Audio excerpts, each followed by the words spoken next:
they were perfect for him. They just kept him in the bridle traveling focused.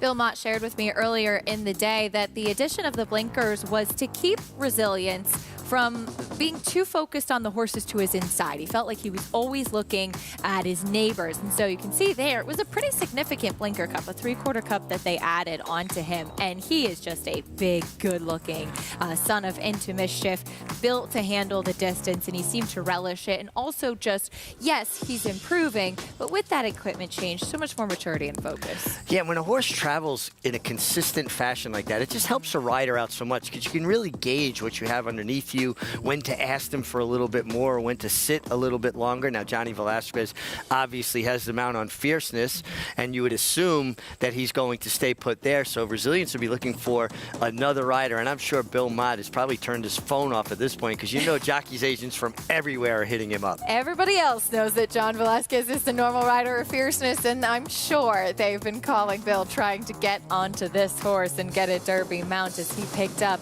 100 points yesterday as Aqueduct rode the Kentucky Derby, now in the rearview mirror. Different winners of each of the New York Derby preps. Resilience taking the Wood Memorial yesterday for trainer Bill Mott, and we'll see what the New York horses certainly can do onto that road to the Kentucky Derby. It was a pivotal race for Resilience, who had finished 4th in the Risen Star after taking some time to break his maiden, puts him squarely into the conversation as far as his points are concerned. But yesterday, too, taking a look at the Kentucky Derby picture, kind of catapulting Sierra Leone to the top of the list, Richie, with that win in the Bluegrass. That's another big effort from Sierra Leone, who is a confirmed closer. He's going to come from off the pace. The Derby plays to his strength because usually too fast a pace for the distance. Everybody's a little amped up. Big field. Everybody's trying to get position. Sierra Leone has a turn of foot on the dirt that's reminiscent of a turf horse, and that's unusual. He really accelerates the last 3/16 of a mile. And the top 2 on that list with pretty different running styles. Fierceness, one who we've seen kind of needs to get the lead and be able to control things, whereas Sierra Leone is going to be running late. We'll take a look at what's coming up on today's card, though, on this Sunday afternoon. As we said, sun is shining, fast main track here at Aqueduct, and a big pick 6 carryover, 72,000 starting off in the 3rd race. 8-race card today at the Big A, races 1 through 9 at Oaklawn Park, and a well-named stake for this week, the Eclipse, coming up in the 8th over in Hot Springs, Arkansas. Today's races, as always, presented by Claiborne Farm. Here's a look at the future today at Aqueduct, though, the 7th race, a mile on the main track. A couple of scratches in here, so compact field. And the question, Richie, is what do we get from Maker's Candy, who had won 3 races in a row, and then last time out in the Haynesfield, looked almost like he kind of bolted a little bit as being pulled up preventatively with Jose Lezcano aboard that day. He was fanned off, and good to see him come back pretty quickly after that Haynesfield just head scratcher. A head scratcher, but people should be aware of the fact that horses have to go through stringent protocols to be okay to race after a pulled up line like this.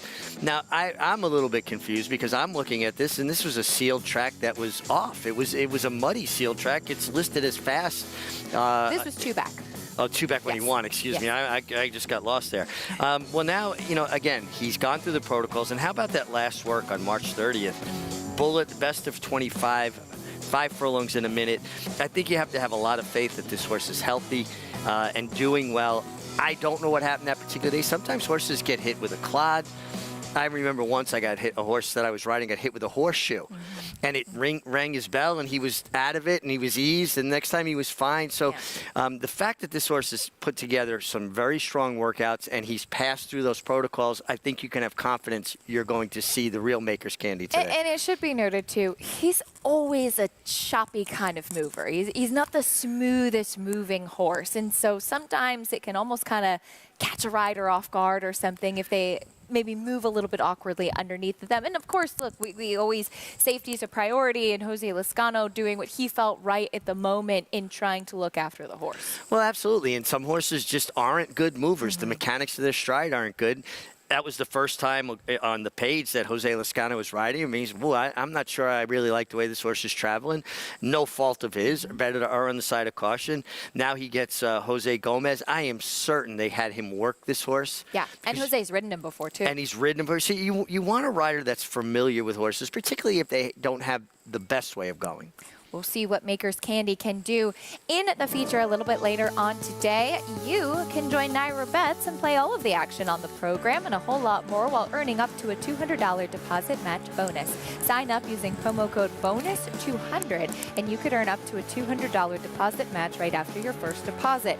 Bet any track, anywhere, anytime. Join now at NairaBets.com for your $200 deposit match. We kick off the day here at Aqueduct, again a fast main track. You've got a couple of horses at 9 to 5 right now.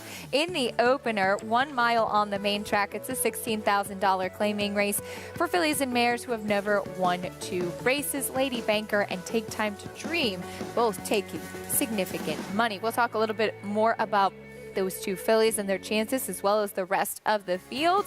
And a rider who has the pedigree to be a good one, Jockey Lane Luzzi, now doing it on the racetrack and making his way in New York. More on his story after this.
We're back on America's Day at the Races on FS2. Glad to have you with us on what is a lovely Sunday afternoon here in New York.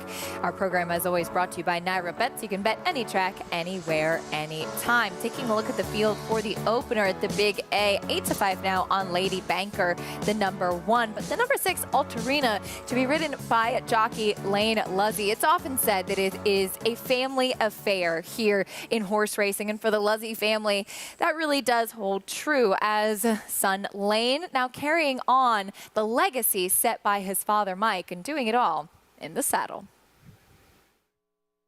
For Jockey Lane Luzzi, it wasn't a matter of if, but when he would fulfill his dream of riding races. Being a jockey is the only thing I've ever wanted to do. I mean, I was good in school, I played sports, like any normal kid, but there was no plan B for me. I just wanted to be a jockey, grow up watching my dad here at Aqueduct, Belmont, and you know, it was just always a treat to come out to the races.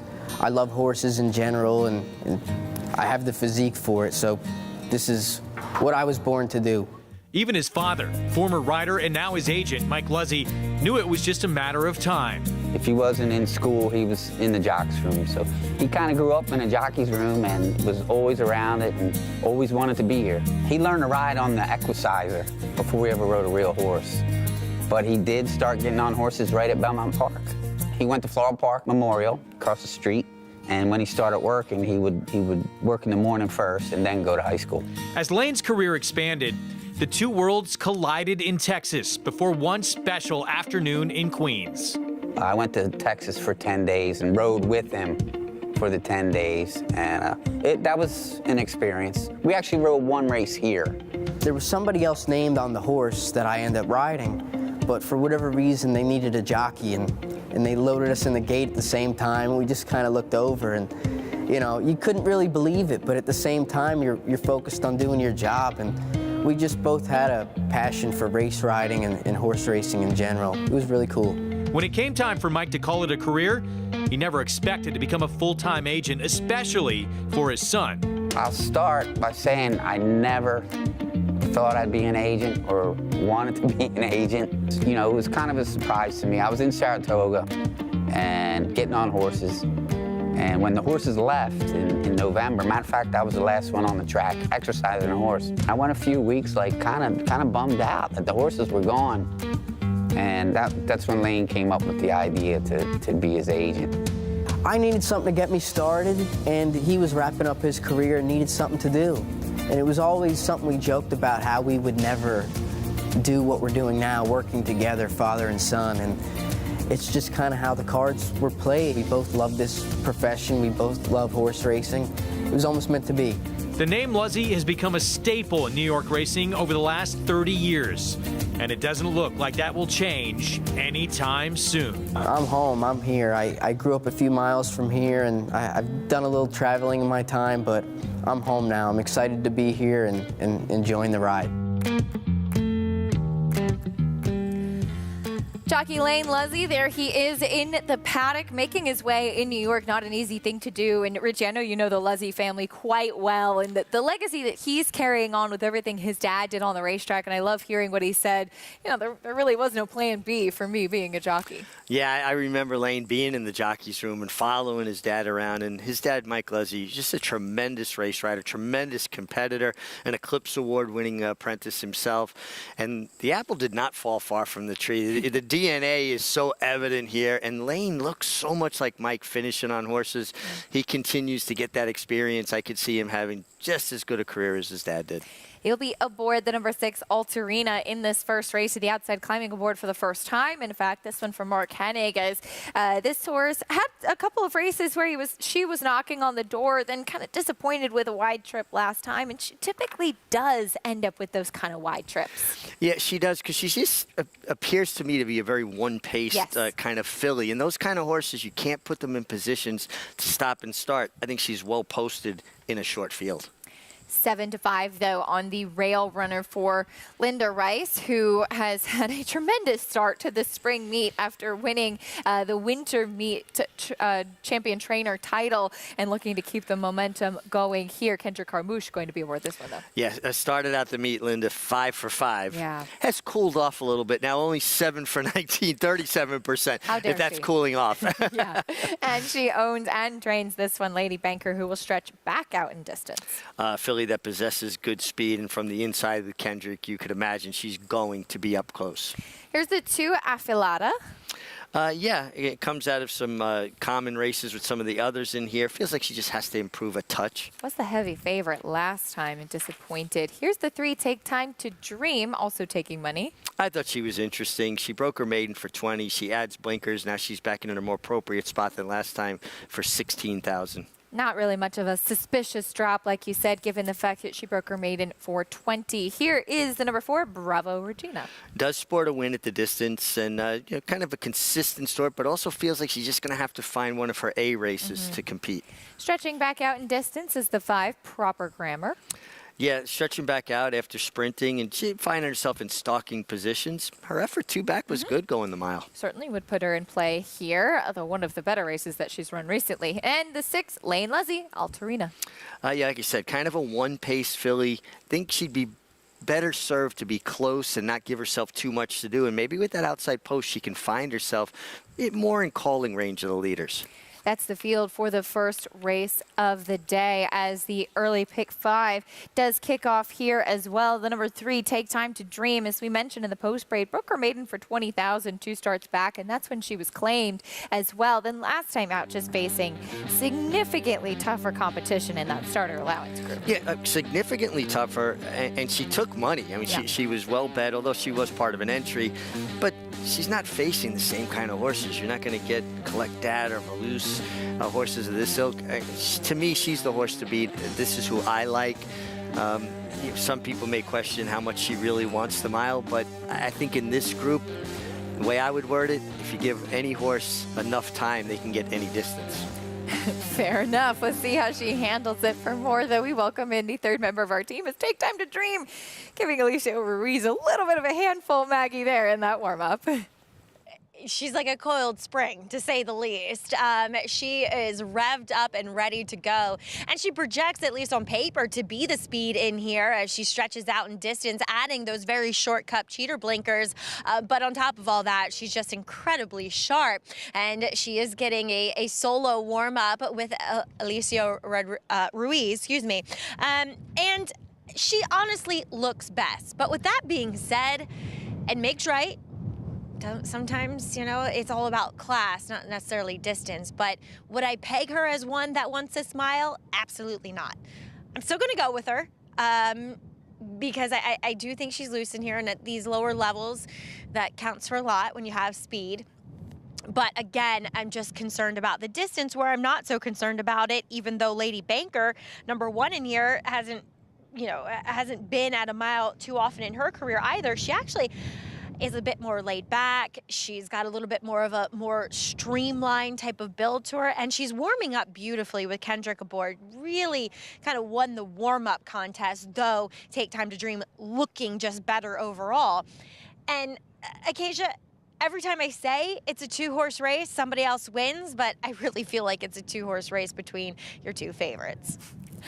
Fair enough, Maggie. Thank you. It does look to be that way on paper, as well as favoritism has now shifted over to the 3, Take Time to Dream. And Maggie kind of touched on it. Obviously, she has a better vantage point than we do up here, Richie, but it did seem like Lady Banker in the warm-ups framed up very nicely. Yeah, and listen, when I don't have to make my picks until I watch horses warm up. I have that luxury where, well, you know, everybody else seems to have to make their picks earlier, right? So I wound up switching to the 1 because of the warm up. She absolutely won me over in the warm up, Lady Banker. I love the extension of her stride. I love the way she was striding out at the trot. I just thought she made the nicest appearance in the warm up, and I'm getting a slightly better price. So I got away from the favorite, wound up on the 1, but I agree with Maggie. On paper, at least, it really does look like a 2-horse race. And we'll see how the pace does play out with Take Time to Dream, who was very sharp in the preliminaries and adding those blinkers on as well. And while Maggie choked, you know, on paper, yes, it looks like a 2-horse race. It is horse racing at the end of the day. Is there anybody else in the field that you feel like has an outside chance, if she runs one of her best races, could potentially grab a share? Well, listen, these are lower level horses, right. and a lot of times it's just like, who's just really good on the day? And horses can't wake up in the morning and say, I feel great, or I got up on the wrong side of the stall, right? And that's why I always laugh when people talked about horse whisperers. There's horse listeners, and you try to pick up on the cues that horses give you. They're speaking a different language. Obviously, they can't speak to us in our language. So watching them warm up, the one that spoke to me and told me, hey, I'm having a good day and I feel good, is the 1, Lady Banker. I thought Bravo Regina was a little bit interesting at a big price because she has thrown races at times that would give her a chance in here. And I also was caught or struck by how she warmed up. I thought she looked good on the racetrack as well. Bravo Regina, second biggest price on the board right now at 14-1. And yeah, she seems like she runs her better races too when she can get into the race a little bit more instead of coming from pretty far off of it. It was always my experience, lower level horses are more easily discouraged. So if you're forward, you're involved, you're not going to have to encounter as much traffic, as much kickback. You just go, you know, projects to get a smoother journey. You know, and it was always my philosophy on riding was to get your position going forward anyway, particularly with lower level horses. Pick 5 kicking off here as well as they move towards the starting gate for the first race of the day on Sunday at the Big A, wrapping up the first week of the spring meet. And get settled in. We'll be at Aqueduct for quite a while here with the Belmont Park construction going on and turf racing starting a little bit later in the season in order to preserve the turf course. And of course, we will have that week that we're all looking forward to where we will shift our tack north and go up to Saratoga for Belmont Stakes week. I think it's extremely exciting to be in Saratoga for a short kind of illustrious meeting before the actual meeting when we'll spend the whole summer up there. I'm excited about it. An American classic, the Belmont Stakes at America's Classic Track. It feels like it should be a natural. It'll be a fun week, that's for sure. Hope you'll be joining us there that first week of June for Belmont Stakes at Saratoga. As we load in for race 1 here at Aqueduct, though, to kick off the day, fillies and mares, and we'll see who can get the second win of her career. Track announcer Chris Griffin standing by with the opener. 2 out. There's Proper Grammar and Altarina last to load.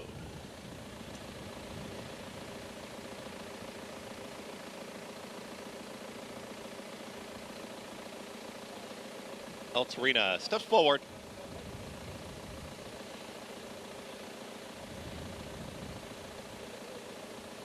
Just hesitating briefly here.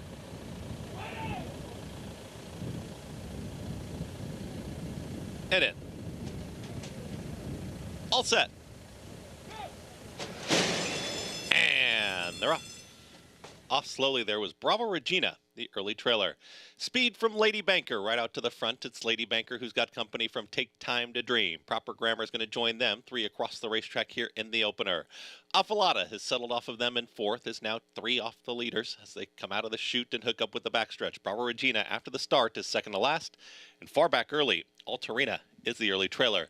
They work up the backstretch, and it's Take Time to Dream. Take Time to Dream. And Eliseo Ruiz, they're a neck in front, and they won an easy 23-4 for that opening quarter. Right up alongside here, on the outside, it's Proper Grammar and Omar Hernandez Moreno. They're tracking from second, moving closer towards the outside. That's going to be Lady Banker with Affalata. They're 3rd and 4th, and now 4 across the racetrack.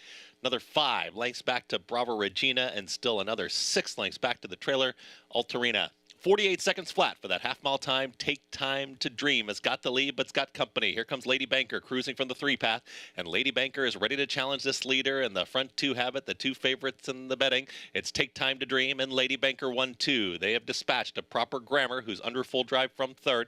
To the outside of that one's Affalata, not cutting in the margin. The only one making up some ground from the back is Altarina, but still has about 7 lengths to make up. They reach the top of the stretch, and Take Time to Dream has got plenty. It's Take Time to Dream, finding here in the late stages, is now 3.5 lengths in front, approaching a final furlong. It is all Take Time to Dream. Lady Banker is a clear second, going to try and hold off an oncoming Affalata, but inside the final 16, no doubt, your winner, Take Time to Dream, at 4-5 will win the opener. It's all Take Time to Dream who wins it over Lady Banker, Affalata, and Altarina in 1 minute 40 seconds flat.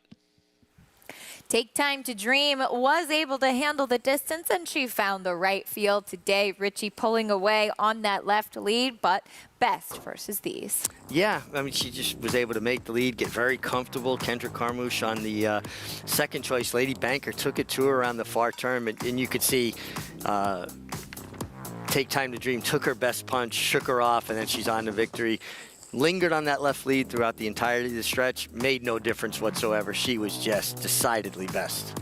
4-5 and winning like a 4-5 shot should, pulling away from her competition. Take Time to Dream, second off the claim for Rudy Rodriguez, getting the job done and with those blinkers on. It was indeed a 2-horse race. 3-1 logical with the top 2 finishers, Affalata and Altarina finishing 4th at a big price, 22-1 with Lane Luzzi in the saddle. Bring you prices and more in a moment. We'll also kick off the live racing action from Hot Springs, Arkansas over at Oaklawn Park. The opener about 10 minutes away. We'll talk a little bit more about the first race of the day. Stay with us. We're just getting started on America's Day at the Races.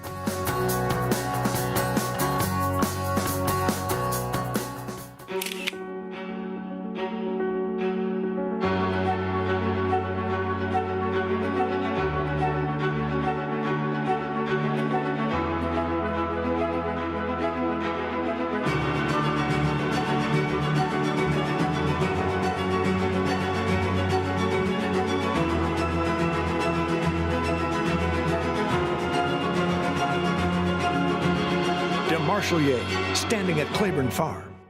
Experience the adrenaline-pumping, suspense-filled action of the Sport of Kings no matter where you are with Naira Bets. It's fast, easy, and secure. Download the app today and start winning with our lucrative weekly promotions, thrilling handicapping contests, and a one-of-a-kind VIP rewards program. Don't just watch horse racing, be a part of the action with Naira Bets.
We're back on America's Day at the Races. Glad to have you with us on this Sunday afternoon as race number 1 in the books here at Aqueduct. Your favorite, the number 3, Take Time to Dream, getting the job done at 4-5.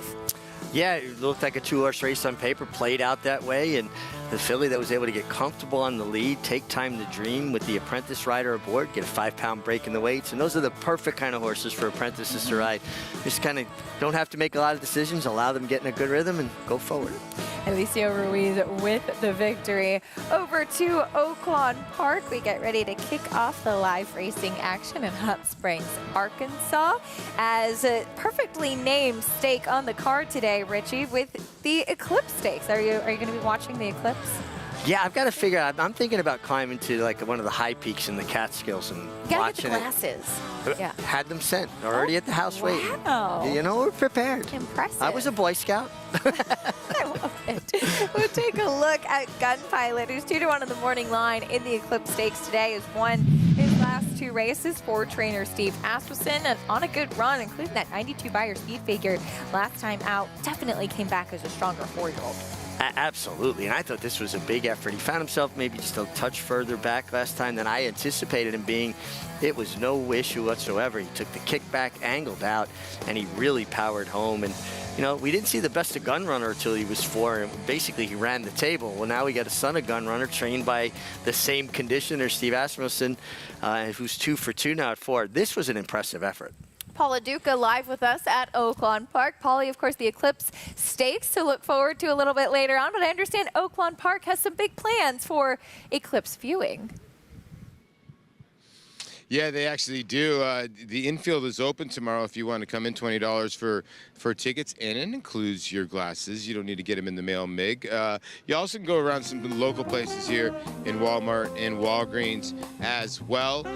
You can get the sunglasses. They're around about $2, but yeah, you know, they were a little bit worried that there was going to be a little bit cloudy for the eclipse, but it looks like the weather a little bit rainy this morning, but the sun has come out, and an absolute beautiful day for the first edition of the Eclipse Stakes. 175,000 on the line occasion, and it's a good race. And you know, when you look at Gun Pilot, he's turning into a different type of horse. I just think he's one of those absent horses that was trying to go onto that trail, going kind of more of a distance of a ground, obviously, and now he's backed up to just being a straight sprinter. You know, and the only time he's really run a bad race sprinting, he ran against Arabian Lion. So, you know, he might be a different kind here. I do think Tapatio Leo, taking the blinkers off, could be the speed of the speed. But then you have horses in here like Edge to Edge, who's been behind behind Skelly multiple times, and Skelly's going to be your heavy favorite in your Count Fleet next week. But here is Tapatio Leo, and this is what happens when you leave this horse alone on the front end. I know this is over a sloppy racetrack, but this horse has done it at Los Alamitos, Santa Anita, Del Mar, and Santa Anita again. When he has the lead at the top of the lane, he wins his races. I call him the Ricky Bobby horses. He's either first or last, and he's got 5 wins and 8 starts. So he's the main danger if he can get away with the blinkers off to Gun Pilot in the Eclipse Stakes today. But it's going to be an exciting day here at Oaklawn Park because I'm waiting to see a lot of the people that are coming in. They're driving in from everywhere. I've seen license plates from all different states, Keisha.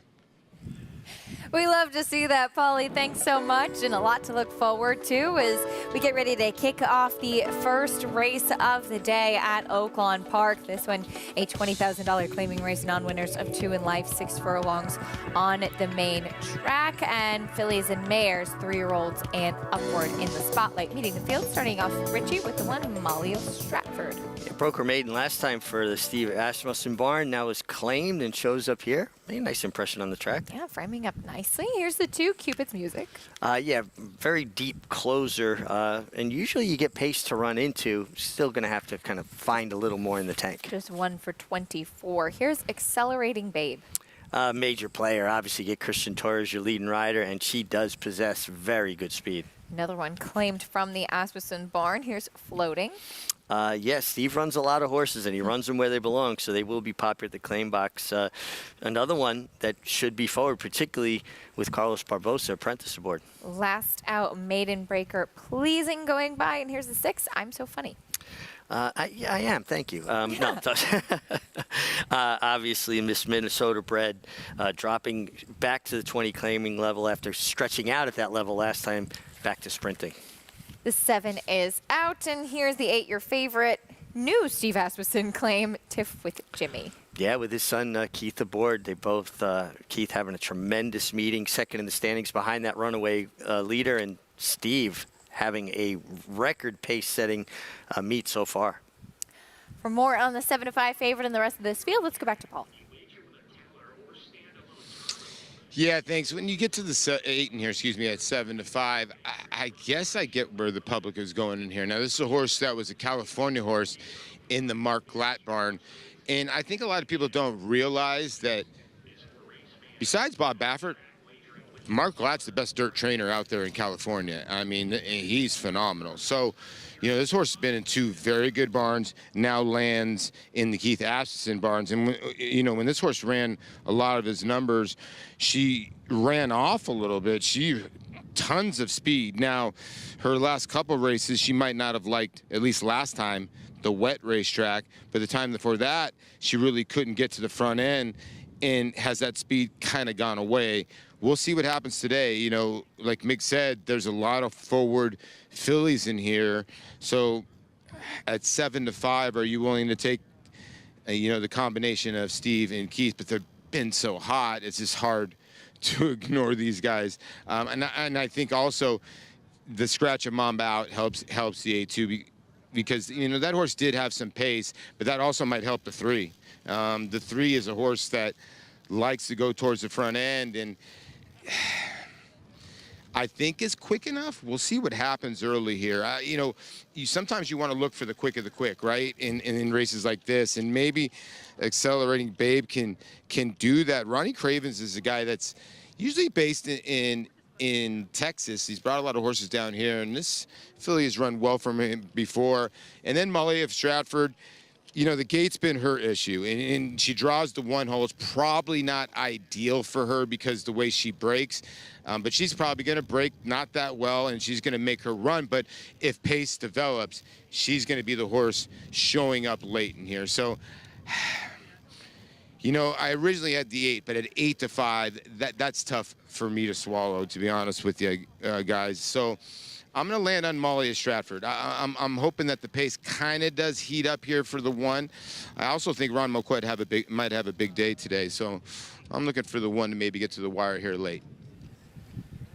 All right, Bolly, thank you. Got a nice price on Molly of Stratford, 5-1 right now on that runner. And the Eclipse Stakes coming up a little bit later on. And I know, Richie, you're pretty excited about the big tie-in with the Eclipse today. We got the Eclipse Stakes. We get the Eclipse tomorrow. But if you Google Eclipse the horse, he was one of the most dominant sires. He was 18 for 18 as a racehorse, won 11 King Cup races. Ran in races where they ran 4-mile heats. He basically walked all over Europe to race, 1,400 miles walking to races, and he raced over 63 miles in 18 races. But 80% of the modern-day thoroughbred can all link back to Eclipse. And the sire line and the dominance of his pedigree through the sires and all our great horses, Northern Dancer, Secretariat, on and on, can trace back to Eclipse. And Eclipse had what they called the X factor. His heart was twice the size of the average horse back then. Going to Secretariat, talk about X factor, his heart was 2.5 times the size of the average horse. So we see that kind of show up here and there still. And I like reading about that X factor and learning more and more and delving deeper into pedigrees, but we have Eclipse to thank. So think about that when you're looking up with those glasses on. I like that. The Eclipse Awards, of course, in honor of Eclipse as well. A lot to look forward to with the stakes today, and of course, taking those glasses on tomorrow. Matt Dinnerman is the call of race 1 at Oaklawn. Oaklawn Park. Good start from Floating, who's out on the lead with Pleasingly. Pleasingly taking control of things. Floating takes back to second with Accelerating Babe. Tiff with Jimmy, 2.5 behind, running in the 4th spot. A length and a half clear of Molly of Stratford. A gap of 3 to I'm So Funny. And Cupid's Music's at the back of the pack early. Down the back stretch, a contentious pace ensues on the lead. Accelerating Babe accelerates to the front from the inside. Has a half-length edge on Floating second. Pleasingly couldn't keep up. Has been taken back. Tiff with Jimmy in the 2 path now on the inside. Molly of Stratford has to take up a little bit. Tried to move forward, but it got tight, and she's 3 off the pace, getting outside now. Now she's going to stay inside, actually, as they round the turn. I'm So Funny, 7 behind. Looks like she needs to turn it around. Cupid's Music alongside of her, pretty wide open on the front end.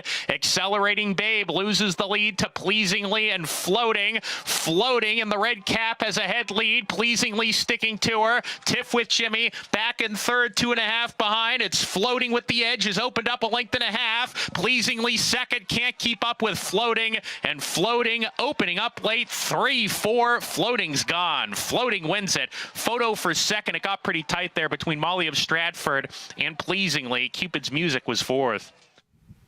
Floating, a much the best winner here in race 1 at Oaklawn Park. First off the claim for Doug Anderson with Carlos Barbosa aboard. Very game. In between horses throughout, always forwardly placed, and really kicked on here. Carlos Barbosa is an apprentice I've been impressed with. I think they have 2 apprentice jockeys riding at Oaklawn Park right now that are certainly going to have a lot to say about the Eclipse Awards this year. Carlos Barbosa and Joey Belmere. They just are young riders that actually really have a vision and see a race. We'll continue our look back to all the stakes action yesterday. In the Carter, post time was up just in time to make it back-to-back Carter wins for trainer Brittany Russell. We'll look back at his performance after this.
I know everybody's thinking about the Kentucky Derby right now, but before you know it, it'll be our turn. The third duel of the Triple Crown, the Belmont Stakes, coming up, and this year taking place June 6th to 9th, the Belmont Stakes at Saratoga, with Belmont Park under construction.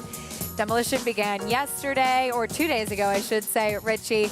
We will be taking our show on the road for Belmont Stakes Week and going up to Saratoga to enjoy one of the most beautiful and historic racetracks in the country with one of the most historic and prestigious races. I love this aerial shot of the main track, Saratoga Racecourse, the Oklahoma training side, and this really highlights that we're in the foothills of the Adirondack Mountains, one of the most bucolic settings in all of North America for racing, and having the Belmont Stakes. Yes, listen, we'll look forward to the Belmont being back home at Belmont Park, but I can't think of a better venue to host it for the next few years than Saratoga. Hope you'll be joining us there for Belmont Stakes Week. It will be a lot of fun, and you do not want to miss it. Race 2 coming up next, though, at Aqueduct, 6 furlongs on the main track for a starter allowance. Fillies and mares, 3-year-olds and upward. There's Belle of the Ball, Linda Rice, a trainer, what do you know? But this is a horse who just missed last time out, going the 7 furlongs. For more on this field, let's head down, get a paddock report from Maggie Wolfendale. Yeah, Keisha, Belle of the Ball is the current favorite. Let's talk about some others, though. We'll begin with number 5, Voluce, who I think is the main threat to her as Rudy Rodriguez looks to cap his own rolling double here. And Voluce, I think, was against the racetrack last time, in which it was a speed favoring type of day, and she was out the back the entire way around there. She, probably of the logical contenders, looks best. It's all relative, right? She was a little bit girthy when she came out of the saddling stalls, but has since walked around more comfortably since then. And she just looks fine. Like I said, I'm not overly thrilled with Belle of the Ball either. So arguably the horse that, if you're just judging horses and looking at them physically, the one in here, River Tay, she looks best for Bruce Brown. But the fact of the matter is, she's a turf horse. There's no other way to look at it. Look at her pedigree, look at her physical conformation. Everything about her says turf. So it does lead me to believe that Bruce is just trying to get a race in. As far as spacing is concerned, it would set her up well for the beginning of turf season. On the flip side of that, I will say, for a filly that is a little bit of a heavier body type, she does look fit. This is one of the more fit times I've seen her, and she kind of got that way towards the tail end of the season, turf season, I should say, up at Saratoga. But we'll see how she handles the dirt. I don't particularly like her on it, but there's no denying that she at least looks best in the field, Acacia. All right, Maggie, thank you. We'll see how she handles it. River Tay making her first start since September. And just as Maggie touched on, you know, turf racing starting a little bit later this season here at Aqueduct. And sometimes you will see horsemen just bringing a horse back on the main track to get them a run to be ready for that turf season. Yeah, they basically get a race under their belt so they're primed for a better effort when the turf does open. And, you know, we're talking a few weeks now before turf season starts here in New York. And old-timers like myself believe that a race is worth about 5 workouts. Old-timers? Well, yesterday I stated that the old-timers used to say, and then I thought about it, I'm one of those old-timers now. 9 to 5 on the number 3, Belle of the Ball. She just went by, and you know, she kind of is what she is, right? This is a horse who broke her maiden for $40,000. Took her a while to do so. She's been knocking on the door in her last couple of starts. 5-year-old mare. She just kind of is one that's always right there. Yeah, I mean, she's consistent. She shows up, she tries. She only has that 1 win from 10 starts. I see her as a favorite. Well, actually, now it's switched over to the 4. Will Be Famous is your favorite. Who does have that always dangerous early speed. Meeting the rest of the field, though, here is River Tay trying the main track for the first time. Yeah, I mean, the signal I get is that this is just a starting point for this 4-year-old daughter of a U.S. Navy flag.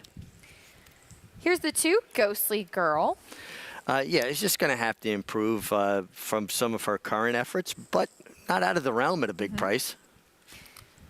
Number 3, Belle of the Ball, now 5 to 2, drifting up. Yeah, consistent, ran well last time to be second, going 7 furlongs. Now she pretty much the same exact condition, but at 6 furlongs. Here's Will Be Famous, now your favorite, does have speed. has speed. You get the apprentice jockey, so you're getting 5 pounds off as well, and I think the turn back helps her. Number 5, Velouz, second off the claim for Rudy Rodriguez. Boy, she's a consistent type. Shows up, runs hard pretty much every time. Second last time out. And here's the 6, Franny Lou. More speed to the affair from the outside here. Jose Gomez, last year's Eclipse Award winning apprentice, or year before? Year before now, actually. Yes, 2 years ago. Yeah, man, time flies when you're having fun. I know. But he's been riding well, and I think he's made a nice transition from an apprentice jockey to a journeyman. How tough is that transition? Because for an apprentice rider, they do have the weight allowance, and it's an incentive for trainers to give them an opportunity. How tough a transition is it to going to being on equal footing with some of the top jockeys in the world that are riding here in New York? It's very difficult because you are riding against such a deep, talented jockey colony that weight allowance, and we're seeing here, this is number 4, that apprentice we were talking about. Looks like he has parted ways with Will Be Famous. Yeah. I'm not sure where the horse is at the moment. As we a little both bit tough for us to see, so let's head down and get an update from Maggie. Yep, unfortunately, your 2-to-1 favorite is running loose down the backside, though it does look as though our very astute outriders have corralled Will Be Famous. Now, it looked as though she honestly just kind of stumbled as she was with the pony, and Alicia Ruiz, sorry, I keep wanting to say Rodriguez, just kind of tumbled off the side of her. He looks to be okay here, as we do see an attending EMS worker that we have here talking to him. I don't have word yet, Acacia, if she will be a late scratch, though it's good to see her, with the outrider, and I would say she only, ran loose for about 3/8 of a mile as she's jogging back towards us now. Maggie, thanks for the update. And there she is, Will Be Famous, apprehended by an outrider after, Maggie said, running loose for just a short amount of time. And Alicio on his feet, which is always good news, but that's always a tough situation. Yeah, and we'll get word to see what's decided by the stewards. Honestly, she didn't go that far, and you warm horses up pretty well anyway, so it'll be determined by the examining veterinarians whether she will compete or not. It would not turn me off from picking her or wagering on her. I will say she's always one that's a little bit tricky when she first gets on the track and a little bit green with the pony. And there she is being inspected on the track to make sure everything is okay. And as said, a decision will be made at that point if she will race or not. So it's not out of character for her to be a little bit tough. And it's his first time riding this horse. And I didn't see what happened, but it sounds like she almost kind of caught him off guard a bit. Yeah, and I like this young rider. I think he's showing steady improvement. If I would have one word of advice, just drop your stirrups an inch or two. He rides very, very short, and sometimes it just doesn't lend itself to you being able to keep your seat or your balance quite as well. Sounds like the number 4 Will Be Famous will run today, and Alicia Ruiz will get a leg back up onto her again after running loose for just a short amount of time, inspected by attending veterinarian, and sounds like the word is that she is A-okay to go. And as you said, she probably ran about the distance that she'd be warming up anyway. And she did that without the benefit of weight on her back. Right. Maybe it was even a little bit easier for her. I honestly, that would not deter me from picking her or wagering on her. I just don't think she went very far. And when we were able to turn around from our seat here on the set, we could see she was picked up basically when she got to the starting gate and jogging back here now. For more of an update, let's go back to Maggie. Yeah, she is about to be reunited with her rider, Will Be Famous. And, when she was loose, she just kind of continued on as if she had a rider on her back. So she wasn't, running scared or anything like that. She just had a decent gallop to the backside. So there's absolutely no reason why this filly should not run today. She was very amenable to the handlers, to the outrider, to catcher, and now he is back on board. So good warm-up for a speed horse. Like to see it. And it's funny, when she was in the paddock before she got tacked up, I didn't particularly like what I was seeing from her, but she's one of those horses that as soon as that saddle goes on, as soon as that rider goes up, she kind of blows herself up and just becomes a much more appealing proposition when looking at her physically. So, look, I'm not going to try to talk anybody off of her, and she's floated up in price to 7-2, but I've seen far worse than this as far as, you know, a horse getting loose or anything like that. So I'm for once okay with it. As we'll move on to the horse who has gone back to favoritism, Belle of the Ball. Kendrick Carmouche really hustled her away from the pony to give her a big open gallop. So I think he's aware that he doesn't want to let Will Be Famous too far out of his sights. She had a little bit of trouble last time. She was chasing on the rail. She was behind horses. She did not like being down on the inside. And so it was just too late when Jose Lezcano extricated her from the inside, in which she ran on very late in the game. I just wish she looked better, Acacia. She can win here, but she's just not your typical good-looking Linda racehorse. Fair enough, Maggie. Thank you. And at 8-5, if there's any sort of questions and maybe looking for an alternative, and Richie, both you and Maggie opting instead for the 5 Velouz. I thought there's plenty of pace signed on here, and I thought she's going to sit a nice trip from off the pace. Romero Mirage is a rider that I've been very impressed with. He doesn't ride a tremendous amount of live horses. He rides a lot of long shots.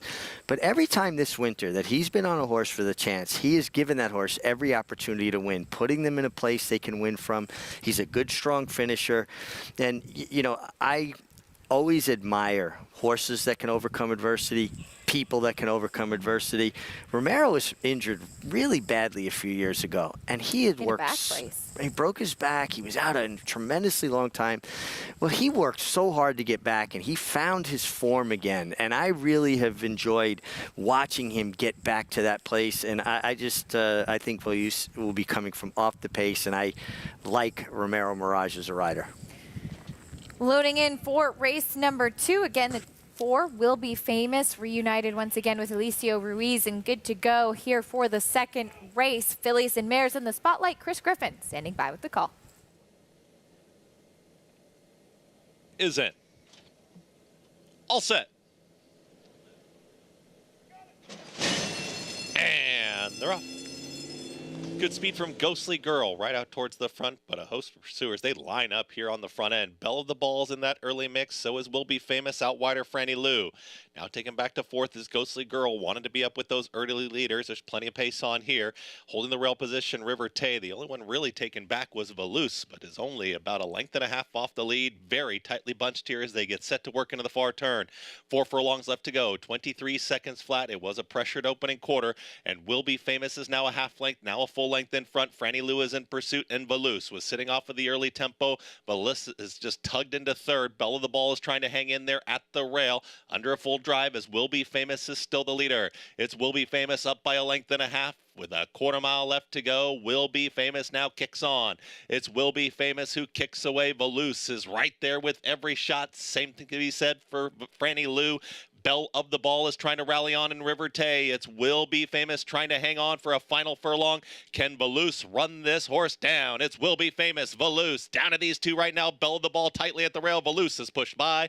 Velouz will win. It's Velouz who gets the victory. Tight here for second. Will Be Famous trying to hold off the oncoming charge of Belle of the Ball, and River Tay finished 4th in 1 minute 11.50 seconds. Velouz gets the win. You had good things to say about Romero Mirage, and he's stuck with this filly, able to run down. Pace setting Will Be Famous. Well, I have to thank Romero because he made me look good. He rode this filly absolutely perfect.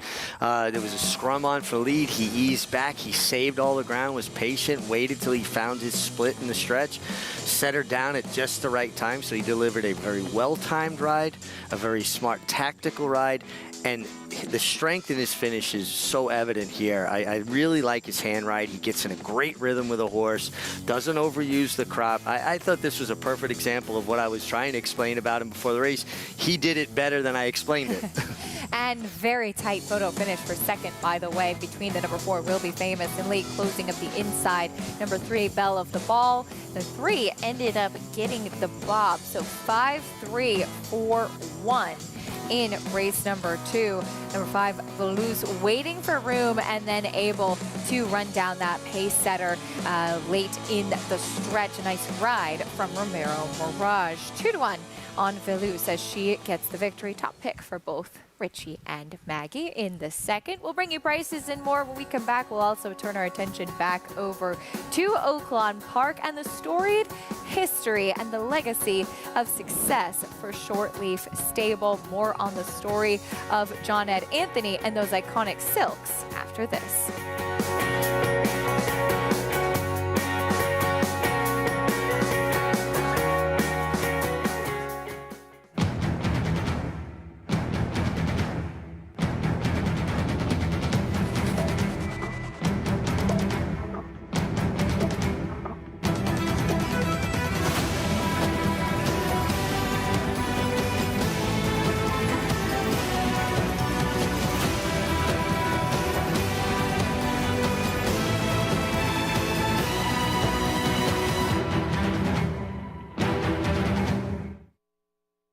The cross-country Pick 5 combines the best racing from New York with top races from around the country in one bet. Find it in your track menu and play every race day. Races are posted weekly at NYRA.com/cross-country.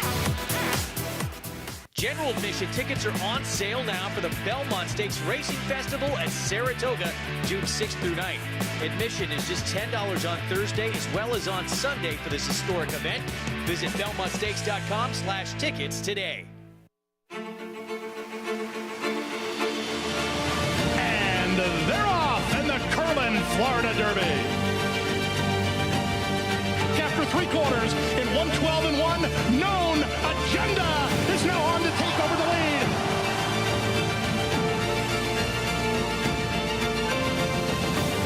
It's Known Agenda for St. Elias Stable. Florida Derby winner, Known Agenda. Racetrack Television Network brings you every race, from every track, on every screen, every day. With monthly packages starting as low as $5, RTN gives you great value and access to more live HD streaming and race replays than anyone. Visit RTN.tv today to sign up and watch on almost any device, including Roku and Amazon Fire. RTN has packages that start at $5 per month.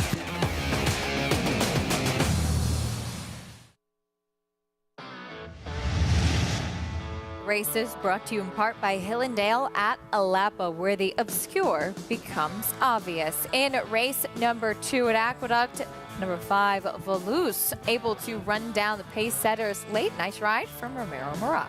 Yeah, really nice ride. Eased back off of that contested pace, saved ground, was able to move up in between horses, got his split, came out, and then a really nice strong finish from Romero Velouz at 6:20. Bella the Ball just got up to nose out Will Be Famous, who was loose early but ran extremely well. Back-to-back wins as well for Rudy Rodriguez. Wins races 1 and 2, so taking the early double there as we turn our attention over to Oaklawn Park.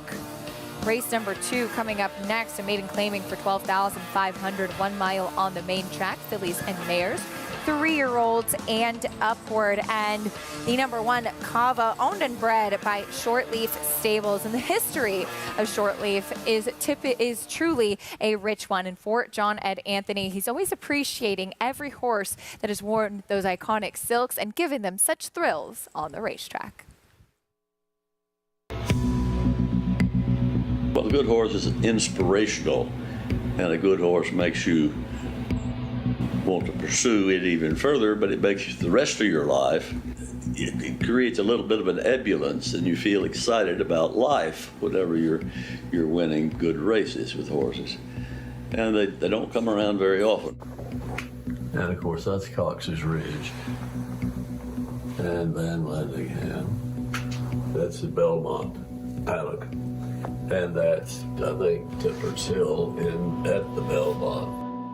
The family of John Ed Anthony has been associated with lumber and timber in Arkansas for over 100 years.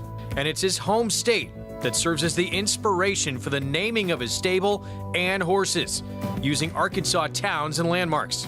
In the 1970s through the 1990s, Loblolly Stable campaigned some of the most famous horses in Oaklawn history, which carried Anthony's famous chocolate brown and yellow silks. Cox's Ridge became Anthony's first prominent horse in the late 1970s. The stable had 3 champions in the 80s and 90s. Temperance Hill was named champion 3-year-old male in 1980. In 1985, Van Landingham won champion older male. He was a front-running freak. There wasn't anything to do about it. That's the way he was going to race. And Prairie Bayou was awarded champion 3-year-old male in 1993. He was trained by Tom Bohannon. Was speaking to Tom about what a good job he had done. He looked at me and said, anybody could train this horse. I was too young to go to the races when Cox's Ridge was racing, but was able to sneak into the track to see Temperance Hill run at Oaklawn. Temperance Hill would be my favorite just because of the races he won and the exposure he gave the stable. Temperance Hill now takes the lead. It's Temperance Hill, Arkansas Derby winner, taking the lead, going off by 2. He won the Belmont and then the Travers and then the Jockey Club all in one year. Guys, like I was looking over here, this is the Travers. Oh, it's a tough race to win. Loblolly also won the Arkansas Derby a record 3 times before being dispersed in the mid-1990s. Time's up, winning the Arkansas Derby by a neck. The hometown colors of Loblolly Stable of John and Anthony, the 3rd-generation lumberman from Fordyce, Arkansas, who loves winning this home state race. Horse racing has always been a way for John and Ed to bond, but since starting Shortleaf, it's gone to a whole new level. We talk daily about what mare to breed or what's staying or what's going on with the horses in Ocala or what stayings we should be interested in. You have to stay on top of it on a daily basis, so it's an ongoing thing that we've certainly bonded over the years. John Ed Anthony was inducted into the Arkansas Sports Hall of Fame in 2001, and in March of 2022, Anthony became Oaklawn's all-time leading owner, recording his 270th career win. It takes your breath away.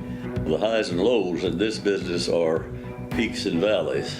It's maybe the only sport in the world where when you lose 4 out of 5, you're doing really good. Peaks and valleys indeed, as anybody involved in horse racing surely knows, as there's a good look at those iconic silks, Richie. Yeah, when I was coming around the racetrack back in the late 70s, Eddie Maple was riding most of the Loblolly horses for Mr. Anthony, and Joe Canty was his main trainer. And I was there when Temperance Hill won the Belmont Stakes. I was there when he won the Travers, and I was just always so enamored with those colors. And obviously, I always looked up so much to Eddie Maple. Little did I know that our lockers would be side by side for pretty much my entire career. Pretty amazing how life comes around, isn't it? It really is. I mean, I remember him giving me goggles after winning on a Loblolly horse, and then a few years later, there I am competing with him in the same locker room with him. What's that saying? Till your idols become your rivals? Yeah. Well, we were rivals, but still friendly rivals. Yeah, I like that. I like that. Well, we'll see how the Shortleaf Homebred does do in race number 2 at Oaklawn Park. But first, we'll recap. Chad Brown looking for another big New York spring. Well, he is well on his way. 2 stakes win yesterday in New York, as well as winning the Bluegrass over at Keeneland. We'll recap the big day around the country for the Brown Barn after this.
You're watching America's Day at the Races. Acacia Kamal, Richard Migliori, Paul LaDuca, and Maggie Wolfendale. Glad to have you with us as we get ready for the second race at Oaklawn Park.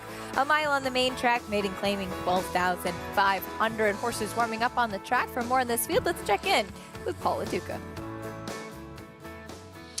Yeah, thanks, Acacia. Don't forget, this is a race that will go to the short wire. If you're not familiar here and you're joining us for the first time here on America's Day at the Races, there are 2 wires here at Oaklawn Park, and you can see when they're lit up. So we're going to the short wire, which means usually speed's a little bit better when you're going to the short wires. You're going to see a little post parade here on tape delay. The one is a player in here. Cava probably should have won last time out for Robert Medina, and I'm surprised not the favorite, your second choice. Yeah, the 2 went through. The 3, Get Out of My Kitchen. I know this horse is 0 for 15, but was actually a little bit gamer than it looks on paper in the last effort, and might be able to get away with some easy fractions. The 5 is getting played here a little bit. I do think the 6, Domina, is just kind of the horse, if you're looking outside of the box of maybe the common races, that's one of the players. But Perceptive, the 8 horse for Steve Asmussen that's going to go through, is the horse that is just really tough to figure out. You know, Steve went back and claimed this filly for $40,000.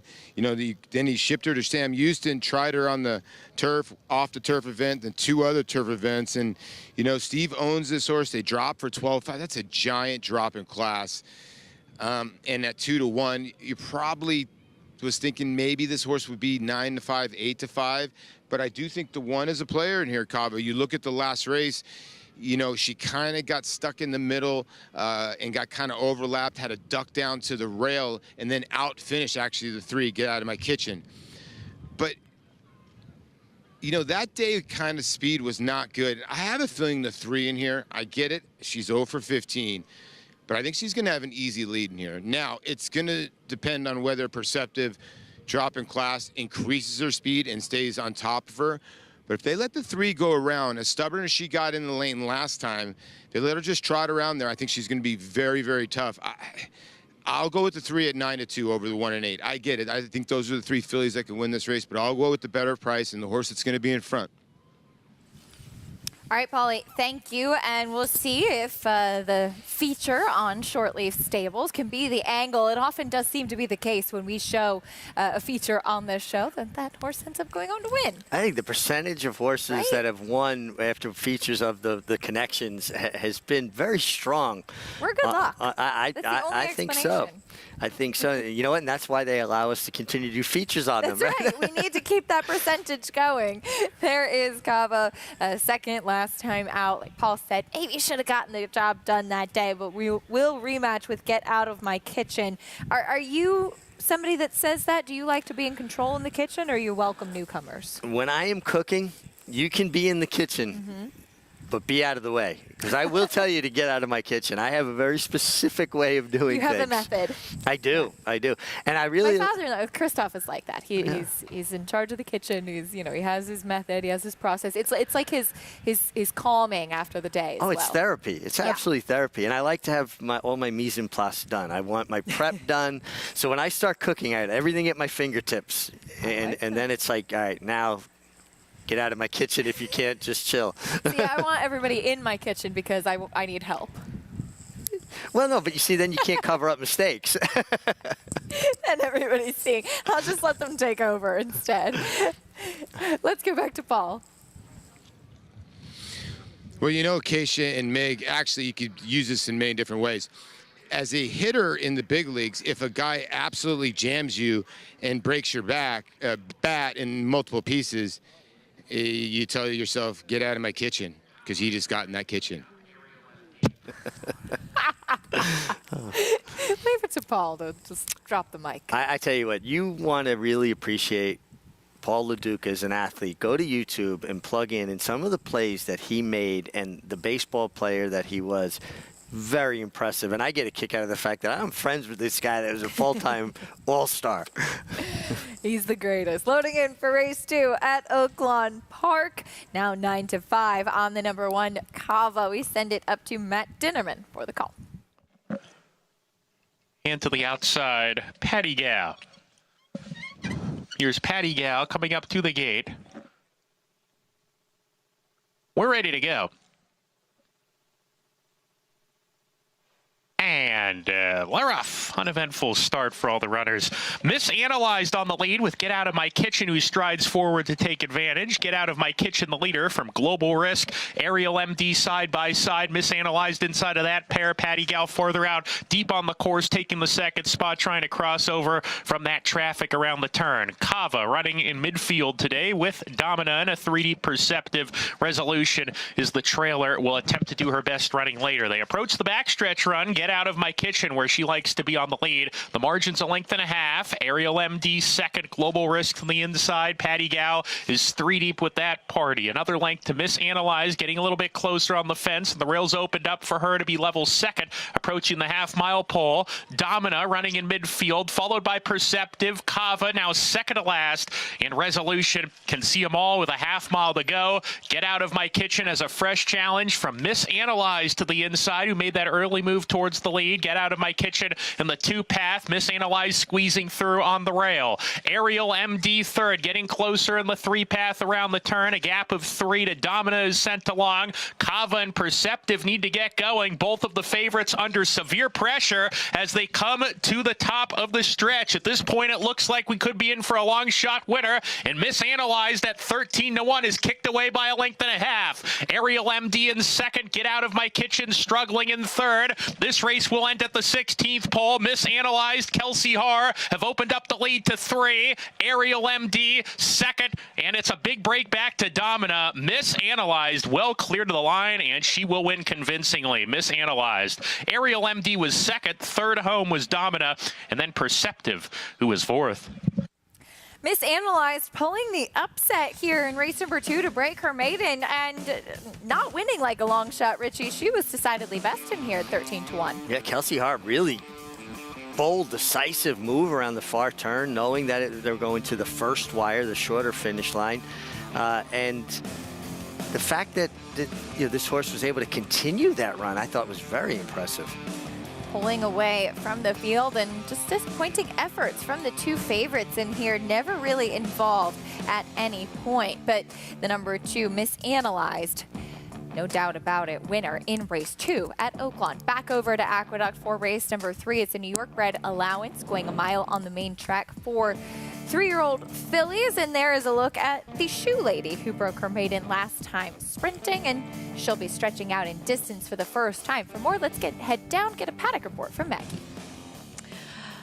And we'll start by talking about number 1 in here, the Shoe Lady. She's going to stretch out in distance here off the back of that win, blowout win, which she was resilient and fended off all challengers when breaking her maiden, going the 6.5. Now she looks as though she should be clear in here. I don't really know who else is going to pressure unless stress reliever decides to do so. But her hand is kind of forced, if you will, I should say. Dylan Davis's hand is forced from that rail position. While she looks incredibly fit for her 3rd start of her career, I'm not totally sold on the fact that she wants to go long. Now, Upstart's a good influence, so maybe there's pedigree to do it, and Christoph is more than capable of getting them to stretch, and she's certainly laid back, and she has the right demeanor, but physically, she does not necessarily strike me as one that wants more ground. As we'll move on to the 2, 13 Red Flags, who's taking a lot of money as of now, and I think rightfully so. I think she is very live in this spot as she'll stretch back out in distance. Now, they tried to do it first time out, and I see why, because she is so big and rangy, and it looks like she wants to run all day. But ultimately, kind of getting that fitness out of that first start and then regrouping and turning back worked in her favor. But now she has 6 starts under her belt. She's far more fit than what she was in the debut. So I think it makes sense. I think it's actually a natural progression for her to take the step out to the mile, as she adds a short cheater cut blinker. So I think she's very dangerous in this spot, Acacia. All right, Maggie, thank you. Coming out of some New York Bet Stakes tries with the Eastview, last time out, finishing 4th at a big price that day. There is the horse that's currently your favorite, though, the 4 Stress Reliever. Let's go back to the Shoe Lady for a moment, Richie, because we have a little background on the name. Yeah, we have some inside info, right? The Shoe Lady, Barry Schwartz, named for his wife Cheryl. The mare Rosedale was the village in Queens that Cheryl was living at when Barry and Cheryl started dating. And they've been together for so many years. Just wonderful people that are really good friends of mine. And, you know, this game has given me so many wonderful things, experiences, obviously, ability to support my family. But the most cherished things are the relationships and people and friendships that you make over the years. And Barry and Cheryl, 2 people that have been dear friends for years. And I like the name, the Shoe Lady.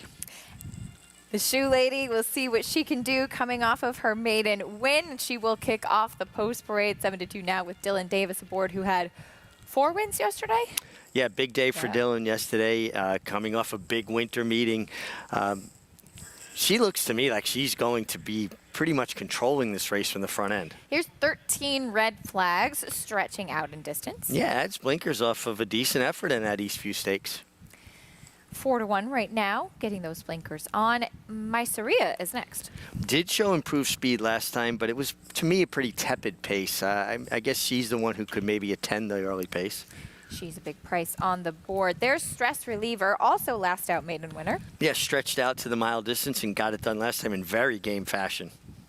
Won by nose that afternoon. Here's the 5 Poseidon's Miss, biggest price on the board. Yeah, dropped down to the maiden 25 level to break her maiden. This is considerably tougher. And now your favorite to the outside, coming out of a couple of stakes tries. Here's Walk With Me. Yeah, showed high speed first time out and was very game, going gate to wire, going 6 first time. Stepped up in company and distance the following 2 times. Now she drops back to allowance company. Being by Central Banker out of a posse mare, though, is a mile truly what she wants? That's the question. She did run well at 7/8, 2 starts back, but the mile last time, obviously against tough competition, facing the likes of My Main Squeeze, finished 4th that day. So we'll see how she handles it. Just a reminder, too, quickly, this is where that pick 6 does start. We had that big carryover from yesterday of 72,000. So pool already up over 165,000. So don't miss out if you're interested in playing the pick 6 today. There's a look at the number 4 Stress Reliever, though, who broke her maiden last time. She does have the benefit of a win at the mile. She dug in to get the job done with the added distance and the addition of blinkers. Yeah, I just really appreciated how game she was. She was collared, looked like the horse on the outside of her calling an audible was going to go right on by, but she dug in, and that's the thing you don't know about horses. You could look at a horse's conformation, you could look at their pedigrees, you could look at a sales breeze and try to assess their talent, but you could never measure the depth of a horse's desire and heart, and she certainly showed it all. I mean, she got the best of that bob there, but she fought all the way to the wire, really making a nice impression warming up here as well. And for more on how she is moving out on the racetrack, let's check in with Maggie. And as Stress Reliever beat calling an audible last time, I'm going to call an audible here. I'd originally picked the outside horse, who I'll get to in a moment, but Stress Reliever has just won me over throughout the entire preliminaries here. She's one that I really liked and I picked back when she debuted on February, 10th, I think? As my eyes are failing me as I get older. And she was so green, she reacted really negatively to the kickback. But once she was produced in a clear running lane, she really ran on and galloped out in front of the entire field. So no surprise when she got a little bit more ground to cover and was out of the kickback going a mile, she was able to break her maiden. But I think she's even improved since that race. I really like what I'm seeing from her. She's very confident. With her warm-up out in the racetrack, she's moving incredibly well. Now, like I said, I had originally picked number 6, Walk With Me. She's a very short price in here, and I could come up with some excuses for her last race. It was her first start off a bit of a layoff and her first start as a 3-year-old in which she took a step up from a figures perspective.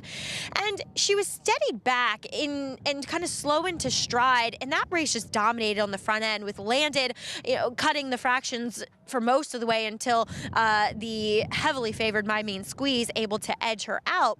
And she tried to progress on the inside, but then she was checked around the turn right when the race sped up. So she was losing ground as the race was speeding up in front of her. So I thought there were some excuses with that last effort. My problem is like you guys said, is twofold.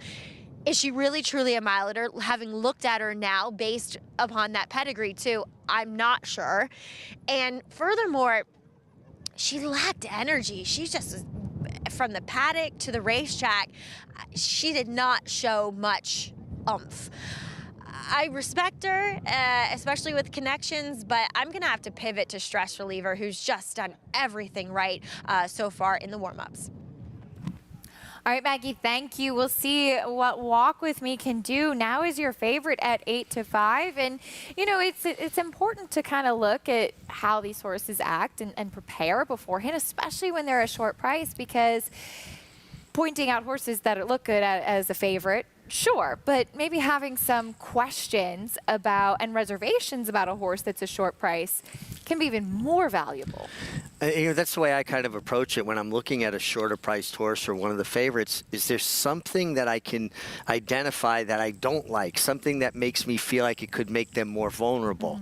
And I think sometimes that's the best information that we can glean by trying to look at horses. It's such a tricky thing, because you want what you see physically to kind of match up what you see on the form. I mean, a horse could look absolutely fantastic. If that horse is just not fast enough to win the race, it doesn't really matter, right? Absolutely. So 9-5 on Walk With Me to the outside. Again, pick 6 kicking off here. There is Stress Reliever, who got high marks from Maggie in the preliminaries. And she did show some fight last time, which you have to appreciate, not to mention the fact that distance isn't a question for her. She's already won at the mile. No, and again, I appreciate and admire when you see a young horse in their second start show that kind of determination and fight as hard as she did. And she really was beautiful in the warm-up. I went with the one, the Shoe Lady. She's got to show she can get the mile, and that is a big question. I just thought from the inside she should be forward, and how could I not pick her after waxing poetic about her name and Barry and Cheryl Schwartz?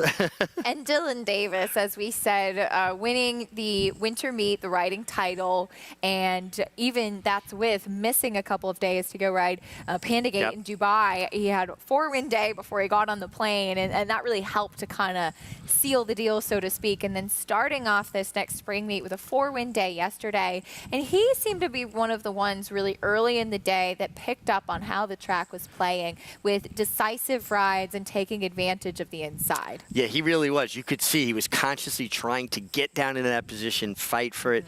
Dylan rides his best when he's aggressive, and recently he's been more consistently aggressive. There's been times when he's had ebbs and flows with that.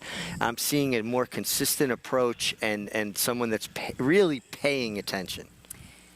4-win day yesterday. We'll see if he can keep the momentum going as he'll be aboard the Shoe Lady here as they load in to the starting gate for race number 3. Kicking off today's pick 6. Best of luck if you're playing. Appreciate everybody participating in the sequence today. Your favorite continues to be, though, Walk With Me to the outside, coming out of those back-to-back New York Bred and New York Stallion Series stakes tries. Race 3 coming up. Good luck in the pick 6. Chris Griffin has the call. Mysaria moves forward. Here's Stress Reliever will be next. Stress Reliever, Manny Franco aboard. Poseidon's Mist, second to last. And Walk With Me, 8-5. Favorite to the outside entering the gate. Start of the pick 6. Walk With Me goes in. All set.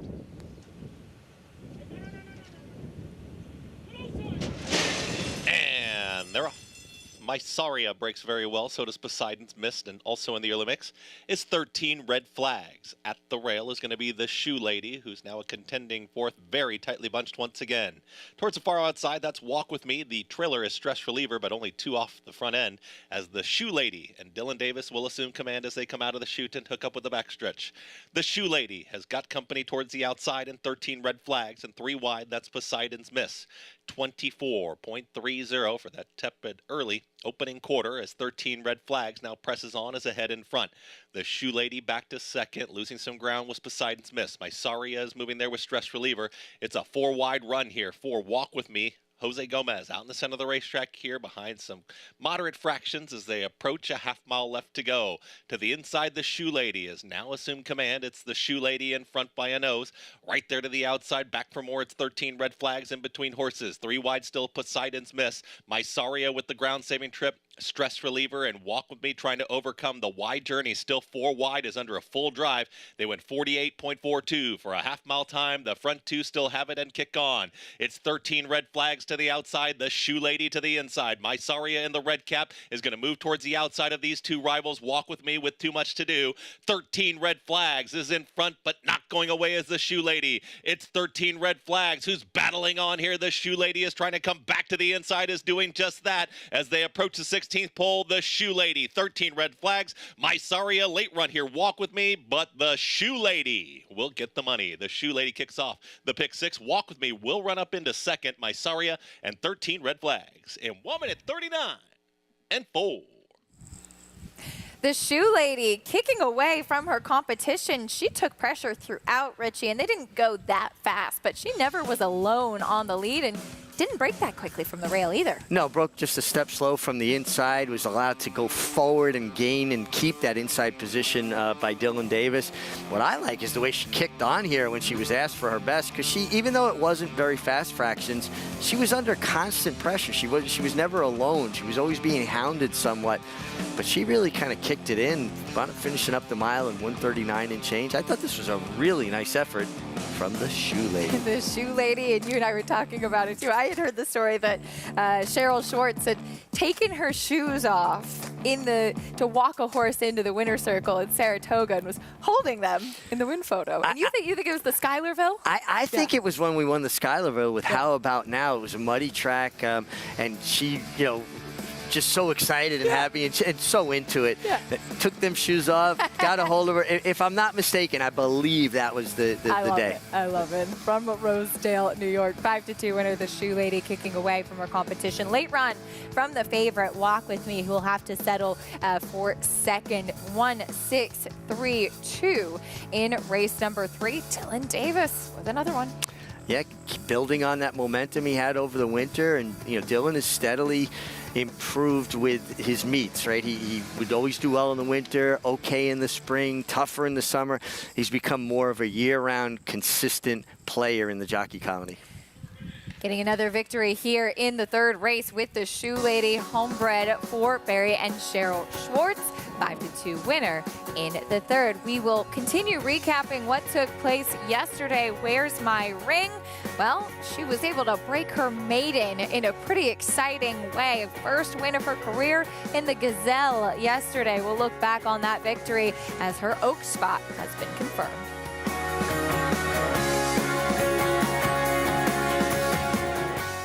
Connect, a Grade 1 winning millionaire, making his mark as a sire with Rattle and Roll, a Grade 1 winning 2-year-old, and multiple graded stakes winner. Graded stakes winning 2-year-olds Hidden Connection and Whitwater's Rand. Graded stakes winning 3-year-old Implicated. Connect, a proven sire in the making. Standing at Lane's End Farm. Experience the adrenaline-pumping, suspense-filled action of the Sport of Kings no matter where you are with Naira Bets. It's fast, easy, and secure. Download the app today and start winning with our lucrative weekly promotions, thrilling handicapping contests, and a one-of-a-kind VIP rewards program. Don't just watch horse racing, be a part of the action with Naira Bets.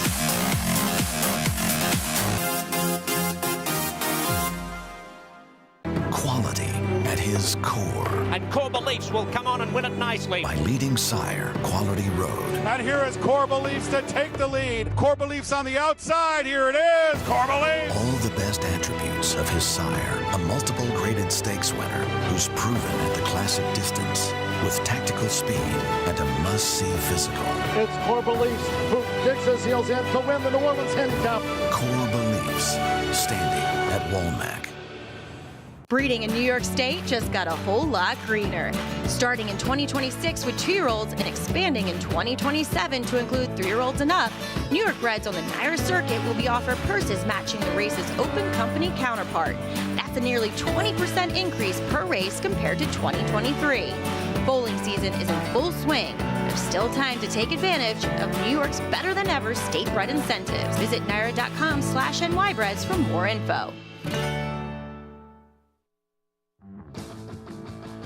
On America's Day at the Races, brought to you as always by Claiborne Farm. 100 years of doing the usual, unusually well. In race 3 at Aqueduct in this New York bred allowance, back-to-back victories for the Shoe Lady. She broke her maiden sprinting and effectively able to handle the stretch out distance. This is a really nice effort here. She was always kind of hounded after breaking a bit slow, but Dylan wisely chose to let her go forward to secure that inside position and shrugged off challenges and kicked on again. And when he gets after her with a left-handed crop here, it's almost like she really reasserted herself. I thought this was a really nice effort for her third start, stretching to the mile, and finished it up nicely.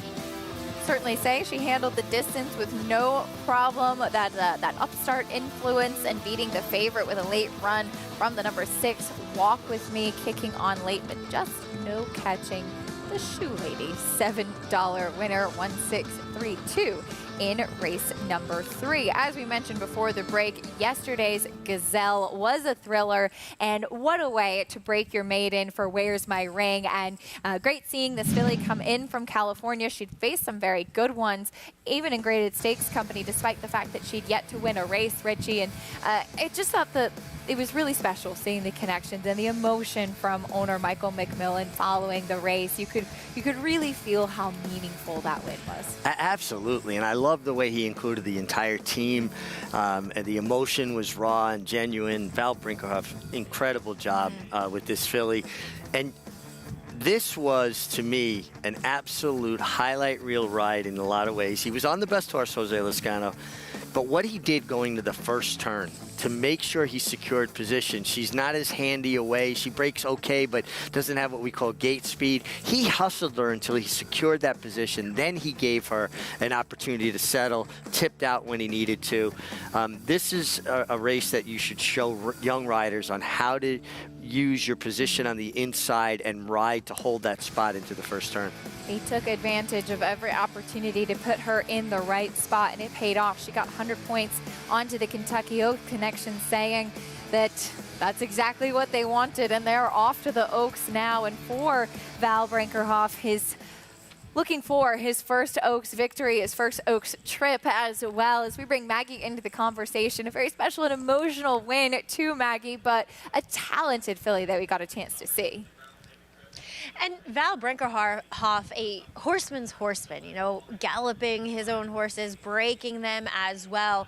And it's so good to see just kind of new faces for us, at least on this coast, into the game with a very solid filly. You know, I commented in the paddock, and it was kind of true of both of our 3-year-old winners yesterday, that they're both kind of classic looking thoroughbreds, as I allude to resilience as well. But Where's My Ring just had this air of confidence and class about her, and she's so beautifully put together. And I think the right move, you know, Val had her entered in the fantasy out at Oaklawn and opted to come here for a quote unquote easier spot. But really, when you're running against the clock, she was was pretty impressive, as she was just a tick slower than the boys in the Wood Memorial, earning herself a 90 Beyer speed figure and really earning her right to be one of the favorites for the Kentucky Oaks going forward. So I'm really excited to see what she does in Kentucky. And I think, you know, as you were talking to the owner, they're just so proud of their filly. And I think this is what the game's all about. Dreams do come true in the world of horse racing, guys. It does, and when things come together, Maggie, it really is a special thing. And this filly, Michael, the owner, he said he was at the Raiders game when Val called him from the sale and said, can I go for a little bit more for this filly I really like? And so I said, you know, next time you go for the game, looks like you're going to have to do some horse shopping again. Well, it's really nice that it worked out, and he had that kind of confidence and faith in Val Brinkerhoff, who just an all-around horseman. You know, someone who grew up with horses. They had to learn, he and his family, to do most of their own veterinarian work because it was 150 miles to the nearest veterinarian. So what did they say? Invention is the necessity is the invention. How did we word that? I don't Invention is the mother of necessity. Okay, I'll take your word for Necessity is it. the mother of invention. No, something like that. Anyway, also Val Brinkerhoff was a jockey and actually a good rider. And you said, you know, obviously probably making weight couldn't have been easy for him. So he is just, like you said, an all-around, well-rounded rider. Much more well-rounded than I am with my education there. Usually you've got the one-liners ready to roll. I thought I had it right in my head, but I totally blew it. But we take a look at what happened earlier in the card on Saturday with the Carter. It was race 4, and this was a race, Richie, where post time was much the best. Maybe he didn't win by the biggest margin, but I thought a quote I saw afterwards from Sheldon Russell was great. He said, fair play to the horse. He got the job done and he saved my marriage, because he was able to get up in time outside of the drifting Super Chow. yeah, and I heard Sheldon's comments after the race, and he felt like he would be able to get to Super Chow faster to keep him from drifting as significantly as he did. Obviously, that turned out to be a mistake, but it wasn't a thoughtless mistake. Right. You know, there was a thought process behind it. You know, it's our job to point these things out, and we all kind of talked about Super Chow and his propensity to drift, and this was even more severe than normal. Super Chow, he was really getting out through the stretch. But how about post time? 9 starts, 8 wins, a third. He has a turn of foot, and he's able to accelerate on the dirt. And I actually spoke with his owner on the way out yesterday, and it's just so fun to see people that appreciate their horses so much and are just so excited about it. We just had such a nice conversation in the lobby here at Aqueduct, and I'm sure made for a much nicer ride back to Maryland. Absolutely. Ellen Charles, great to see her in the winner's circle, and she said really enjoying the ride with post time. By the way, my dad, Brian, chiming in with necessity is the mother of invention. There we go. Yeah. Thank you. Thank you, Dad, for the assist I was all around it. You were right there. You were very close. Wood Memorial Day Stakes winners yesterday. Post time, of course, one of the highlights in the Carter. Definitely the best horse in that race and getting the job done with a remarkable record for this son of Frosted. When we come back, we'll take a look at the future. The OBS April 2-year-old sale coming up. In fact, the Under Tax show started today. We'll take a look at OBS April, and in particular, some of the New York breds that are pretty exciting to go through the sales ring next week.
Welcome to Mahoney Eden Manor Farm. We are New York Thoroughbred breeders. In Saratoga Springs, New York.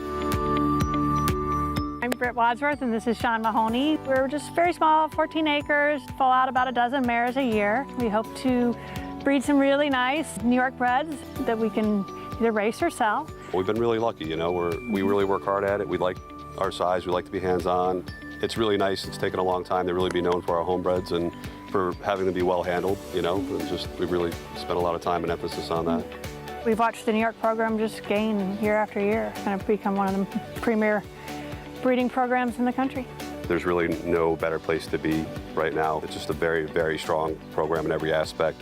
We will bring up very, very high-grade mares just to make them New York breds, because now in this day and age and in the sales environment, it adds value to them. So this is our main barn. It's a 10-stall barn with a wash rack and a tack room that's really done well for us, and it stays pretty warm. We generally full around a dozen, give or take, a year. It never ceases to amaze me, people's wonderment in mares and foals.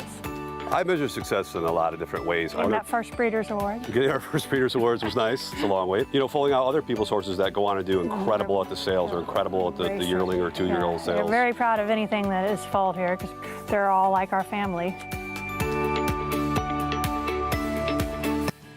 We love those New York breds. Check out nybreds.com for more information on the New York Thoroughbred Breeding and Development Fund. And with a 19% increase in New York bred maiden purses in 2026, it pays to have a New York bred. There's never been a better time to have a New York bred foal. So for more information on how to qualify your foal, visit nyra.com/nybreds. With the OBS April 2-year-old sale coming up, there are quite a few New York breds and New York sired 2-year-olds to keep an eye on. And we'll take a look at hip number 55, named No Problem, consigned by Sequel Bloodstock. This is a homebred for Chester and Mary Broman, who we know quite well in the New York breeding program by the late Improbable, who, Richie, unfortunately we lost too soon. But I was at the March sale, and he had some 2-year-olds that sold very well at the March sale, and this colt worked 10-1 this morning at OBS and is the half-brother to Hijazi. Beautiful walk on him, a big solid individual, and just so deep through the pedigree on the female side of the family, going back to Chester Mary Broman's foundation mare, Anti-Spend, who was a Grade 1 winner herself on turf as well as dirt, and she produced Seeking the Ante, a stakes winner, produced Friends Lake, the Florida Derby winner. So this is a very deep and strong pedigree with a very good-looking individual to match.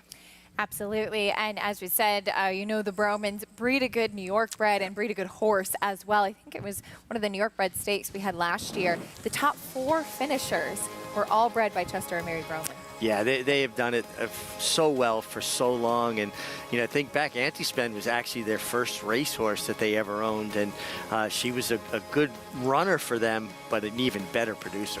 The OBS April sale to take place April 16th to 19th. I look forward to being there, and we'll be doing some interviews and catching up with some of the consigners and buyers while there as well as hopefully looking for some new stars on the ground as well with those 2-year-olds. Again, the Under Tack show going on right now, started this morning over at OBS in Ocala. As we head back over to Oaklawn Park, race 3 coming up next. The Arkansas breds in the spotlight for this one. 6 furlongs on the main track, non-winners of 2 in life, $20,000 claiming race, and right now the number 2, Chupapi Munyayo, 7-5. I am so happy that you said that first, because I wouldn't have even known where to begin. You get Keith Asmussen here for Ron Marquette, and it just makes a lot of sense coming off a big effort last time. He just missed last time at the same condition, and when dropping back down in class, the 6 Street Commander as well as the 8 Dicey Wager taking a bit of attention as well. Loading in for this Arkansas bred race, race 3, we send it up to Matt Dinnerman for the call.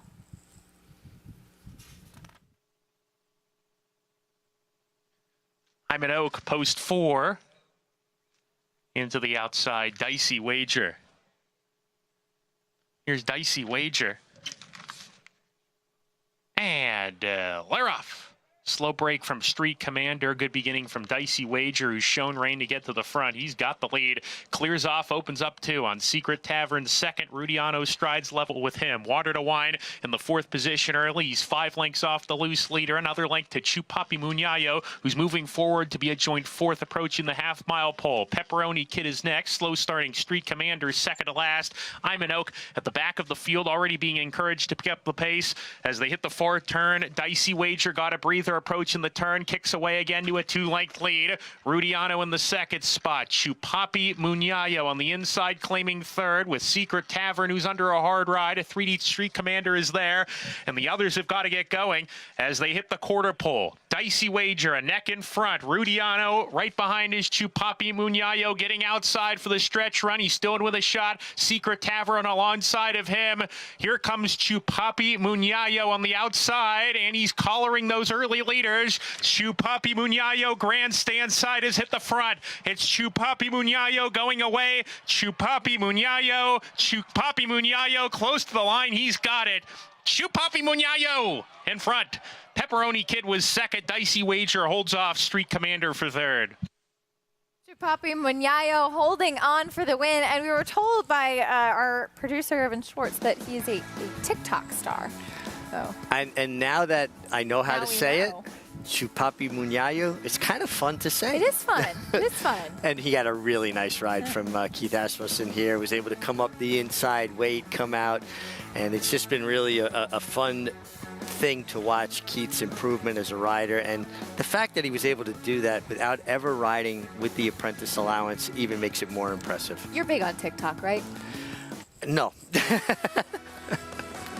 The late pick 5 coming up from Aqueduct. After this, we'll talk a little bit more about race 4. Kick off the sequence. Stay with us on America's Day of Races.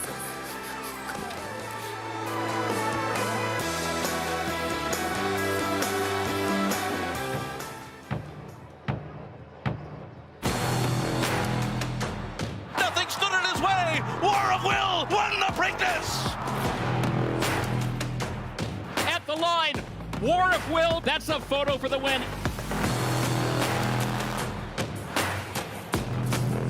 Hey, 650,000. War of Will, standing at Claiborne Farm. It's America's original sport, and no one covers it better than americasbestracing.net. From the sport to the lifestyle, the best races, horses, and destination venues, cocktails, gambling, fashion, and more. AmericasBestRacing.net is a sport for you.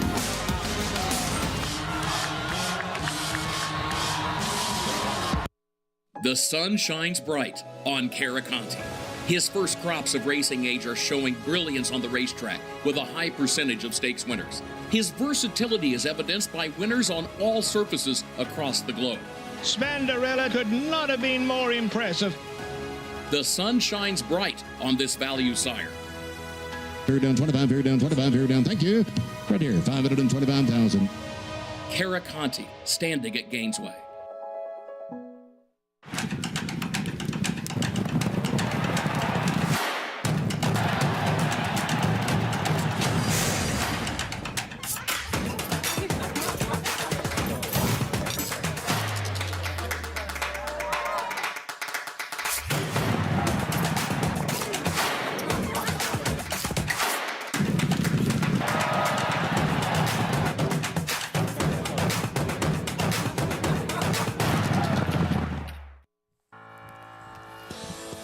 We're back on America's Day at the races. There's a look at Dylan Davis standing by with Orlando Nota. Dylan looking for his second win of the day. Just had a victory in the last race and a 4-win day yesterday. And this one taking a drop in class. This mare currently Irish Jackson 4-5.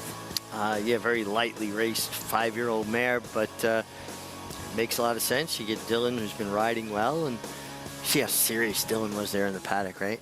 Very focused. Very, very focused. He still reminds me of the elf on Rudolph the Red-Nosed Reindeer, Hermie, that wanted to be a dentist.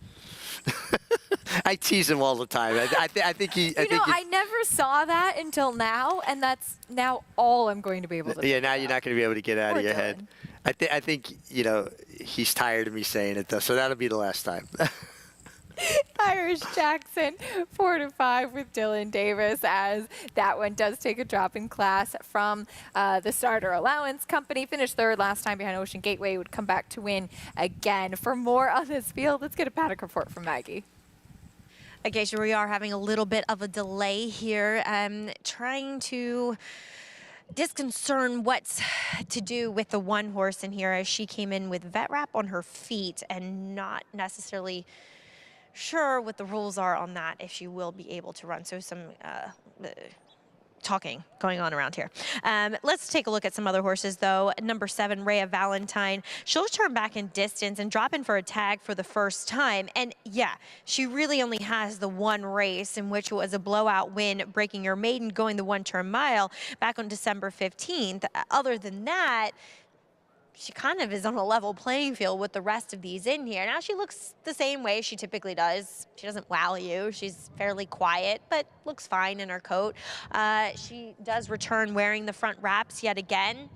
And I really don't have a problem with her going this shorter distance. She really hasn't run any shorter than a mile previous in her career. And the drop in class does say a lot. But as Andy Sterling had brought up on the simulcast show earlier, this barn doesn't necessarily win with their drop downs when they're short prices. As if you want the horse that just looks best in here, and I can't particularly suggest her on paper, though, that's number 4, Shelly, as she's second off a layoff here for Mark Hennig. And I kind of got the feeling that after taking quite a bit of kickback in that return race on March 24th, it was just kind of, well, she was coming back off a long layoff. Let's, just get her around there type of thing, kind of like more or less a test ride. She looks so fit here. She looks much stronger than she ever has in the past. She's dappled head to toe. She's got great energy here in the paddock, Acacia. And if I could just kind of ignore her form, I would go with Shelly. Well, we'll see how she does do today. Maggie, she's a nice price at 5-1. And to be fair, she is taking a drop in class after facing tougher last time, the first time for the barn. Yeah, listen, I think sometimes you have to almost throw form out when you really like the way a particular horse stands out physically. Now, put a line through her 2 turf races, suddenly her form's starting to look a lot better, isn't it? Yeah, absolutely, especially given the fact that she faced tougher last time and she was a price, broke her maiden for 30 at Aqueduct against fellow New York breds, and we'll see how that does stack up today in this open claiming race. There is Rhea Valentine, though, who has been going a mile and an eighth recently in her last couple of starts, did break her maiden at the mile distance, so 7 furlongs she cuts back to today, and she does drop in class given what she's been facing lately. Yeah, I mean, she stepped up into the ladies' stakes after breaking her maiden, comes back in allowance. This is just a much more appropriate spot. She just seems like she's much better placed, if you will. You see her here drawing off, running on her left lead, never changing over to right lead, leading with that left foreleg. And she typically does that. Yeah, and that's her. Some horses, as much as we want them to change to the right lead or the outside proper lead in the stretch, some horses just don't want to do it. And you wind up hurting their forward momentum, swinging them around or shifting your weight around, trying to get them to change. Sometimes you almost just have to leave them be. This is where they're comfortable. Maybe she's just a southpaw. She's a lefty. Maybe so. Even money on the number 3, Irish Jackson, though, who does take that drop in class. And she has some tactical speed as well. But first, it looks like the number 1, Lavon, will be able to run in here, and she'll kick off the post parade. Yeah, it looks like sends the vet wrap on her feet. That's something new. One thing about this game, you're on long enough, you'll learn and see things that you hadn't before. 13-1 on that runner. Here's Dolce Sarah. Yeah, she's actually moving up in company after being well beaten last time, 3rd for claiming 25 non-winners of 2 in a life. Your favorite Irish Jackson on the drop in class? Yeah, it makes a lot of sense. Number last time certainly good enough to win here and gets class relief. Dylan Davis looking for another one today. High marks from Maggie in the paddock for the 4, Shelly.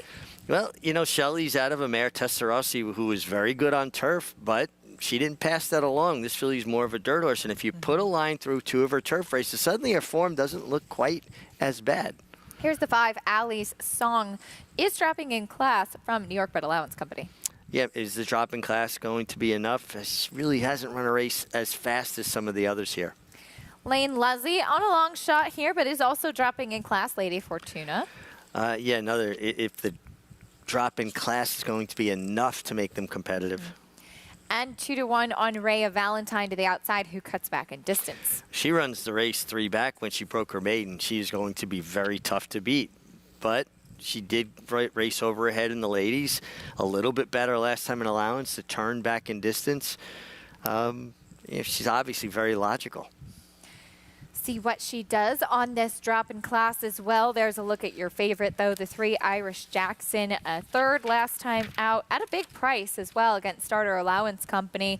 She broke her maiden for New York bred, $25,000 at the start, and then did very well running for the waiver in November. And like I said, even picking up a check last time against Tougher. It just feels like this is a logical spot for her. I think she's very well placed, and we talk about that quite often. Not only do successful horse trainers have to be good horse people, right? Good caretakers, identify horses' issues. They are athletes. They're all going to have some issues, and get them healthy, as happy as they possibly can be, but also managing their careers, placing them in races that they can excel at. A horse could be doing absolutely fantastic. If they're in over their head, they're not going to win. They can run their best race and be 4th or 5th. So I just think placing them properly makes a lot of sense. For more on your favorite, let's go back to Maggie. Yeah, Irish Jackson. Look, she's a lightly raced 5-year-old. She does have a bit of trouble staying on the racetrack. George Weaver had to wait till she was a 4-year-old to get her to the races, and then off the claim for Orlando Notice, she had to wait 6 months, nearly 7 months, to make it back to the racetrack. Obviously, there's some issues that she has to overcome as the front wraps do stay on for the 2nd consecutive race, but she was certainly flattered when Ocean Gateway won her 3rd race in a row subsequently after with that 80 Beyer speed figure in an allowance race. She looks good. I can't fault her. I really don't have any problems with her at all, and I like the 7 furlongs. I think that's an ideal trip for her, too. So yeah, I just honestly, I did a Paddock pick here. I don't know if she's good enough, but I couldn't get over how well Shelley looked. And to be fair to Rhea Valentine, I know we watched the replay of her win, guys. She did switch her leads in her last race, so I don't know if that's a good thing or bad thing, but she actually did switch in her last effort. Maybe she is trending in the right direction.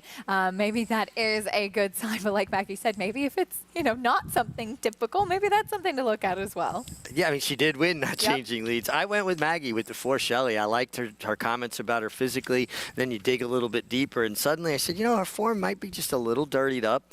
And Eric Cancel, to me, excels with horses that come from off the pace. Look for Shelley to be rallying late. See how it does play out. 6-5, though, on the number 3, Irish Jackson, loading in for race number 4. Coming up here live at the Big A, Chris Griffin standing by with the call.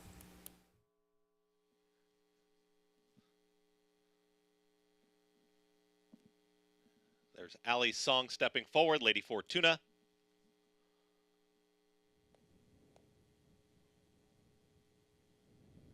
Rhea Valentine. Rhea Valentine goes in. All set.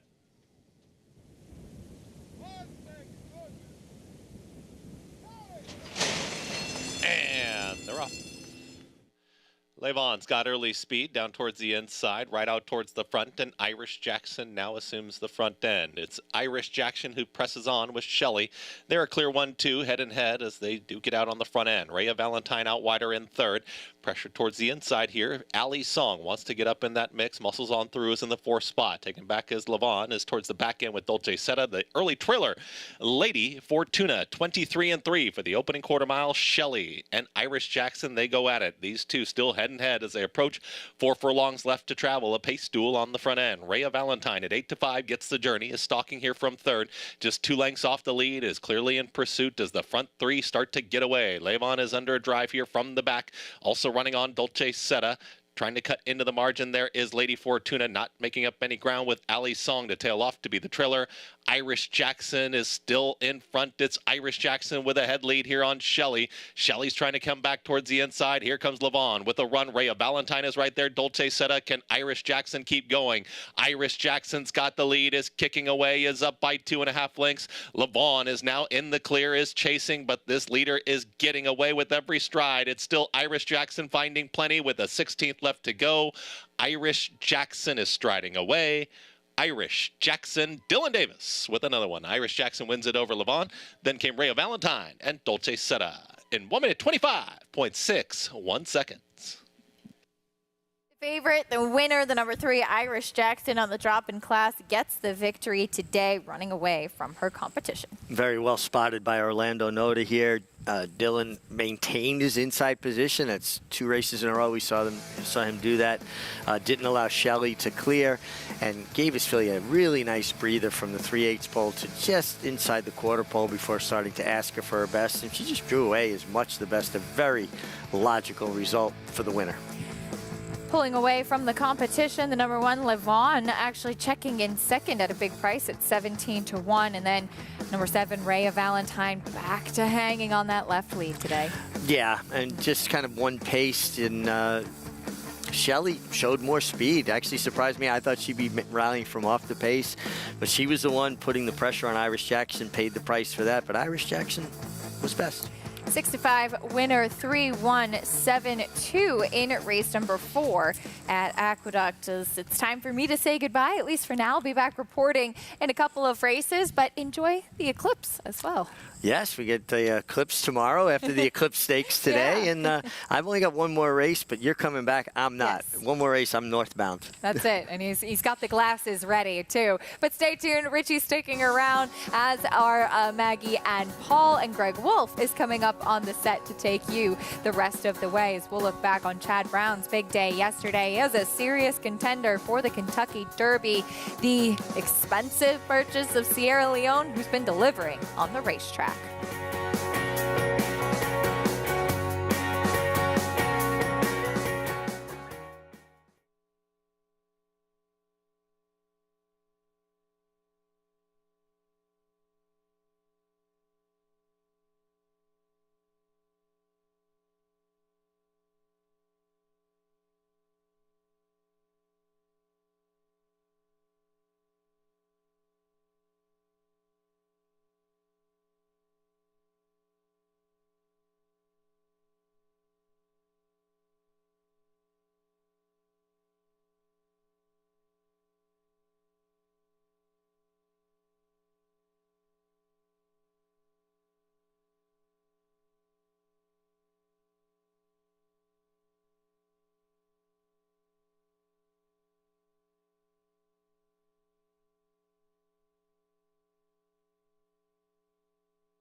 Welcome back to our continuing live coverage on this Sunday afternoon, America's Day at the Races on Fox Sports 2. Greg Wolf stepping in for Acacia Clement with the MIG here as we get set for the Late Pick 4 coming up on our card here in South Ozone Park, New York. Obviously a very big day, completing basically this picture for that first Saturday in May.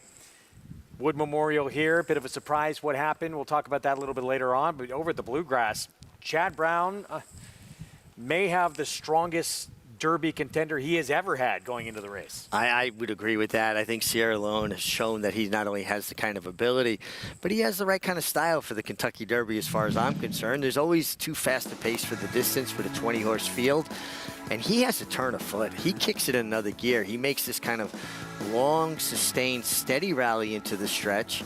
He had to come wide. You don't want to inhibit his forward progress. He gets over his right lead. And watch here. When Tyler Gaffleone, who just seems to have so much confidence in this horse, gets after him with his left-handed crop, he drops his head and finds more. This was back-to-back races where this horse really finished. He has a propensity, a little bit of a habit of wanting to lug in a little bit, but he hits the front, his ears go up. This was a big effort for this son of Gunrunner. Traditionally in that race, field's going to be crowded, going to have to work out a trip. You like to have a little more tactical speed. The biggest concern for this horse may be they're going to have to do a lot of schooling at the gate because he got agitated again, and we know what that crowd's going to be like on Derby Day. So that's going to be the focus for the Chad Brown barn heading into that next stop in Louisville. I'm sure he'll be schooling constantly at the starting gate with that big crowd on Kentucky Derby Day. If a horse has, a little bit of a problem like that around the gate, it's usually compounded because of the atmosphere and the size of the crowd and just that excitement level in the air. But no doubt about this horse's ability, and I loved his comeback race. This was another step forward, and maybe he's primed for his best third off the bench, which would be the Kentucky Derby. He is a nose away from perfection in his 4 career starts, and big move forward now. Biggest figure he's run yet in his final Derby prep as we bring in Jonathan Kinchin. JK, seems like there is a lot to like about Sierra Leone. Absolutely. There's a ton to like about Sierra Leone. Earned a 98 Beyer speed figure. When it comes to these Kentucky Derby preps, the one thing I trust the most, a lot of questions have to get answered in terms of distance and things of that nature, young horses maturing. The one thing I trust the most is the speed figures. They were designed to compare races from different racetracks on different days at different distances. That's why they exist. In Sierra Leone, got a 98 Beyer speed figure last time, and in my opinion, the way that we saw Fierceness run in the Florida Derby, there's really only 2 horses that can really win this race to me, and that is Fierceness and Sierra Leone. Sierra Leone does seem like the type of horse that's going to appreciate some added distance. Also a horse that comes from out of it. Typically the Kentucky Derby, although it's a 1.25 miles, it's not won by horses that are deep closers or horses that come from way out of it. You have to make that run early. And a lot of times the leader at the 8th pole is who wins the race. And it feels like Fierceness with that 110 Beyer is going to be more forwardly placed. He's going to be in a position that I think is probably a more advantageous position. But there is a lot of questions about what's going to happen when a horse looks Fierceness in the eye, and I can guarantee you Sierra Leone will be waiting in the wings. I thought yesterday's Bluegrass was an outstanding race, and while I believe that Fierceness and Sierra Leone are absolutely the leaders in the clubhouse, don't sleep on the race that Just a Touch ran. Pretty impressive in his own right. And, Danny Gargan's going to have a couple of horses going to the race as well. A huge long shot in the Wood Memorial that wound up hitting the board. But also Dornoch, he has said, the brother to last year's Kentucky Derby winner, they're going back to what's worked for them. The horse did not like dirt being kicked in his face, so they are going to be forward on or near the front end in the Derby. Yeah, I agree with him. You got to play to your horse's strength, and you want him forward. I'm not completely in agreement with everybody's idea that you want to be forwardly placed in the Derby. I think pace makes the race, and we've had horses rally from off the pace, and I'm going back, for years, horses that have come from way, way back to win the Kentucky Derby, Monarchos and so many others, actually, obviously Rich Strike most recently, but I think that if things heat up on the front end, Sierra Leone is a horse that has shown he has a turn of foot and a relentless drive to the wire. And I don't mind him coming from off the pace. I remember George Velasquez wending his way through a 20-horse field with Pleasant Colony from basically 18th and getting it done. Yeah, you have to get the trip. You've got to get lucky. You don't want to be, hindered by traffic. But if they go quick and spread the field out, a horse like Sierra Leone, I could see him getting it done from off the pace. I think majority of winners, a great majority, have been in the mix forward enough at that point in the race. I think that's more prevalent since they changed the point system to get in the Derby, because it precludes horses that win sprint races from getting points. So you don't have sprinters running in the Kentucky Derby anymore. I think previous to that wasn't the case. Might disagree with that. We'll see. I'm going to do a study on this on my days off. There have been several studies, but we'll see. I mean, it's tough. It does happen. We saw Rich Strike do it as well. Meanwhile, there was another big 100-point race as well. Stronghold won that Santa Anita Derby. We'll talk about him. Very interesting. Let's get another take on what happened in these big races. On Saturday, Paulie, is this picture now basically complete? We'll have that one more race to Lexington, but right now that picture is pretty solid. Yeah, it is solid. And I would think right now if you ran the race tomorrow, you would probably have Fierceness as be your first choice, and Sierra Leone would be your second choice. I would think Catching Freedom would be right up there. And we still got a long ways to go, these horses training up. But, what Jonathan said I thought was very key. Just a touch in only his third career start. Now, I know he was second in the Gotham to a horse that came back, didn't run well in the Wood, but, he showed me a lot yesterday in his third career start. First time around 2 turns, first time on a dry racetrack, and just got beat by maybe a little bit more experienced horse with one more race at Sierra Leone. And I get it, Sierra Leone might be more talented, but if you're talking about a horse that could be up on the pace and maybe laying right off of Fierceness, it could be just a touch. And, a Justified Triple Crown winner out of a Tappet mare, I don't think the Derby distance will be a problem. So it might be a little bit of inexperience for Just a Touch, but I thought he was kind of impressive even in defeat yesterday in the Bluegrass. Now we're going to see how, things shake out. We'll see what happens with that Lexington. If that does happen to change anything and knock a few horses out of that top 20. But, basically picture is set at this point, and we know going in, Fierceness is going to be the favorite on Derby Day. Yeah, there's no doubt about that. Fierceness is brilliant. The whole in Fierceness up to this point, we just haven't seen him have, overcome adversity and be successful. And I'm saying that's 100% written in stone that he can't, but up to this point we haven't seen it. But he's also a horse that possesses a lot of natural speed, and I think he's always better going a little faster than slower to avoid any kind of adversity. Going to have a lot to talk about. It's going to be fun to dissect everything this next month till we get to that first Saturday. And then we're going to take a timeout. We'll be back.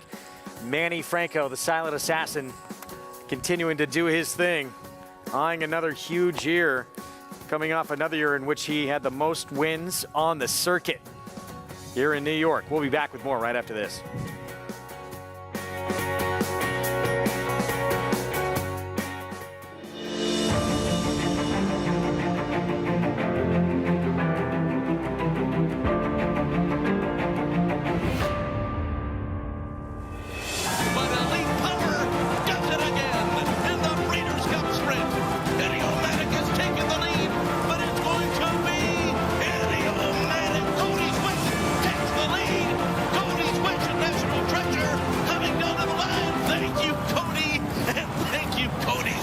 Experience the adrenaline-pumping, suspense-filled action of the Sport of Kings no matter where you are with Naira Bets. It's fast, easy, and secure.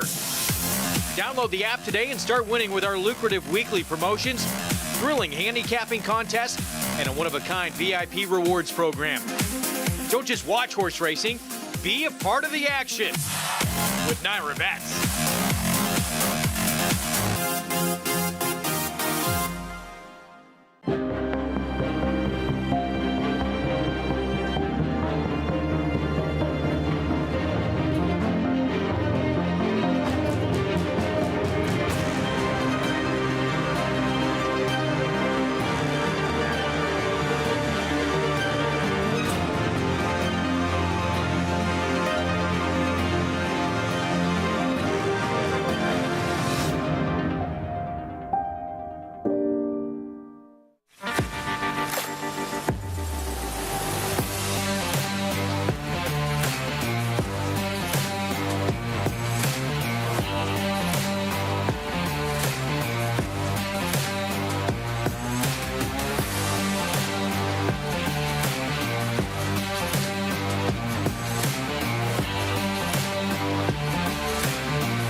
Back with you on America's Day of the Races on our Fox Sports 2 coverage. Greg Wolf, Richard Migliori, Maggie Wolfadale, Acacia Clement, JK, and we got Paula Duca out in Hot Springs. Fourth up next at Oaklawn. It's a $50,000 maiden claiming two-turn route race, mile and a 16th, and Greer's Ferry for Kim Poole. It's been a rough meet for a barn that was really long shot upset specialist early on at the meet last year. We'll see if they can break through here. Let's go to Paul for more. Yeah, you're right, Greg. Kim Poole's just had a really tough meet. He's had a lot of second-place finishes as well. But, you know, there's 2 horses in here that are leaving the Lindsay Schultz barn, and the 3 is one of them, Greer's Ferry. And when you look at the numbers, he's the best horse on sheets. Now, there's a couple concerns that you go to, at least the best numbers on, to me, any metric. The worry is if you look at his last race, he had the race won. And listen, he got beat by DeLuca that day. He's got a tiny bit of hang in him. Well, he kind of has a lot of hang in him because he looked like he was dead home here, and DeLuca came back and beat him. So it's just one of those things where a horse with the best numbers now going to the Kim Poole barn. And the other concern is now 3 races in a month, okay? So maybe that's the positive, especially being with the conditioning. And like I said, this horse runs back to those same numbers. He's going to be tough to beat, but does he just run to his competition?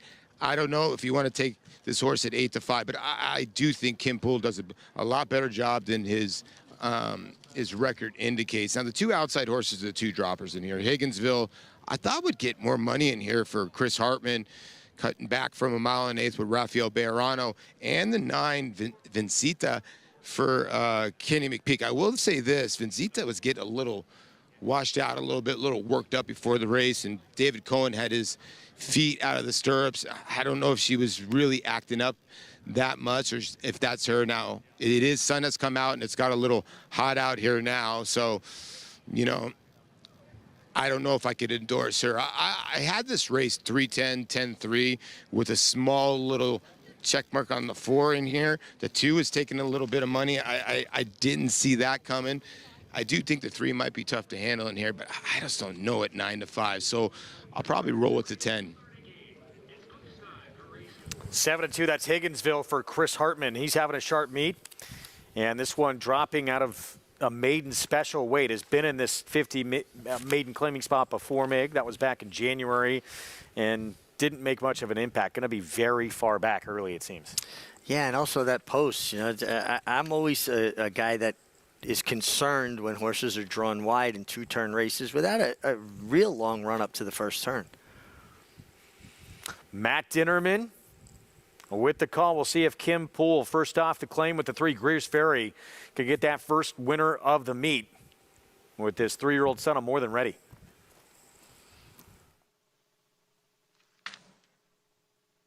Structured. Duac. Silver Tone. And then to the outside, Higginsville. Here's Higginsville.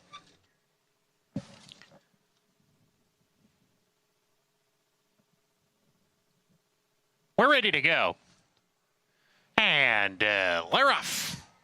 Mo Mesa in the middle of the field, up alertly on the pace. Mohawk River close. Victory Dash, the first-time starter, moving up on a hold here. But it's going to be Mohawk River to win the race to the first turn. Mohawk River in control into that turn. Structured second. Victory Dash coming to split that duo and is up to tackle that front runner, Mohawk River, in the first quarter mile. Victory Dash taking hold of the bit and kicking on now. Victory Dash opening up 2. The rider trying to ration his speed. He's on top by 1.5 lengths now. Mohawk River on a keen hold second. Greer's Ferry moves inside of him. Vincita in the 4th position as they sort themselves out down the backstretch. Structured was prominent early, is back in 5th. Higginsville broke on the outside, is alongside of that rival on the fence. Another length to Silver Tone. Mo Mesa alongside of him. Then comes Gotta Have Dreams, and Shattuck is at the back of the pack. Victory Dash went 23-3 for the first quarter, 48 seconds flat for the half mile. Victory Dash approaching the turn, a half length in front. Mohawk River second. Greer's Ferry shuffled back on the rail third, is now being sent to log.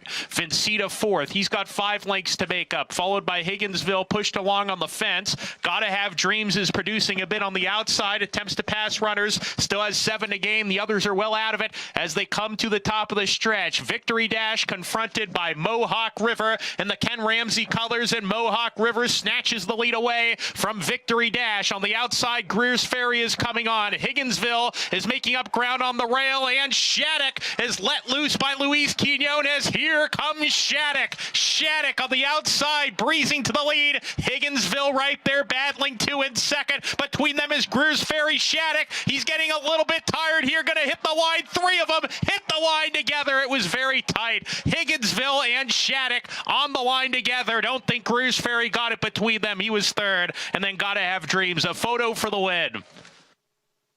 Might have been Shattuck. That's the 8 on the outside. The 10, Higginsville on the fence. Between them, Greer's Ferry not really involved in this for the win. It comes down to the inside-outside. They're doing their best impression of Brownie, wait a bit, and Rousseau in the Carter handicap many years ago. His head's up and down on the wire. I think the outside got it. Tough to tell. How about I thought Bejarano? so too. How about Bejarano and Higginsville finding the rail from post 10? If it was the outside, by the way, 22-1 on that winners. We get back to New York. Post-parade here for the 5th. And here's a look at the 1 camera as we start the pick 4.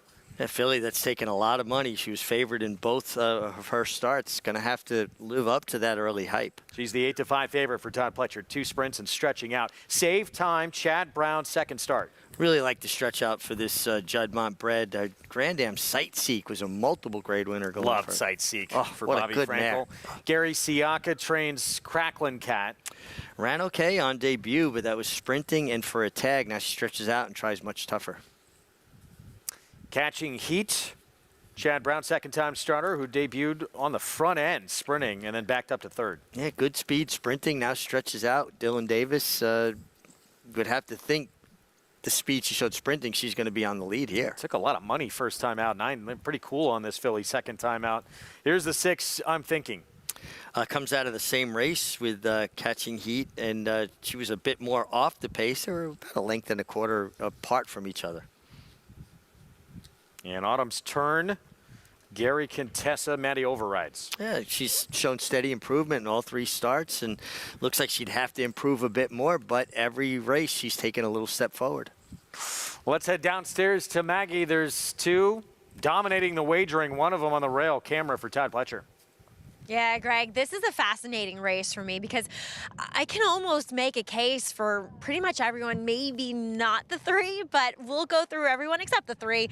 And beginning with Camera, like you said, co-favoritism going to her. And as she's been drawn in on the outside in both of her career efforts so far, now she's at the other extreme, down on the rail, but in a shorter field in which she comes out of a race where I really think she hung. The horse who finished second that day, she couldn't outfinish.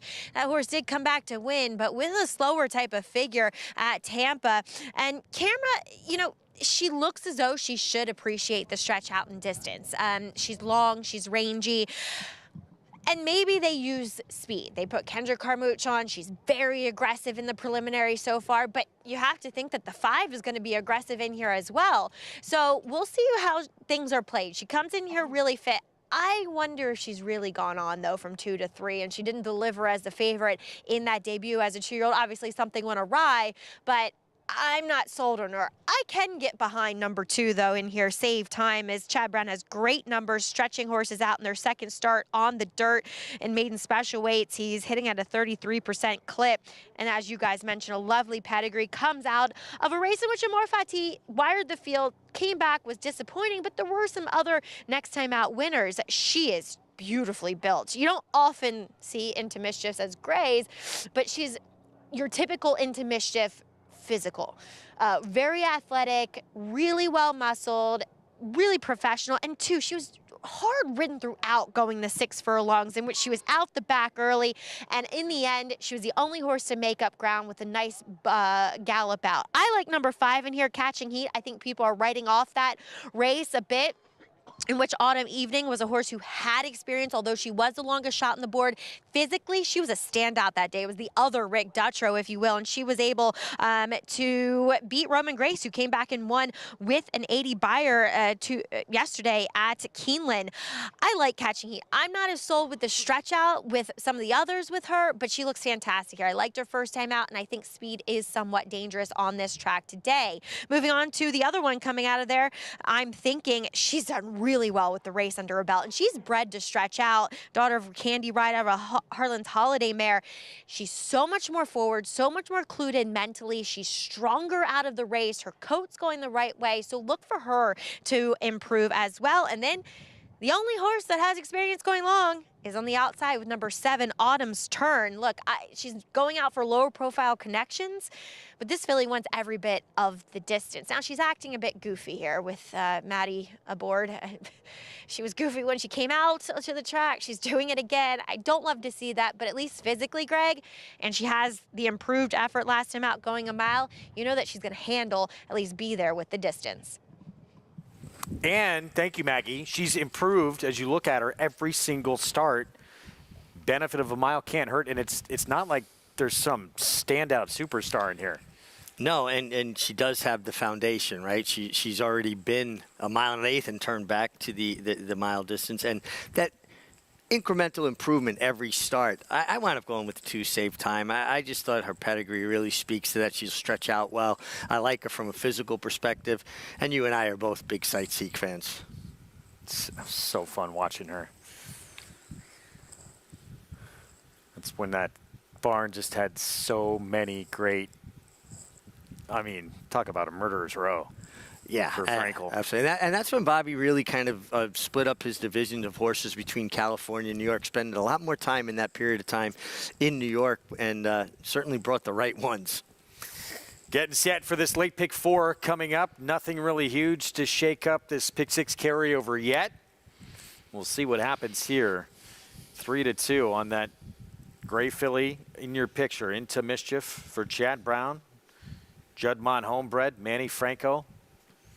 On board the favorite. The other Chad Brown, who took all that money, was not the favorite, but was just below 2-1 in the debut, the 5, Catching Heat, who very likely could be on the front end in here if that price has come down. Was 9-2. You knew you were not going to get that. Down to 5-2 right now. Yeah, she ran really well on debut, and she might just be able to control things on the front end. To show that kind of speed, sprinting, obviously stretching to the mile, you'd have to think at least she's going to be forward. There's Kendrick Carmouche stepping in on camera for Todd Pletcher. Curlin filly. First time going beyond 6.5 furlongs after 2 sprints. This filly must have been really impressive in the mornings to take the money she did on debut in Saratoga at 70 cents on the dollar, and then was defeated last time at Tampa at 90 cents on the dollar. She must be a really good workhorse. $1 million Curlin filly. So, yeah, she looked good before she ever stepped on the racetrack. We're set for this pick 4. Let's go to Chris Griffin for the call.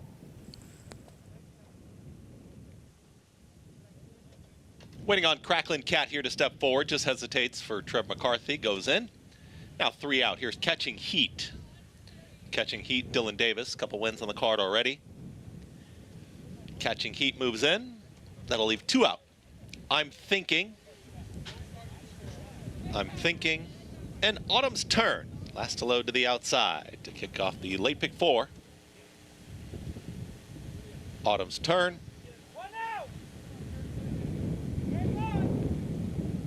Is in.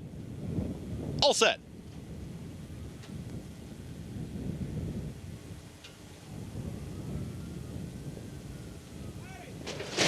And they're off. Camera breaks very well. It's camera right out to the front.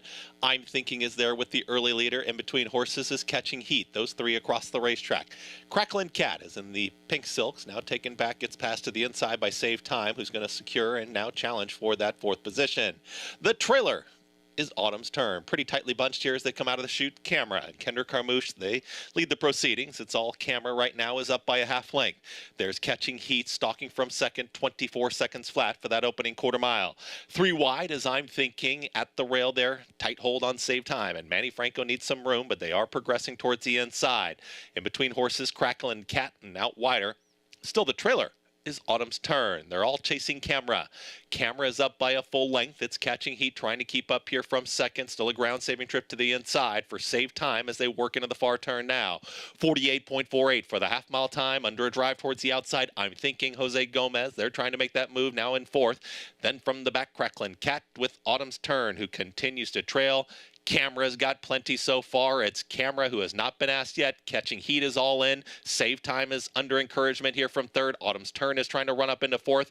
Camera is now asked the question at the top of the stretch. Catching heat is trying to pounce on this leader. It's Camera who's trying to extend the margin. Camera trying to hold off the oncoming strides of Catching Heat down the center of the racetrack. They approach a final furlong left to go. It's Camera still finding enough. Camera is in front, is back up by a length and a half. A 16th left to go. Camera and Catching Heat. Camera's in front. It's picture time for Camera, who gets the victory. Camera wins it over Catching Heat, then came Save Time and Autumn's Turn in 1 minute, 38 seconds flat. Camera with the victory here. 2 sprints stretching out. Todd Pletcher, Eclipse Thoroughbred Partners. Kenner Carmouche aboard. Well, obviously a filly with a big pedigree, big purchase price.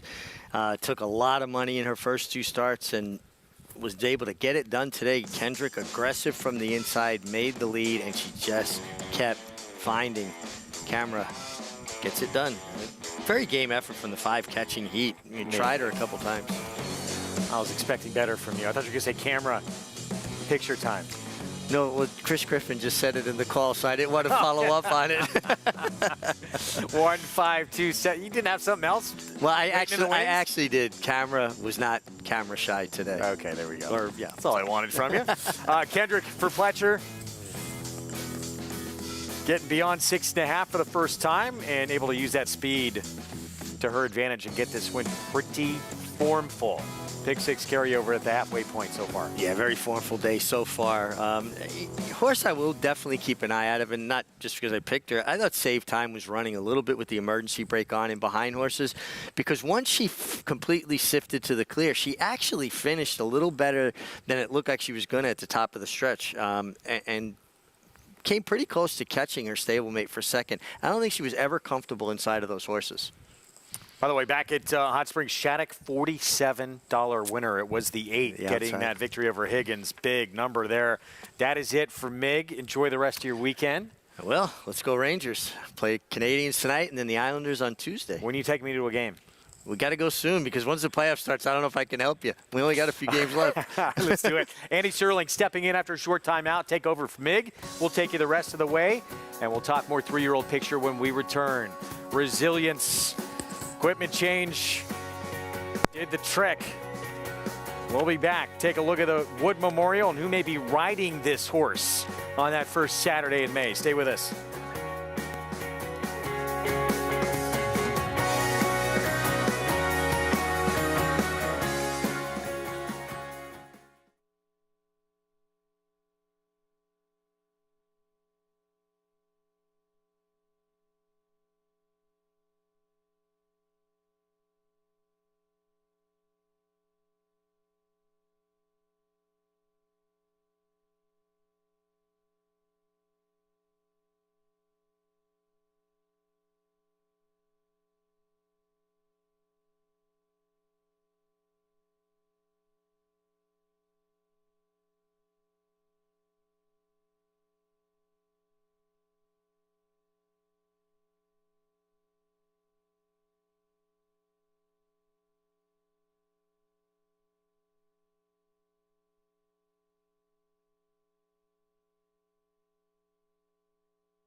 At 25, I got a job at Hillendale as a stallion groom, and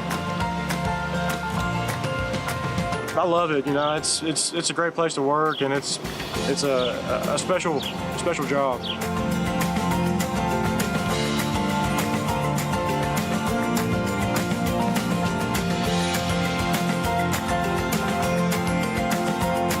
The stallions really do a lot better when they have a consistent person in their life.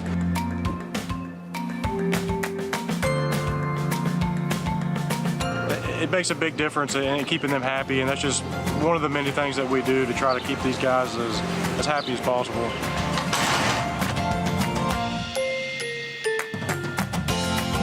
So I'm responsible for the general care of the stallions here, and during breeding season, which would be from Valentine's Day until 4th of July, I'm in charge of all the breeding that we do here on the farm, in the breeding shed.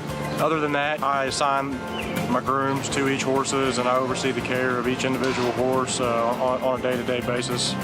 You know, Army Mule and Good Magic too, I have a soft spot for those two, just starting out the same year they were here. It's been really special for me to learn and grow with them at the same time.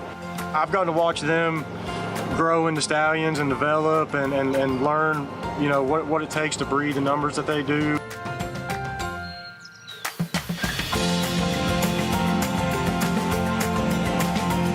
We get to work with horses over long periods of time.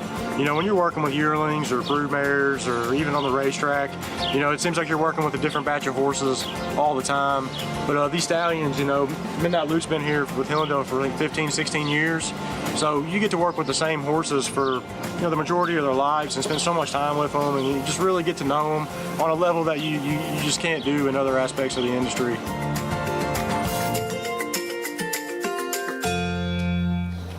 Back with you on our Sunday coverage, and proud to have Hillendale at Alapa as a sponsor of our program. Welcome back to those joining us here on America's Day at the Races.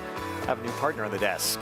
New York Racing Association handicapper Andy Serling stepping in to take us the rest of the way here from Aqueduct and Oaklawn. Good to see you. Nice to see you. It's been way too long. It has been a while. A lot happened on Saturday. We're going to talk about plenty of it in that 3-year-old picture, including the Wood Memorial. We'll get to that, but Belmont had to change his flight plans.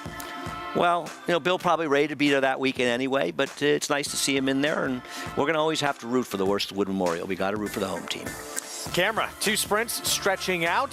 Todd Pletcher, Eclipse Thoroughbred Partners, Robert LaPenta, Kendrick Carmouche get the win. It does thing like, I don't think the rail is some kind of gold conveyor belt, but hasn't been a bad place to be today. And I just figured that she'd be the speed today, and maybe that would help her. She's been a disappointment, to say the least, given how much money she took the first time out. But this is a nice step in the right direction. And the 2 Chad Brown horses she beat are both promising horses. So we'll see if she'll be able to go on with it from here. Pick 6 carryover. We'll show you where it stands at this point. Been very formful. $5.90 on the 9-5 second choice in this race. $77 pick 5. Were you surprised that the public, and I picked her, but still, that the public knew Iris Jackson was going to beat Rhea Valentine? I did not expect her to be favored, but they were right. It was. I thought you thought she might be favored, so you. Yeah, I thought it was close. I just thought the drop down the other one might make her look. I mean, just about everyone's still alive at this point. I think for a lot of people, too, who played very small tickets, it's going to come down to a single in the last. I agree. I mean, I had this conversation with Steve Christ earlier today. We both sort of said, well, rock and roll is not the kind of horse I want to lean all my money on, and not a horse I would make a big bet on, but probably one you single. I mean, I would have backed up with the number 3 Dad's Good Runner, but only for a small part of my play. What kind of music you want to party to, not be single to in the last? Yeah, well, I mean, a lot of us like Thistle, and I picked Thistle, Maggie picked Thistle, but Thistle won't be playing today, so we're left with a 4 to 5 morning line. It will be even shorter with Thistle out of there. Well, in this race, too, very interesting. Yeah, so Trafalgar, 3-2. How do you feel about this one? Huge class dropper for Linda Rice in terms of trustworthiness. Minimal. Linda does have good percentages with her drop downs. 50% drop downs in class. She's 44 for 136, but the ROI is $1.67, which is right around the takeout. So it's not as though she's dramatically underperforming, but once again, you're talking about a short-priced horse that his form's a little bit dubious. I happen to like the 1, Bourbon Calling is the alternative, and I'll try him, but I can't argue that Trafalgar's the horse to beat. Or against him being horse This speed. guy right here have been trying to tell everyone all week long, pay attention to resilience for Belmont in the Wood Memorial. And maybe it was an equipment change. Belmont also says the horse is just coming around a little bit, but definitely feels like the blinkers helped. This horse in that Risen Star, Track Phantom actually came out a little bit, and Resilience had hesitated for a stride or two, kind of stopped running and then started again. Blinkers seem to have helped. And this is a mark of a great trainer like Belmont, and he could never win another race as long as he lives, and he'd still be considered one of the all-time great trainers, is that his horses, the good ones, will get better with every start. And you've got to love that every single race he's run, the Beyer figure has improved from the race before that. So that's enough to give you some hope he can take another step forward and maybe get a piece of this Derby. Let's be honest, he's going to have to run better than 90 Beyer. He got a very good trip in here, but this does feel like a horse that in time could step forward and be a player in the division. And, good news out of this race, too. Deposition, who fell at the 3/16 pole. Just a little bit body sore, but really that's it. Horse came out of it okay. And that's, obviously the great, the most important, the rider. The last thing in the world you ever want to see is riders getting hurt, and also the horses. And for people that wonder why we wouldn't comment on it right away, it's because you don't know. The last thing you want to do is tell people we think something awful happened and it turns out everybody's okay. You want everybody to be okay, but you can't opine on things that you don't know about, and we wait until we get word to find out, and it turned out everybody's okay, so thankfully. We talked about it a lot on the show yesterday, too. Obviously, John Velasquez, he's the regular rider for the horse. He's going to be the favorite. Fierceness, he's not going to be abandoning that mount for this horse. So Resilience, you go back to that relationship Belmont has with a certain rider, and kind of makes you think that's who will be aboard, but there's a couple of, I'm sure he's getting a lot of phone calls right now.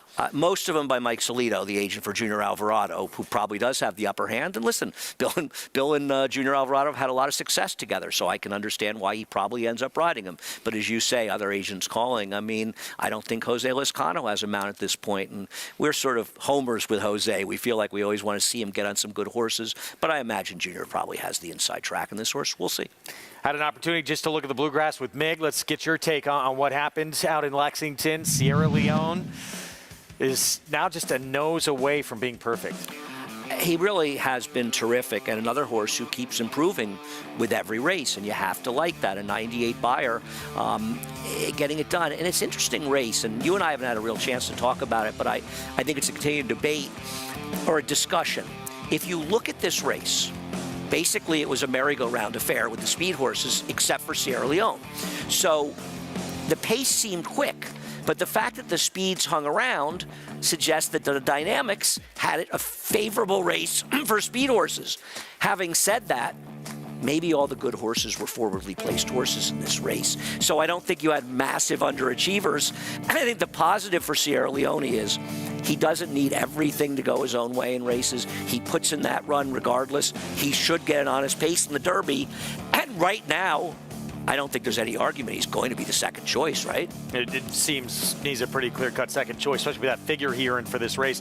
Tyler Gaffleone said he felt, with 5 furlongs left to run, he no question was going to be a winner in this race. He felt ultra confident. He says this horse is push button, and he could just take him wherever he wants. And he rides him with such confidence, but he's also managed to put him in the right spot in the last 2 races. He's gotten position, and that can be tough with a horse who's a bit of a deep closer, because you don't want to put yourself in a position where you're left with too much to do. And hopefully that confidence will help him in the Derby, but I think the last thing they want to do is sort of get away from what took him there. And I think in this Derby, no one is going to, if you want to argue that there's a more talented horse in the race than Fierceness, I think you're going to find yourself in the losing end of that argument. Fierceness has incredible talent. What he may have is the inability to perform at that level if things don't go well for him in a race. So if you have a closer like Sierra Leone, you can't spend a lot of time worrying about Fierceness getting loose, because if he runs his race and gets the right trip, you just probably can't beat him. But if he doesn't, then the pace probably comes apart. And I feel like if you're trying to beat Fierceness, you're supposed to be doing it with horses that are coming from behind. I don't want some horse that's going to be near him on the front end and try to beat him with that horse. Well, meanwhile, out on the West Coast, Bob Baffert looked like he had a formidable player in Imagination, but Stronghold had come into this race apparently on fire. He was out working graded stakes winners, older graded stakes winners in the morning. Well, he delivered here, and he improved on his big win in the Sunland Park Derby, and that was nice to see. And I'm glad to see that California's going to have a representative. I know they could have Endlessly as well. He's really a turf horse, and hopefully the connections will run him in the race he belongs in, the grass. But I'm glad to see that they're going to have a horse, because the Bob Baffert situation, however you may feel about it, I, for one, forgetting about Baffert, I love California racing. You've spent a big portion of your life in California, working in California racing, and it hurts. It's painful to watch the situation out there right now, and I want to see their good horses, because I've been around a long time, and there was probably no better recent Triple Crown, or relatively since then, than Sunday Silence and Easy Goer, a battle between East and West. We want California horses in our big races. I like the argument, you know. I miss West as best. Yeah. It's fun. Fresu, by the way, you see him with that huge hand up in the air at the wire. First Grade 1 win for him in North America. Good for him. And I saw Frank Mirmati had some nice things to say about him on Twitter, and you like to see that exuberance, and he'll be heading towards the Derby. Now, obviously, he's going to have to run a lot faster than the 89 buyer he got, but maybe he's in a similar position to a horse like Resilience. So there's that leaderboard that is pretty much set. We're going to have the Lexington that could potentially knock out a few horses near the bottom there. So who could? So it's 20 points, and they're trying to run that horse that won the Holy Bull in there. Hades. Yeah. See what happens. I think the point system works well. It's not perfect, but in an imperfect world, it works well. We're going to get back to Oaklawn when we return. More with Paul LaDuca in just a little bit. We're 2 minutes to post in race 5. It starts the late Pig 5. And a wide open race, a favorite in this one right now, 7-2. Stay with us.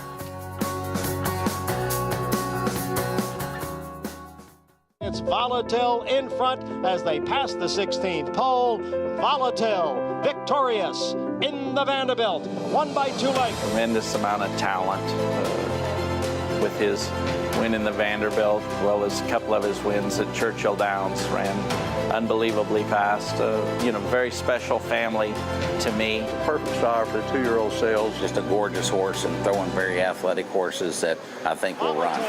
Victorious in the Vanderbilt.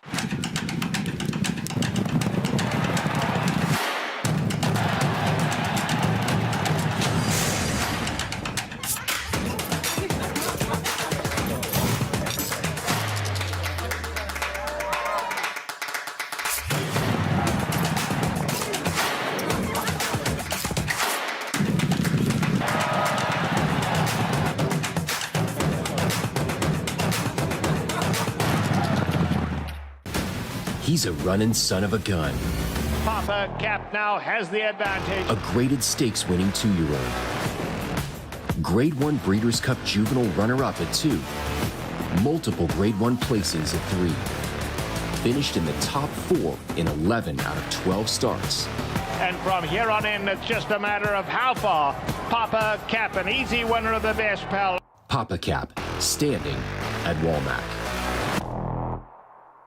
Racetrack Television Network brings you every race, from every track, on every screen, every day. With monthly packages starting as low as $5, RTN gives you great value and access to more live HD streaming and race replays than anyone. Visit RTN.tv today to sign up and watch on almost any device, including Roku and Amazon Fire. RTN has packages that start at $5 per month.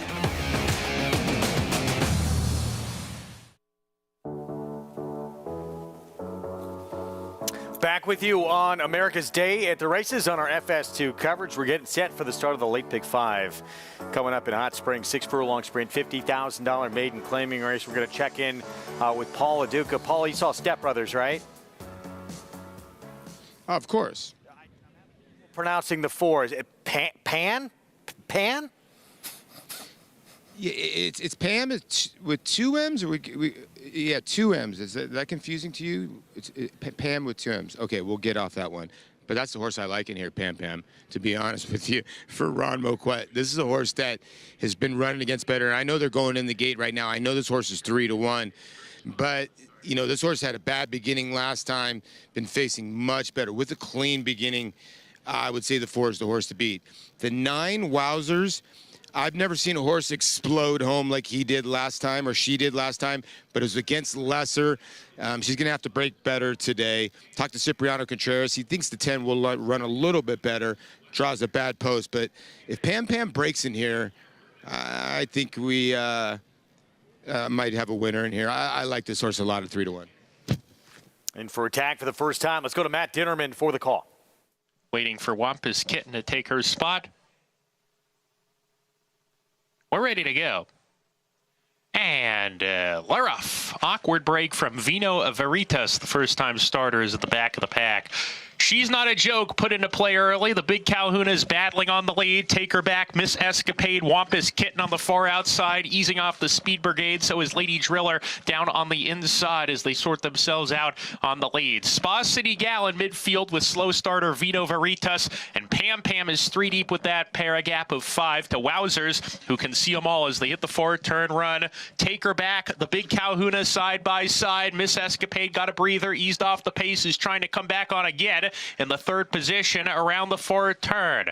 She's Not a Joke in the 4th position. She's in a pocket. Wampus Kitten joins her, and Wampus Kitten's going well. She catches the eye. She swings into action on the extreme outside out of harm's way as they come to the top of the lane. She's Not a Joke had to steady behind horses, gets outside of those weakening runners that she ran into. Vino Veritas is running well on debut, is coming on after the slow break. Furlong to go. Wampus Kitten opens up. Wampus Kitten by 3. Vino Veritas, and here's Wowzer with a late flying finish, but it's still Wampus Kitten with a 3-length lead. Wampus Kitten, Manny Esquivel the score. Wowzer's 2nd, Photo for 3rd. She's Not a Joke, and Vino Veritas. Wampus Kitten, you saw Manny Esquivel entering the stretch, take a peek behind him, and he looked like he was loaded. Yeah, no, I said to you on the turn, I bet a couple bucks to the 10. You said, well, it looks like he has a lot of horse. And he got a perfect trip behind there. You know, a horse like the 9, who actually did run well for 2nd. And he ended up going off at a much better price at 5-1. Deep closers are just tough to take. They often need some help. Now, he got some help. It just wasn't enough in the 10. Wampus Kitten got it done. Cipriano Contreras, boy, what a beat. Incredible. Better than 26%. Now, that horse wins at 3-1 as we get back to New York. $25,000 claiming race, 1-turn mile for 4-year-olds and up. As we take a look at where this race starts, it goes through this horse right here, Trafalgar. Huge drop in class for Linda Rice. Yeah, and Linda Rice, as I said, has those good numbers, 32% and 34% in routes. The ROI in routes is actually much better than it is in sprints. Now, this is not I was actually going to show this replay because I was interested in the horse who finished 2nd here. Veritas is absolutely nowhere in here. Is going to make sort of a meaningless close to get 5th. There's really not a lot to say. Didn't do any running. Once again, it was really more about the 2nd place finisher. But, you know, it's a big drop down, and Linda frequently does fairly well with these, but they're still not, for my money, they're never great bets at 6-5 or even money. Hear the call to post behind us. So post parade coming up. There is Trafalgar out of an allowance 62 optional claiming race. This is a big drop down for $25,000 today. Kendra Carmouche riding for a barn that is 50% at the meet coming in. Well, it's early. Today. I don't think she stays at 50, but probably has a pretty good chance to win the meet. It's only like a 3-week meet anyway, right? Yeah, I would say so. Here's Bourbon Calling. This horse has a race, several races, 3, 4, 5, 6 back that would make him tough. Yeah, I like this, a private purchase going to the hot Cantermachi bar, and this is a horse that has excuses and was hurt by being on a huge speed track, as I know you remember last time out. Predicted, wants to be in front. And he ran a lot better than it looks last time after having early trouble and rushing up to make the lead. I just kind of want to see it again to believe it, but he actually ran well in that race. There's Coffray, Trevor McCarthy aboard. I know Maggie likes this horse, and I respect her opinion, thinking he could stalk Predicted. I just didn't know if he was good enough. 3 starts back, 81 buyer. He beat a next out winner who was well behind him. Here's Colloquy, Amira Shishakli off the claim. Claimed off of Tom Morley the last start, and he should have won last time. He blew the brake. If he hadn't blown the brake, he probably would have won. Decent figure for first glimpse. last start, first off the claim. No, I think he's far from impossible in this race. He was compromised by being inside 2 back, and last time out, just found Mystic Knight a tough one to take on. Here we go, that patented Kendrick Carmouche warm-up with the big favorite. Yeah, and he's drifted up as somebody seems to have made a big bet on the 1, who went from 4-1 to 5-2 in one flash, so probably $3,000, $4,000 bet on that horse, which drifted him up, but he probably comes back down. So 8-5 right now on the 6, Trafalgar, but here's Bourbon Calling. You know, at form, it wasn't that long ago this horse was running huge numbers. What happened? Well, I mean, I think there are some excuses. I think there's an argument that you were better off being outside 2 races back. And last time, that was that giant speed track. I mean, I know you remember well because we both bet for bar 14 because he knew he was loose on paper. So I think he has viable excuses. And if you say he was hurt by the speed track last time and ran that 72, well, maybe that does move him up closer to those kind of 80s he ran. And I also wonder if just the barn change, not familiar at all with the trainer that had him for a couple starts, maybe getting back to the Cantermachi barn, he can get back to some of those races he ran for trainer Rob Atras. And if he does that, he's dangerous in here. 5-2, though, a little surprising, but I think one bet has skewed the board. Let's head back downstairs, rejoining the program. She works all day. Acacia Clement.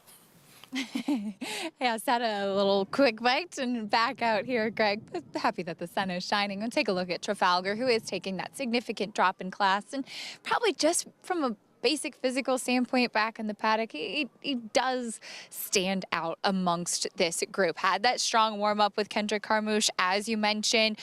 Pretty good great weight and condition, as he always does have, and we'll see what he can do. He did get off slow last time, too. So I do like the fact that I know Kendrick always warms his horses up well, but he seemed to have very good energy when going away from the pony, and hopefully doesn't get out of the gate as slowly as he has previously. But the number 3, Caffrey, I liked what I saw from this horse. I didn't realize Maggie was a fan of him as well, so I guess we're on the same wavelength today. Hopefully that's a good thing. Of course, I was not in the paddock for his last race, but you can see in the chart he did have a shoe repair prior to the race. Now, since they gelded him last year, it's made a dramatic difference in this horse's demeanor, because he used to sometimes be very naughty in the paddock prior to his races and just very difficult to handle, a little bit all over the place, bucking, and I wonder if that shoe repair just kind of rattled him a little bit last time, too. He would be the type of horse that I would guess would not handle any sort of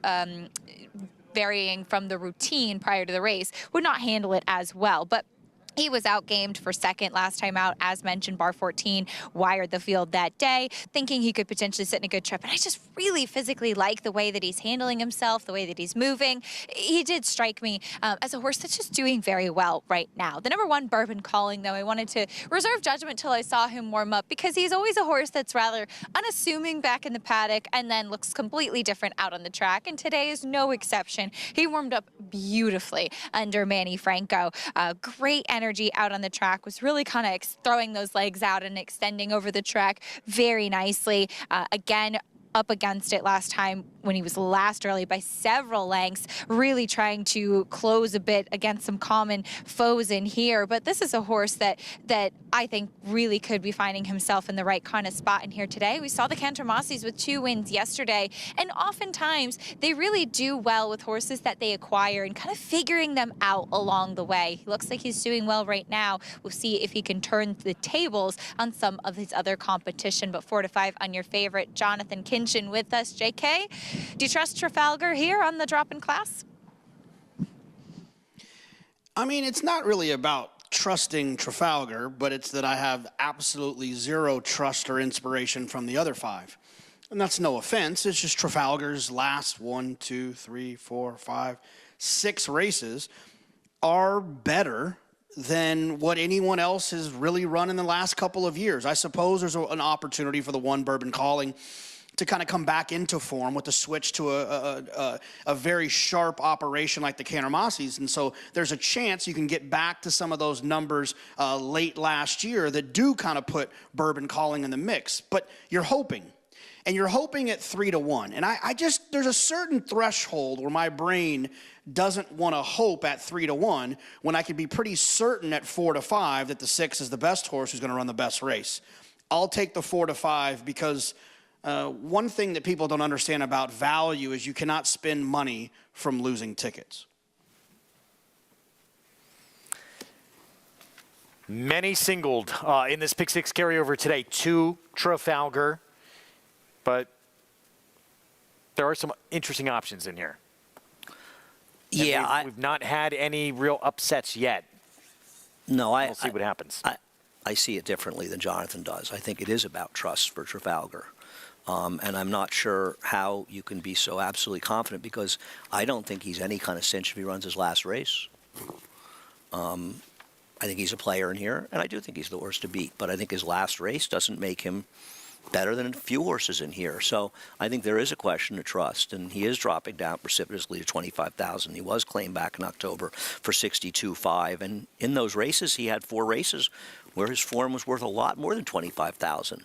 And then he runs the race he did last time. Now, one of the reasons Linda wins a lot of races is she's not afraid to drop to win, and she usually seems to find the right level. People say it's a bad drop, and the horse will win by a half length. You'll say she found the exact right spot. But I think at 4 to 5, I do think it's a question of trust, and I don't fully trust this horse, so I don't mind betting against him. And I also think I'm betting a horse that may have some real upside in the 1, Bourbon Calling. And there he is, 7-2, Manny Franco.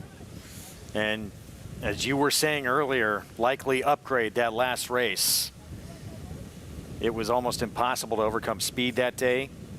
So maybe a little bit better than looked, finishing 4th on that occasion. Still, it is Trafalgar. Everyone's got to try and get by in this spot. 4 to 5 favorite for just an incredibly hot barn.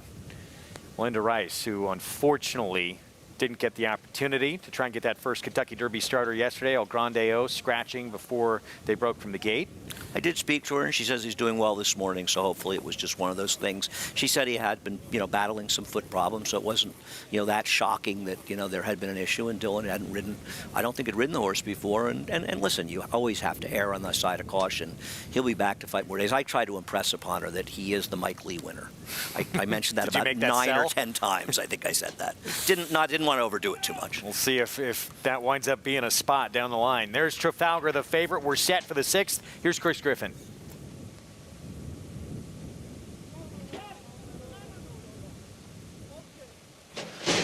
And they're up.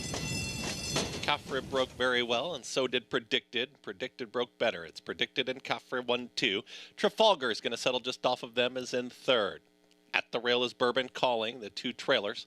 They're going to be Colloquy and First Glimpse. They're chasing Predicted, who quickly clears off. Predicted already up by 4.5 lengths.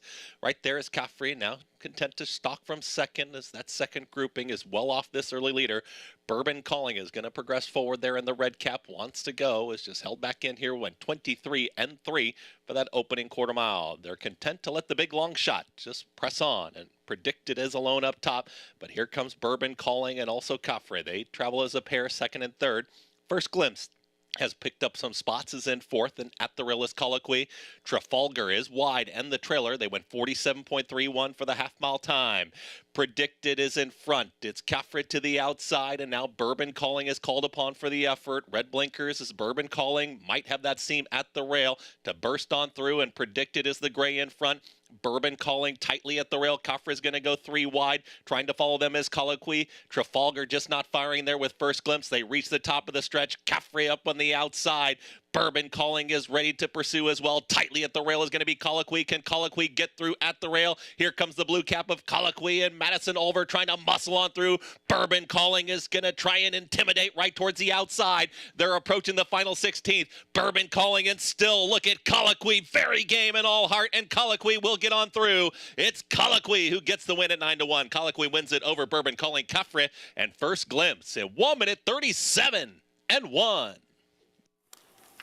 Colloquy at 9-1 in tight quarters, and Manny Franco and Bourbon Calling tried to make it even tighter. It did not matter. Yeah, he came through the rail and then drifted off the rail, but can't blame that for the loss. It's an overlay on this horse. He had run well enough to lose last time, and I think a lot of people were a little scared by the claim. There was no reason to be, and Maddie Oliver continues to ride well. I think she's been riding better since she lost the bug. She was riding with it. It's like she has renewed confidence, and she comes through on the inside. This is a terrific ride by her and deserves a lot of credit. And at the end of the day, that is why you had to be concerned about the 6 dropping down. I mean, you could tell halfway through the race that he wasn't doing any running, scrubbing on him on the turn in last, and I believe he actually finished last in here. So he was a 4 to 5 shot dropping that I guess there was a reason. Colloquy 9 to 1. And here we go. After this been an incredibly formful pick 6 carryover at the midway point, things drastically change here with a horse who actually wound up going off as a 3 to 5 favorite. Not hitting the board, a 9 to 1 shot to shake things up. Colloquy, Amira Shashakli claiming off of Tom Morley, Matty Over, Bella Blue Racing Stable. The biggest price we've seen in this pick 6 carryover so far. Prices when we come back. Matty Over, upset winner.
Back at America's Day at the Races, do not miss out. Be part of history. Historic last year, first ever female trainer in the history of the Triple Crown, Jenna Antonucci, with Arcangelo in the Belmont, winning a Triple Crown event. And this year, history guaranteed to be made again. First time ever, the Belmont Stakes will be at historic Saratoga. Get your tickets, be part of it at belmontstakes.com/tickets. And that entire racing festival week is just tremendous. It is going to be a fun week of action in upstate New York. As that is going on, downstate on Friday, demolition of Belmont began. Were you consulted on what should... I'm big on demolition. As you can imagine, I've got a real history in the demolition department. It's a little sad. It's a little tough, you know. I mean, I've been going to Belmont Park for better part of 50 years and have a lot of great memories there. But for you and I, you've been coming here now for almost 8 years, and we've been going there, and it's just kind of sad. It's quiet and empty, and most of it unused most of the year. And if you're not moving forward, you're moving backwards. And it's incredibly important what we're doing for the future of racing, not just in New York, but really the entire country, and if not the world. Because without a strong New York, racing could just fall apart.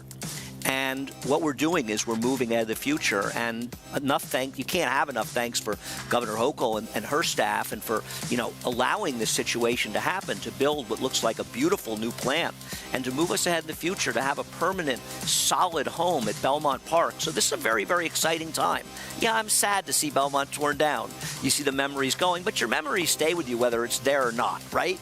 And we're going to start some new memories, the new Belmont Park, and it's going to be really great to get there in a couple couple of years. Yeah, bottom line, look, with UBS Arena already there, and now this facility, it becomes one of the premier sports destinations and the most modernized sports destinations in the entire country. No, it's almost comparable, and I've heard people compare it to the Ascot, to the new Ascot, and really moving us ahead in the 21st century into the future, going forward, after you and I are gone.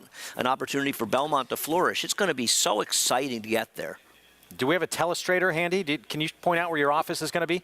I think I'll be down in the basement, but as long as I'm near you, I'm happy. It's okay. You know, I think the fans, and I think one of the problems, and Dave O'Rourke complained to me about this over 10 years ago, the executive office has had the best seats in the house. The fans should have the best seats. We work there. We should be in the basement.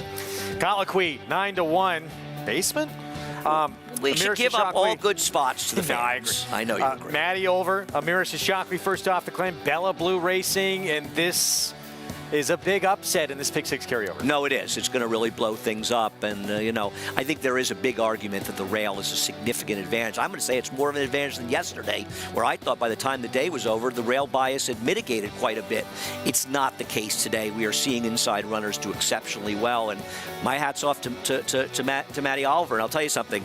Manny must have been thinking, oh, God, I should never have drifted off the rail. Yeah. But by the time that happened, and you know, Matty had to sort of daringly go inside. And I can't say enough of how well she's riding. Credit her for not getting intimidated in that position. She may not win races, but she's not intimidated out there, and you have to give her a lot of credit for that. Been doing remarkably well. Obviously, the work she's done with Super Chow, back-to-back rated stakes wins. I know didn't get the win the other day, but not her fault. And that's a very tough horse to ride. I think there's a lot of riders that don't want to have to deal with a horse who kind of wants to jump over the outside fence when he comes into the stretch. All of a sudden, this Pick 6 getting a little more interesting if you are still alive, with a big upset of a 3-5 getting beat. 7th race, 1-turn mile, allowance optional claiming race, and Accretive coming back for Chad Brown off a, well, back-to-back flops, but against Grade 2, Grade 3 company. I think the question that I'd love to have an actual answer to is why, for the most part, do Chad Brown horses frequently seem to run lousy on the dirt down at Gulfstream? Because we've seen a number of good horses over the years disappoint at times. He didn't run his race last time. Now, listen. Maybe you're worried he's tailing off, and if you are, he's a short price to bet against. His Cigar Mile, he had no shot against the track. His 49er, he runs that, he'll win. Right now, 7-5, making the comeback. Dylan Davis will be aboard. Cross country, Pick 5. Coming up shortly with the 6th at Oaklawn, approaching the 7-minute mark to post. Let's bring in Jonathan Kitchen on how to attack this. Well, the important part is that you attack it, right? I love these cross-country wagers. I think in this day and age when a lot of times horse players are trying to dodge some of the advanced computer wagering teams that can make things a little bit tough, I don't think they participate much in the cross-country wagers. I don't think they like the randomness of the different weather conditions and different racetracks. So I love getting involved with these. In the first leg, you know, I think you want to spread an Oaklawn 6, a pretty tough situation. Oaklawn 7, I think you really only need the 4 and the 6. At least that's how I felt about it. Aqueduct 8, the 3rd leg. The 4, Rocket and Roll, feels like a horse you could possibly lean on. Last race, not good, but had excuses. 2 races back, should dominate this field. And then in the 4th leg at Oaklawn Park, the Eclipse Stakes. I thought the 4 Cavad and the 5 Gun Pilot were 2 horses that you wanted to make sure you had. If you had another creative idea, you could probably toss that in. And then to wrap it up in the starter allowance, I felt like a spread was a little bit appropriate there. If you have a strong opinion, never be scared to single, right, Andy? I'm going to add a horse to Jonathan's play, and maybe he can add it. The number 10, Chiringo, in the 7th race at Oaklawn. Cipriano Contreras has crazy strong numbers going synthetic to dirt. So I think maybe you want to look at that horse. All right, throw that one in if you're playing. We got the cross-country Pick 5 coming up when we return. 7 minutes to post. We'll get a look at that field in Hot Springs when we come back on our Sunday coverage on Fox Sports 2.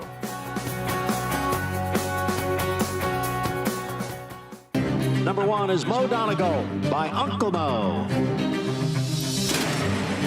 And they're off in the Remsen.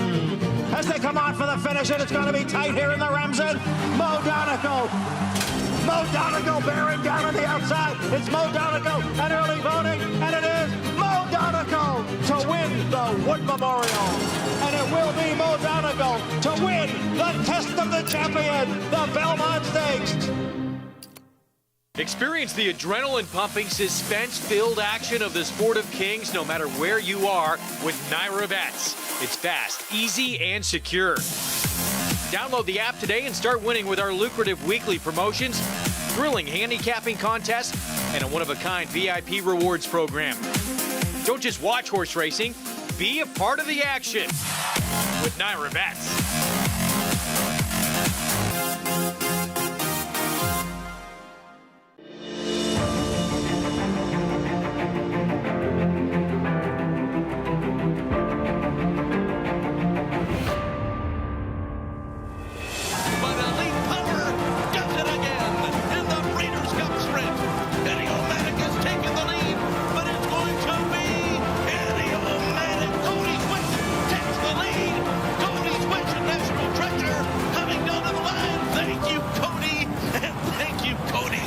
Breeding in New York State just got a whole lot greener.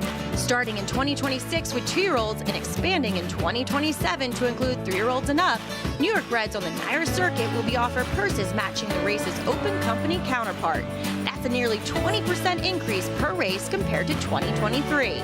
Bowling season is in full swing. There's still time to take advantage of New York's better than ever state bred incentives. Visit naira.com/nybreds for more info.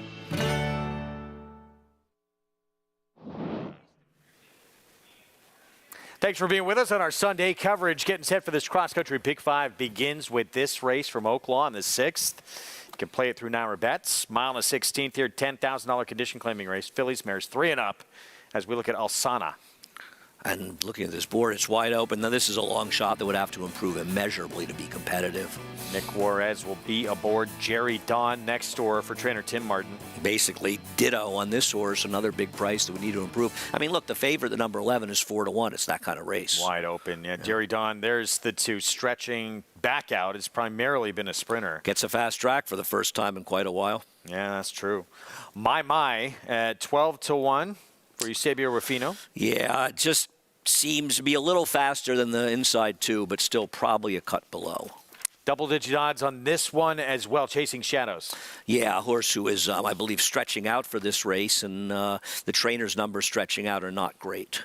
Sheepy Sheehan, 2 starts back. That's a race that would be very competitive here. If I use 2 horses here, I would use the 5 Sheepy Sheehan and the 7 Indy again. I think the horse race 2 back make them very tough, her tough. Triple L's Cutter has Gabriel Saez aboard. Yeah, and it just hasn't been competitive in recent spots, though 2 back was in much tougher. Dan Ward Barnes, second off the claim. Indy again dropping from a 32,000 claiming race. And caught a sloppy track in that return race coming off a 5-month layoff, and I thought this horse has races to get back to, and I like this one too. I like the race 7-5. Lindsey Schultz trains Lantern's Candy. Tried to stretch out last time, didn't run that badly, but did have a bit of a wide trip. Throw it off the bench for the 9 here, Flowers for Chantel. Ran the best buyer speed figure that she's ever run last time, so maybe she can build on that. It's 50 Shades time. Steve Asmussen claiming this one off of Shane Wilson. That was a turf race.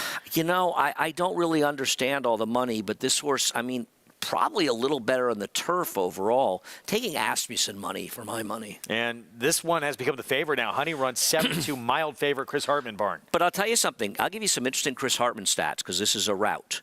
Okay, 50% drops. Horse is dropping from 32,000 to a 10,000.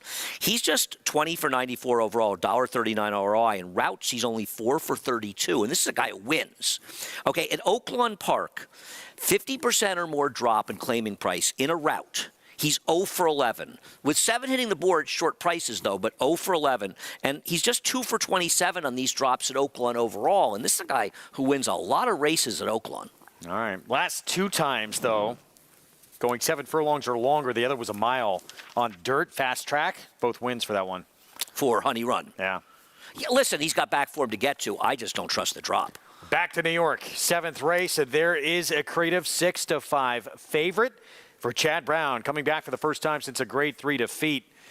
Excuse me. Let's head downstairs to Acacia. And it's good to see him back, Greg, and we'll see if he can turn things around, because I do think that you can find some excuses for his last couple of races. Watching that last start at Gulfstream in the Fred Hooper, it just never looked comfortable to me. Broke okay, and just never really seemed like he was able to get in a good rhythm, and really seemed like he was traveling or being able to get any sort of position in that race either. And to be fair, it has been a very productive race. Tumba Rumba was second in his next 2 starts, but got Beyer speed figures of 97 and 96. And while Castle Chaos disappointed in his subsequent start, we saw him run very well in the Carter yesterday. And third place finisher Steel Sunshine would come back to win the Gulfstream Mile with a 98. So it's a good race that he does come out of. We've talked about him being against the track in the Cigar Mile and not breaking well. And I just think that you have to look back to his races that we saw from October and before that. He looks terrific today. I've always felt that a mile is really kind of the sweet spot for him. He's a very kind of angular, super athletic type of horse, but he is dappled from head to toe, and he has great energy here in the paddock too, kind of that bubbling beneath the surface that you like to see. So today is the day that he'll have to turn things around, but I do think that he is a horse that should be able to do just that with potentially some excuses. The number 5, Win It, as we'll go to him next. I want to reserve judgment for Maker's Candy until seeing him on the track. But Win It, since being gelded, is another one that really has improved greatly. We know that he is a bit of a quirky type of individual. He comes in, he has cotton in his ears to muffle out the sound, and he is acting very professional. It is amazing how much he has progressed from a mental standpoint, and he's carrying terrific weight today as well. I think he's the type of horse that runs better when he's able to be forwardly placed, and he was not the quickest out last time out, and it seems like Dylan Davis, who was aboard that day, kind of took a few strides to get him to settle, get him to kind of stay on the rail and kind of straighten out, whereas he can be a little bit tricky to steer sometimes as well. So hopefully today we'll get a chance to see him be a bit more forward. Once they put the tack on, he started strutting around here in the paddock much more. He's progressed, and I'm curious to see if he can kind of get back on track as well. This is also the right spot for him, but once again, I think he's better if he can get into the race and be a bit more forward like he was when he won that race back in December. Greg? A lot of issues for that horse in his career getting out clean. See what happens today for Win It as we get back to Oaklawn. Again, starts this cross-country pick 5. It's still that 11, a very tepid 4-1 favorite. And you're right about Win It. He just can't get out of the gate. It's really... Yeah, like I said, I went to the 7 and 5 in this race, but the board has it completely open. My 7 is actually the favorite right now at 4-1, and you got to like races where the favorite's 4-1. If you're right, you get paid. Yes, you do. And that's Indy again. The 7 a price right now for Andy. He probably wants some coverage here, but these can be good separator races too if you have a good opinion, and you can go deep elsewhere. Good luck in the cross-country pick 5. Matt Dinnerman to start us off here in the 6 from Oaklawn. 5. It's 50 shade time to post 10. She-Be Sheehan walking up to the gate, and that will leave Honey Run to the outside, the gray mare. Honey Run, a field of 11, going the distance of 1 mile and a 16th. We're ready to go. And Laruff. Off a little bit tardy was Flowers for Chantel. She-Be Sheehan to the lead right away. Jerry Don takes the second spot. Indy again third in the early part. Chasing Shadows, chasing the early speed. Into the clubhouse turn they go. She-Be Sheehan the leader and gets to the rail. Jerry Don off of heels second. Indy again just passed her. Honey Run is making an early bid and passing rivals on the outside. A little bit keen to claim the third position. Around the clubhouse turn, Jerry Don is shuffled back to run a joint fourth with Triple L's Cutter, who's between horses. Lantern's Candy is 3 wide, a length and a half to Chasing Shadows approaching the backstretch run. Alsana, it's 50 shade time. They're side by side, and they're 5 better than the last 2. Flowers for Chantel and My down the backside. Honey Run has taken a hold of the bit with Alexander Castillo's run off to open up by 3.5 for 4. She-Be Sheehan all of a sudden in chase mode in second. A gap of 2 to Indy again. Lantern's Candy, Jerry Don, Triple L's Cutter. Those 4 pretty much well behind the front runner here, but pretty much together into the the turn. Alsana Chasing Shadows are next. And then comes It's 50 Shade Time, still third last. Flowers for Chantel, second to last. My has yet to pass a runner. Honey Run coming back to the competition. She's in front by 4. She was ahead by about 7 or 8 at the 3 ace pole, but she's still out there winging it, and she's still clear. Let's see what she's got for the final quarter mile. She Be Sheehan is trying hard from the second spot. Chasing Shadows drifts wide off the turn, is advancing position. Honey Run after the fast pace. The dirt has turned into quicksand. She's dropping out, and Chasing Shadows picks up the running on the lead. Lanterns Candy, It's 50 Shade Time into second on the inside. Chasing Shadows 100 yards from home has the lead narrowly. It's 50 Shade Time, one last lunge for her, and Chasing Shadows on the outside won it. Chasing Shadows got to the line in time over It's 50 Shade Time, then Alsana and Lanterns Candy. 25 to 1 shot to start the cross country. Pick 5, Chasing Shadows. Joey Belmont. Yeah, gets the job done, able to hold off the 10 down the inside, and the 11 just sort of ran off on his rider, and I just think Casilla couldn't really hold him back, and he just folded. And I got to tell you, the dirt has turned to quicksand. I never heard that one before. That was a great line. Love that from Matt Ditterman. That was awesome. Got very close here late, but 25 to 1 shot, and the board kind of right. Didn't know where to go in there. I would not be alive. Many are not. It's going to be a nice cross-country pick 5 already. We get to New York. Here's the 4. 4 to 1 on He's My Honey Badger. Rob Atcher's off the claim. Yeah, and you got to hope that this horse has run some fast numbers for Rob in the past, and the hope, if you like this horse, is that Rob knows the key to getting him back to those races. Here's Win It, John Kimmel, Manny Franco. No, I just think you hit the nail on the head. He's just got gait issues, and it's a shame because he's also got a lot of talent. I do like the fact that the first time in 5 races, he's getting back to a dry track. And Maker's Candy, who pulled up and was vanned off last start in the Haynesfield. You know, you may remember Mike Maker had back-to-back van-offs. Now, you bet the other one back in his next start, and he paid $19. Yeah. Pineapple Man in the drop-down. And if you're Mike Maker, you can't run a horse like this back off that eased and almost not have him run well. So I expect to see him run well and agree with the public. He's the chief rival to And the he does have a bullet drill coming back. Quickest of 25 in the morning on the training track, March 30th at Belmont. As we take a look at Accretive, even money now on this horse coming back for Chad Brown against, facing much better company. And his race in the 49er, he was probably best in here. Now, he probably cost himself the race by braking badly. Not horribly, but not well. And I think that is a bit of a concern when you have a horse that breaks from the rail. Having said that, Ever So Mischievous and Dr. Ardito are not in this race, and they both ran well in here. So I cannot hold that performance against him, even with the break. I think a similar effort, and he's going to win this race today. I can't hold the cigar against him. He was wide against the gold rail on that sloppy track. He had no chance. His last race is a concern, and I don't like to just dismiss bad efforts, especially on short-priced horses. I picked him. One of the reasons I picked him is I didn't love anybody else in here, and I feel like his good race will win it. And you almost wonder if something went wrong last time that was a lingering problem, Chad wouldn't be running him back. So I'm going to take a positive route. But he's 4 to 5, and his last race was a stinker. Yeah, there's certainly question marks. Again, we don't know how he did it, but the last couple of workouts looked like showing some life in the morning. Well, they considered running him in the Carter, so it's not like they didn't consider even a tougher spot. So that's a positive as well. As we take a look again at Maker's Candy.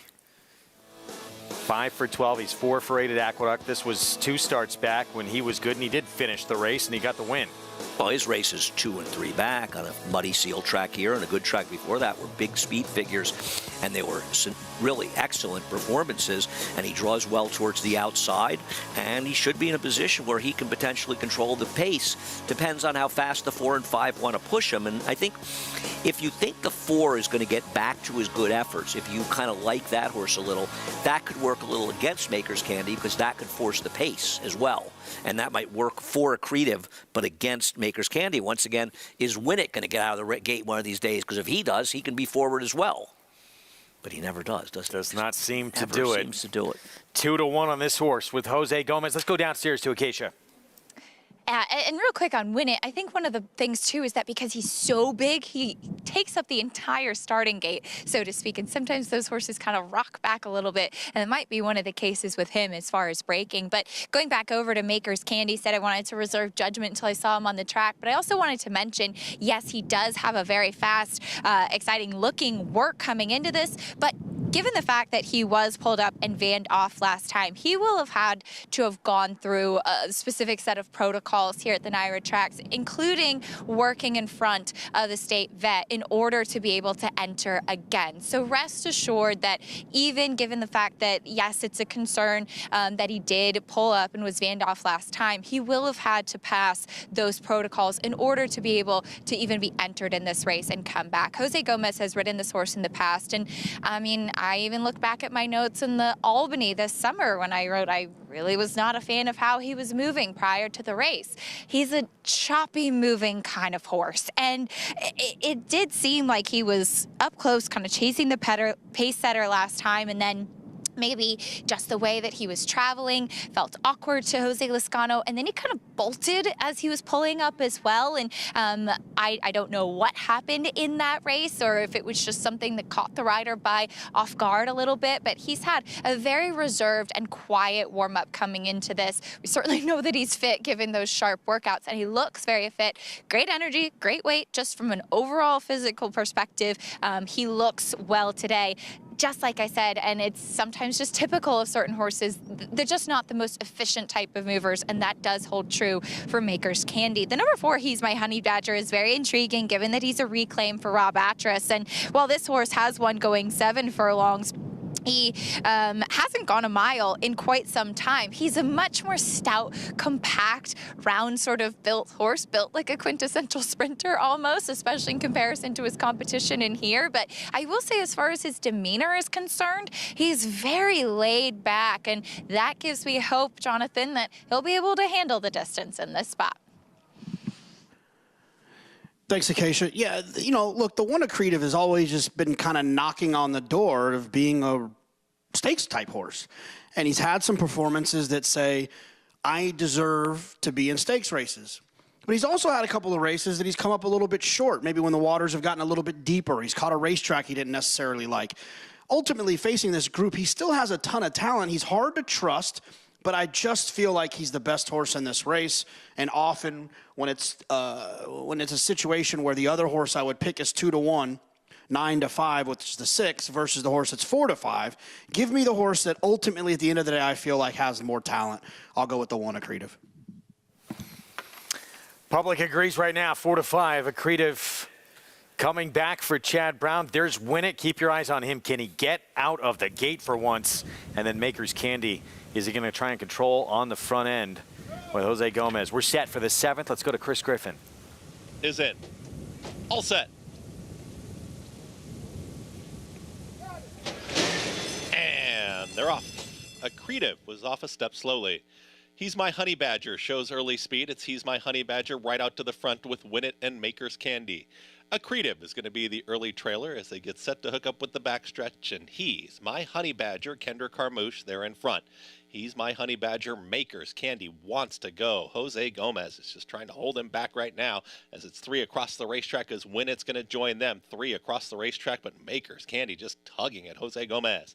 The trailer is Accretive. They went 23-3 for the opening quarter mile, and it's He's My Honey Badger in front. He's My Honey Badger with Win It the Gray right up alongside, is stalking here from second. Accretive is now just moving through at the rail, is progressing nicely enough, is taken third with Maker's Candy, who's more settled now in the center of the racetrack. They went 46-3 for the half-mile time, and the sprint is on. They're less than a half-mile to go, and it's He's My Honey Badger in front. Win It right there. Maker's Candy is starting to get unleashed there up on the outside, trying to cut into the margin. Accretive still patiently ridden, just looking for room here at the rail. Tightly bunched here as they approach a quarter mile left to go. He's My Honey Badger is still in front. He's My Honey Badger, Accretive, just waiting for the cue win. There's Accretive who finds the seam. It's going to go towards the outside as Win It is now ready to challenge He's My Honey Badger. Does Accretive have enough here in the final stages? Win It's got the lead inside the final furlong. Accretive's got the seam late. It's still Win It fending him off, and Win It is striding clear. Win It with those big bounding strides, and Manny Franco, Win It, will get the victory. Accretive their second, Maker's Candy, and He's My Honey Badger in 1 minute 36 seconds flat.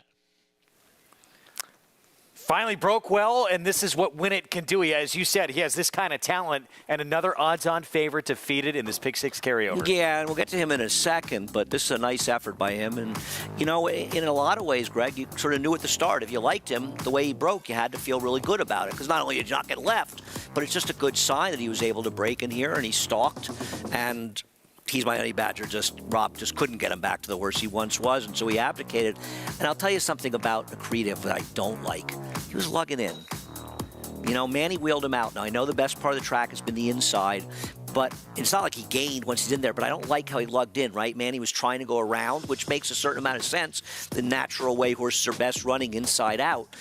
But he couldn't get him outside. He seemed to be lugging in a little bit, and I don't love that. Now, maybe the head-on, maybe the 5 was drifting badly, and I couldn't really tell it on the pan. But I don't love that about him. And I'll tell you something else, Maker's Candy. I know he finished third. He never, I mean, I know that Jose had a hold on him early, but you could see on the turn he wasn't keeping up. He didn't run. I know he was third, but I don't think he ran well at all. Completely non-threatening third. Not involved at all. 5-1, 6-4. Big victory for Win It. 4th win of his career. John Kimmel, Manny Franco, Whisper Hill Farm. And another odds-on favorite defeated here in the 7th from Aqueduct.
Manny Franco giving thanks. Probably saying thank you for getting this horse out of the gate for once. And he broke well, and you see what Win It can do. He gets the victory here for the John Kimmel Barn. Winter Circle lead-in brought to you by Fasig-Tipton's industry-leading selected yearling sales, the July sale, Saratoga sale, and New York bred yearling sale, all taking place this summer. Nominate your yearlings today at FasigTipton.com. $10.60. It's going to play a lot bigger than that with a 4-5 favorite defeated in this Pick 6 carryover. Let's go downstairs to Acacia. And I'm happy to be joined by winning rider Manny Franco as Winnett gets the victory. Manny, the first thing I commented to you was, this is not an easy horse to ride, drifting a little bit in the stretch there, but he finally got out of the gate well today. Yeah, that was my main thing, you know, get him out of there clean, and he did. He jumped well from there, and after that was see what the horse outside me is gonna do. He stayed wide. I got plenty of room in between those two, and I just let my horse, you know, using his stride because he's a big horse and he covered a lot of ground. I think that was the key. He was comfortable where he was, and he got it done. And sometimes those big horses, they do have the tendency to break kind of slow, taking up so much of the gate. What do you do as a rider to kind of keep them balanced and hope that they are able to get out cleanly? My main thing is warm them up good before in the post parade. And I think that the small field helped me today because it wasn't much traffic in the race. So I was able to, like I say, he broke good. I got the middle wide open, so I just let him go through there. And he took me, after that, he took me all the way to the wire. And how about in the stretch, too? He did drift a little bit, but he seemed like he was finding more as well. Yeah, he drifted a little bit when I hit him, but not like before. Before, he was kind of, go all over the places when you join the whip. Late, he kind of drift in, so I say, okay, no more. So, but he was kind with me today. Thanks, God. And you got the win. Congratulations, Manny. Well done. Thank you, Cassie. Manny Franco and Winnett successful today, and yet all about finding the right balance with a quirky horse like that, Greg. Good for Manny, good for Winnett, and good for this barn, John Kimmel, to see this kind of performance from a horse that has shown some big talent in the past. And Manny hit the nail on the head. As he said, that was his number one concern, is getting him out of the gate. And once that happened, he has always been a super talented horse that's just sort of prevented himself from doing as well as he could have because of his gate antics. I was saying to you off camera, it's a very fast race. Sort of comparing the time to race number 6, I feel like this could be a buyer figure in the 98 to 100 range. And I always feel like Winnett was on the cusp of being able to maybe take a step forward into stakes. He's got to keep running like this, but this was an excellent effort. And he was stronger at the end than he was at any point in the race. Yeah, he really was. 2 odds-on favorites now defeated back-to-back. Races 6 and 7, a 3-5 in race 6, now a 4-5 in race 7. With one more race coming up. We talked about Rock and Roll, who's going to be probably singled to a lot of tickets if they did have coverage somewhere along the line, if this horse were to get beat. Everybody's covered, but it's 206,000 with strong light, though it should be. It's 5,000 with the favorite Rocket and Roll. Who's 9-5. I think he's going much lower. What do you think, Greg? Yes. We'll be back with more on this race in just a moment. Meanwhile, we'll talk the Oaks Trail. And how about a maiden win in a graded stake on the road to that first Friday in May? Where's my ring? Moving on to Louisville.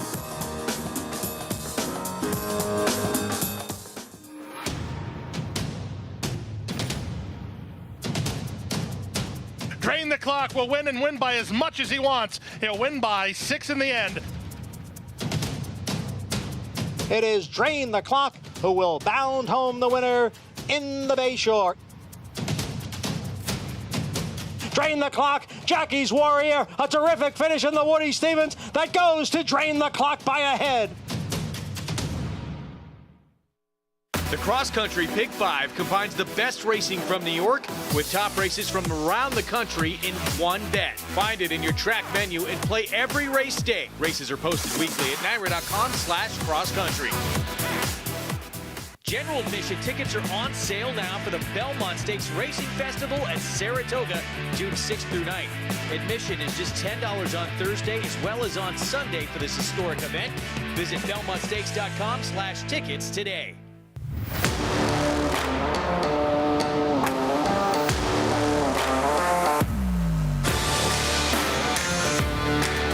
Wet Pink surging to win the Coaching Club American Oaks. Forte to win the Breeders' Cup Juvenile.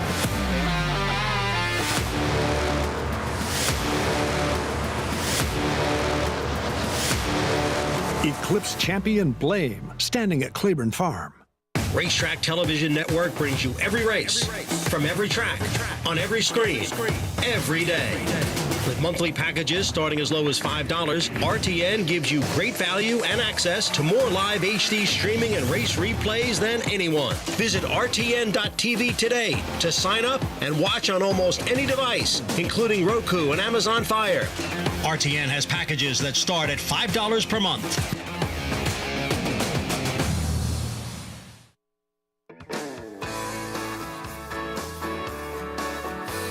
Back with you on America's Day at the Races. Beautiful view of Lower Manhattan, that Freedom Tower there. Program brought to you in part by America's Best Racing. For the love of the race, visit americasbestracing.net. Today, road to the Kentucky Oaks for 3-year-old fillies. Grade 3 Gazelle from yesterday. And, you know, we talked a lot about this going in. Where's my ring? Even though she was a maiden, had not won yet, looked like she was definitely the one to beat in this race, and she lived up to the billing. No, she was supposed to be favored in here. I believe she was favored. She was. And she delivered. She got a very good trip. She obviously was helped by the post position, but her connections probably made the right choice, not scratching her out of the fantasy to run here and just crush this field. And obviously she'll have to get a little bit better to be competitive in Kentucky Oaks, but you have to like the fact that she got the same Beyer speed figures at Wood Memorial. She's trending forward, and she's going in the race in peak form. And a very big finish by the second place finisher in here, Regulated Risk, because in finishing second, she is qualified for the Kentucky Oaks. However, she has a stablemate named Ways and Means, who has a chance to be as good a 3-year-old filly as in the country, and she finished second in the Gulfstream Oaks. Now she's 15th, so 1 out of the Kentucky Oaks, but by not running this horse, which is likely going to be the case, Ways and Means is now in the field for the Kentucky Oaks. So for the connections, it was a nice second place finish for Regulated Risk, but even better for Ways and Means. Yeah, that's pretty interesting. That was, I think most people felt with the debut and even out in defeat when she ran injured herself in that race, right? That she was hands down the best 2-year-old filly in the country. Yeah, I mean, she obviously, there's an argument she could be undefeated, and she ran super with not exactly the best trip in the Gulfstream Oaks. And, you know, in talking with her connections, I think the point, I mean, listen, it's a big ask, Kentucky Oak, her fourth career start. I think the question you want to ask yourself is, if you weren't involved with her, and it's hard when you're involved, to be objective, is would you be betting her in this race if you weren't involved? And my feeling is I would be betting her because I thought she ran so well. Well, if you be betting her, you certainly think you should run her in the race. So we'll see if that's the decision they ultimately make. Hard to believe that all that main work has been done, and now it's just analyze the races for such an important weekend in our sport. And with an early draw, they're drawing the Derby and Oaks the Saturday before, so we're actually only 20 days away from the draw for the Kentucky Oaks and the Kentucky Derby. And this is exciting. And I think you feel now, I know the Lexington's still coming up, but we sort of know, barring, you know, a horse here and there getting scratched, we kind of know who's going to be in there. And I think this is the time you start putting the field together and taking a look at them and looking at who the speeds are and how the race you think is going to shape up. Yeah. And I can't argue with anybody that Fierceness is the horse to beat, but there is a little bit of a trust issue there with him. And who are your alternatives, with Sierra Leone being the most logical alternative right now. Yeah, it looks like it's 1, strong 2, and then we'll see how it plays out underneath. Doesn't mean that you can't find some horses in there, because there are some interesting horses around. So don't marry yourself to a horse right now. Give this field a good look. Door knock 2. Danny Gargan has said, look, we're not going to play that game anymore. We're going to do what he does best. We're going to go to the front. We want a clean face in the Kentucky Derby. He did not like that kickback in the bluegrass, so we will see him going back to tactics that have worked for him in the past. And certainly you have to believe that the speed horse Track Phantom will be going forward in there. Obviously, Fierceness horse who wants to be forward. What are they going to do with it? Just a Touch? I keep getting his name wrong. The horse in second. He's a very good horse. I feel like they're one race ahead, and maybe they should take a step back. But if he goes to the Derby, and I think he's a sensationally talented horse. I don't mean that as a criticism. He's a forward horse as well, so we could be looking at a very honest pace. Back to Hot Springs, 7th race. 6 furlong sprint here, 50,000 starter allowance. And we're going to look at this field right now as they make that turn for the post parade. And we'll kick things off with Rocking Rocket for trainer Shea Stewart. He does take it feels like a bit of a drop down in here. Second off the claim, a horsey claim from Wayne Lucas. He should be forward in what could be a pretty quick pace. Sinner's Sin, Ron Moquette with Rafael Bejarano. Is that Sinner's Sin or Sinners? I mean, which is it? They owning the sin, or is it that they sin? They sin. They sin? I think. Okay. That's what I took from it. He's got to get better. Well, he's got some back races that are good enough. Own the field. This is Mike Maker, Ramon Vasquez. Yeah, I mean, he did easily get beaten by Master of Arms, the number 6 in here, but I don't think he's impossible second off a layoff. Como Rabino Amoide. I'll try my best. A big maiden win against Maven Claiming. That was very impressive. I am not betting horses that are moving out of the Robertino Diodoro barn. Backside Buzz, Tom Vance trains. That's the worst thing for horse players is backside buzz. It's true. Whoever the wise guy horse is in the Derby, you usually can throw that one out. Before people perverted the notion wise guys were smart, the 6 and 7 both feel like potentially part of the pace. Yeah, cold as hell, 6-1, D. Wayne Lucas. Yeah, he should be forward. 8 went by. Gold Luck. Gennaro Garcia trains. Last race was okay. Here's Tim Tao at 16-1 for Lindsey Schultz. I just feel like there's too many horses that are faster, and he's a big price if you like him. What was your case for Chiringo again? Okay, I'm going to give you these stats. I'm betting Chiringo in here. Second time for Cipriano Contreras, getting back the dirt where he's only run on it once before, and that was at 5.5 furlongs early in his career. Cipriano Contreras going synthetic to dirt over the last 5 years is 22 for 82, 27% with a 438 ROI. Which is enormous. In sprints, he's 15 for 51 with a 529 ROI. I believe at Oaklawn Park, he's 7 for 21 at Oaklawn Park in sprints with a 519 ROI, and overall 12 for 38, 32% in the 4A ROI. The bottom line is this is a trainer that has gigantic numbers moving synthetic to dirt, and usually not when he's having the kind of meet he's having so far this year. I'm in. 2 minutes to post to the 7th. Let's go to Paul. Yeah, I couldn't disagree with Andy. I actually think the 10's got a big shot in here as well. And like Andy said, Cipriano Contreras is just having a tremendous meet. And, you know, a lot of horses, not just him, a lot of horses that have been coming in from the synthetic at Turfway Park or everywhere else have been firing. But we'll get to your favorite, Master of Arms, and we'll get you his last win, and it was on February 23rd. And this horse absolutely just blasted out of the gate. And, you know, this Son of Mastery has gotten better and better since going into the John Ortiz barn. His last race, he broke a little bit flat-footed and was able to get to the front, got out-finished. But on this day, he was just much the best. Not much behind him, but, you know, that was 2 in a row. He was trending in the right direction. 5 for 6 in the exacta, so you know that he likes Oaklawn here over the strip. So I think you start with the 6, right? And what Andy said earlier, I do think there's going to be a lot of pace in this race. So who do I refer to in here? I think the 3, Own the Field, is a horse that can come from off the pace. You know, probably needed that race last time. Ramon Vasquez kind of just sat his hands back and just dropped the reins on this horse. And then the horse kind of made a middle move, sustained it a little bit. I think it's going to be better today at about 5-1. And then you guys were talking about the 10, Chiringo. I think those are the 2 horses that are the main danger to the 6 in here from off the pace. I mean, there's going to have to be some pace, though, because the 6 is a tough foe.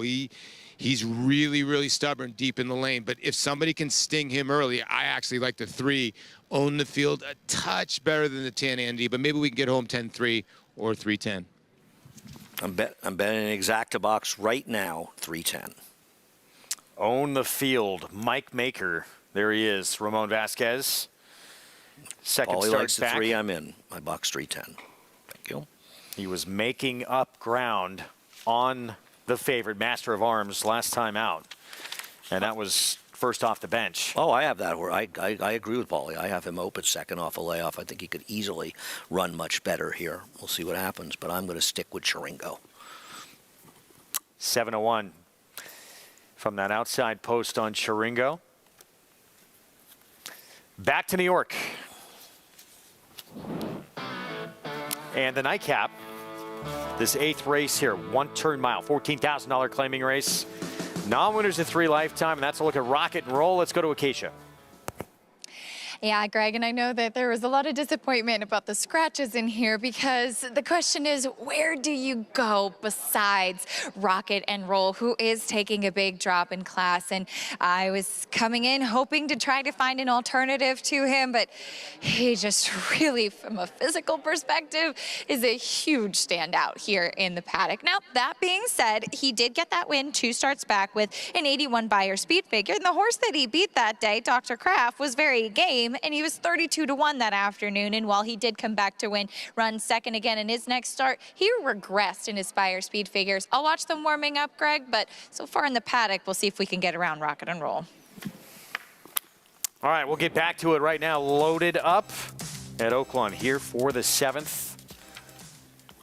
And Matt Dinnerman about to deliver the call here. 6 furlong sprint, 50,000 starter allowance.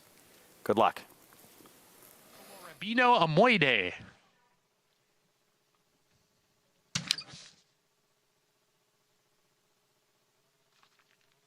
Tim Tao coming forward. Como Rabino Amoide. Still working with that rudder. First out for the Michael Hewitt barn. Como Rabino Amoide goes in. 2 back. Backside Buzz. And to the outside, Chiringo. Here's Chiringo. Manny Esquivel, Sippy Contreras looking for 2 wins today. We're ready to go. And Laroff. Cold as hell. The gray horse has speed with backside Buzz. Master of Arms is in that group as well. Rocking Rocket, Sinner's Sin, very aggressively ridden from post 2. Rocking Rocket naturally quick. He's on a hold and has a head lead on Sinner's Sin. Master of Arms in the 3rd position right off that pair. Backside Buzz running in the 4th position. He's 4 lengths off the lead with a half mile to go. Chiringo racing in 5th. Another leg to Cold as Hell. Then Gold Luck and Tim Tao, they're side by side. Como Rabino Amoide has 1 runner beat, and that's on the field as they round the far turn. Rocking Rocket, Sinner's Sin, hook up with 5/16 to go. Master of Arms in the 3 path, right there battling as they round the turn. Chiringo looking for a spot to go, but he's pinned in. Cold as Hell tried to get through a spot, but the spot got tight off as they come off the turn here, and Cold as Hell's dropping back. Master of Arms is in front now, passing Sinner's Sin. Rocking Rocket has dropped out of it, and here comes Chiringo with big strides to take the lead. Chiringo kicking away. Como Rabino Amoide is coming on the scene down on the inside, and Gold Luck's coming with a flying finish, but Chiringo is going to give Manny Esquivel and Sippy Contreras 2 wins today. Second home was Gold Luck, just got there for second over Como Rabino Amoide, and then there was a photo for 4th. 14th career start, just his 2nd start on a dirt surface. Nice call. Andy Serling, 8-1 at Chiringo. He didn't even break this horse. He got in trouble on the turn, and he crushed the field. I mean, listen, generally, I don't want to handicap. You don't handicap on trainer stats. That's a stat that, I mean, I saw this. I must have looked at this card. Well, actually, they drew it Thursday, which is late for them. And as soon as I saw it, I said, well, I know one horse that I'm betting on Sunday. Those stats are powerful stats. 8-1. Excellent. Well done. Smoke that out as we get back to New York, and this race goes through this guy right here. Rocket and Roll, class dropper for Brad Cox. Manny Franco will be aboard. This is 2 starts back for him. It was a win against New York-bred first allowance condition runners. I've scratched into him as my top choice because I like the 7 Thistle and I hate these drop downs. Brad Cox's numbers, though. First time for a tag on the dirt, first time in a claiming race. He's 98 for 341. That's a pretty healthy stat. 29%, but a $1.57 ROI. So they're actually even losing more than the takeout. And doesn't it apply to this horse here, who's going to be probably under even money? And it's just not a great gamble. Now he's 16 for 51 at Naira. But $1.68 ROI. So it's not a terrible result, but they're just not great gambles. That just means, yeah, if he shows up, he's going to win. But we saw what happened with Linda Rice's drop down earlier today. Here's Maddie over on Disappearance at 11-1. Yeah. Even as well as Maddie's riding, I'm not sure she can get this one home. But the race is wide open if the 3-4 doesn't show up. Union Lights, 2 back, beat a neck for 25 non-winners at 3. Yeah, and he had a bit of an excuse last time. The problem is he's got those 7 seconds, but he can get a piece. Intrigued by this horse here. Dad's good runner, Randy Persaud. I want more than 3-1. But Randy Persaud has great numbers off the claim. Let's see if he can do it on a trainer change. Big favorite, 2 back that 81 buyer in the win we showed you, but the next start was not good at all. Question for you, Greg. If he's 6-5, is he a little dead in the board? Yeah, he is. I mean, he was 4-5 in the second choice scratched. So, David, I presumably would have made him 3-5 or less if he had known that. There he is. Manny Franco going to get his legs warmed up. Here's Strong Light. Looks to have very little chance. Well, one person alive for the whole pool in the pick 6 if this horse wins. And Zapruder, Kinder Carmouche, Ray Handel claims this one. Can Camera and Zapruder win on the same card? We will find out. Be quite a double. Yes, it would. 9-2 right now. Play through Naira bets, and you get a 10% profit boost. Hit a win bet on the final race of the day, and you get that 10% bonus on your ticket winnings. Go to NairaBets.com. You got to opt in to take advantage. Just opted in. Every little extra bit helps. Well, you and I are betting the 3 here, right? That's our move, right? Isn't that our plan? Yes. A couple bucks. Sure. You bet the 3 to win, and you make a 4-3 as a backup. There you go. Let's get Acacia's thoughts as we take a look at this 4-5 favorite.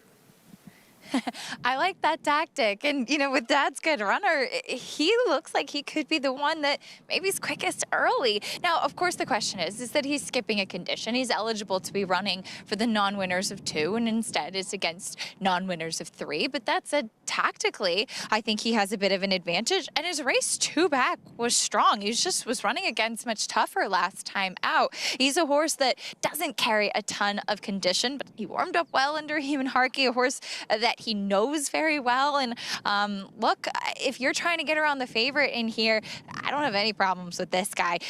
The one thing I will say, from a purely physical standpoint, the next best looking horse beside your favorite is the 2 Union Lights, a horse that Dylan Davis took right away from the pony, gave him an aggressive warm-up there, I think, to be able to have him get into the race better than he did last time when he was kind of jostled by his neighbor and squeezed back out of the gate. But he didn't really have much early foot there either. But he hasn't seen the winner's circle in a very long time. But he warmed up well. He's back into the $14,000 level, the level at which he was claimed. And look, maybe they're just not going to get around the favorite in here. But like I said, the next best looking one, and the horse that really seemed to warm up well on the track with a rider that has been aggressive and taking advantage of how the track is playing too. Take a little shot with Union Lights in here. Jonathan?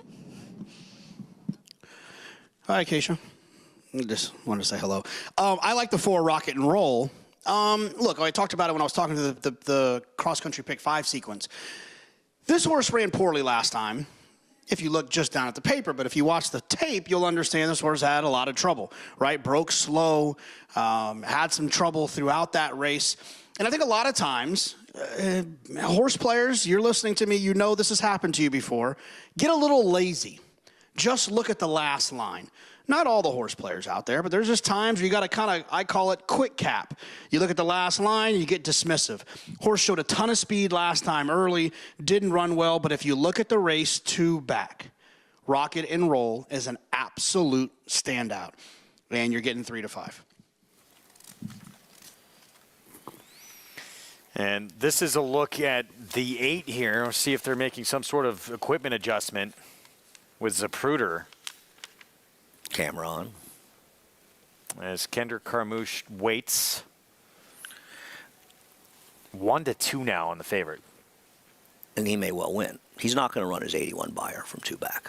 If he's going to run the 81 buyer from 2 back, he'd be staying in his non-winners of 2 races for New York breds.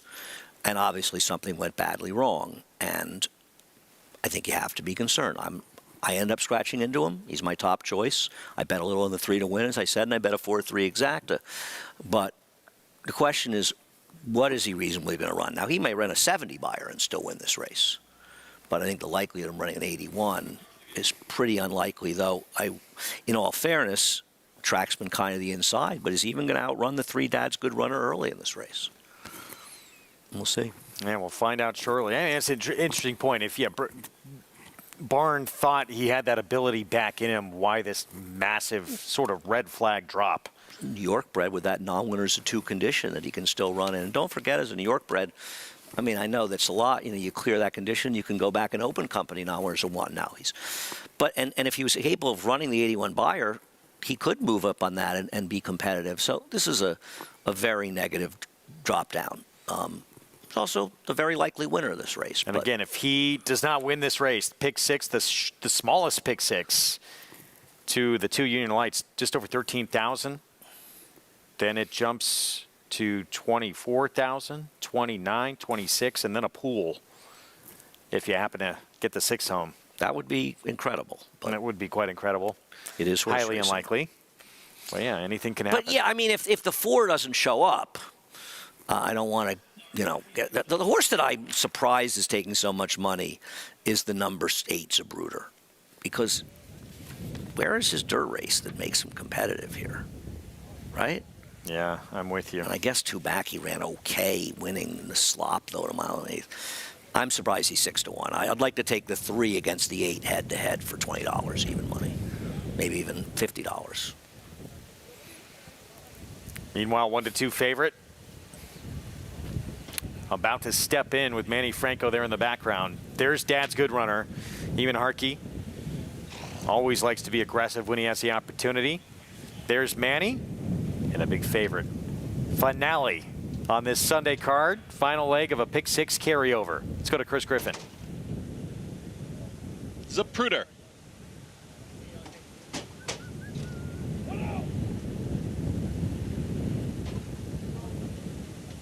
Is in. All set.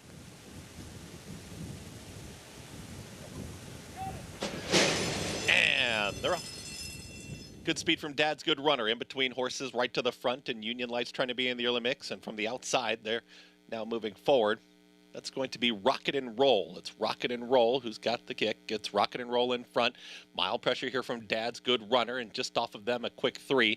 Back to Union Lights. Then comes the gray. That's going to be Strong Light, Zapruder, and far back Disappearance is already about 10 lengths of trailer as they hook up with the backstretch. And on the front end, Rocket and Roll. Manny Franco, they're clear. They're at 1-2 on the board and went 24-1 on an easy lead right now. Rocket and Roll just loping along here is in front, is up by 2.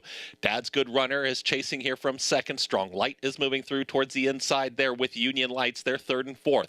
From the back, Zapruder tries to get going there with the trailer Disappearance. They've got to catch 48 seconds flat of Rocket and Roll. It's Rocket and Roll just cruising along here, but Dad's Good Runner is now trying to cut into that margin, and here comes Dad's Good Runner. Dad's Good Runner is in second, and from the back, Union Lights is making up some ground. Yellow Cap. Strong Light is all in, not cutting into the margin. The 2 at the back, Zapruder and Disappearance, has trailed throughout. Manny Franco, a quick look back, has not asked Rocket and Roll yet, and Rocket and Roll is fully in command. It's Rocket and Roll who kicks away. Union Lights is in pursuit, and Union Lights looks like the main danger. Rocket and Roll trying to put it away. Union Lights, the one giving chase, is 2.5 lengths back there in second. Now being encouraged to just stay to the task. Rocket and Roll inside the final 16th. Manny Franco, Rocket and Roll, much the best, easy winner. Union Lights there second, tight there for third. Strong Lights in a photo with an oncoming Zapruder, and Dad's Good Runner in 1 minute 37.40 seconds. Rocket and Roll, when he broke as sharp as he did, was as forward as you saw him. It's pretty good indication that he was going to be fairly sharp against this group. Big gallop out for the lone winning pick 6 horse. Yeah, and once he got to the good rail, and I can't blame him and Harkey. I think his feeling was, if I duel inside of the 4, it's going to compromise my better chances even to get second in here, so I can't knock him for that. He turned out to be good enough. I think I might have lost my bet head-to-head. Did more work than Zapruder, but Zapruder may have picked him up, actually, and nailed him at the wire. But sometimes these drop-downs win, but they're not the world's greatest bets. This race actually comes back pretty fast, to be honest with you. So probably did run his 81 buyer, maybe higher.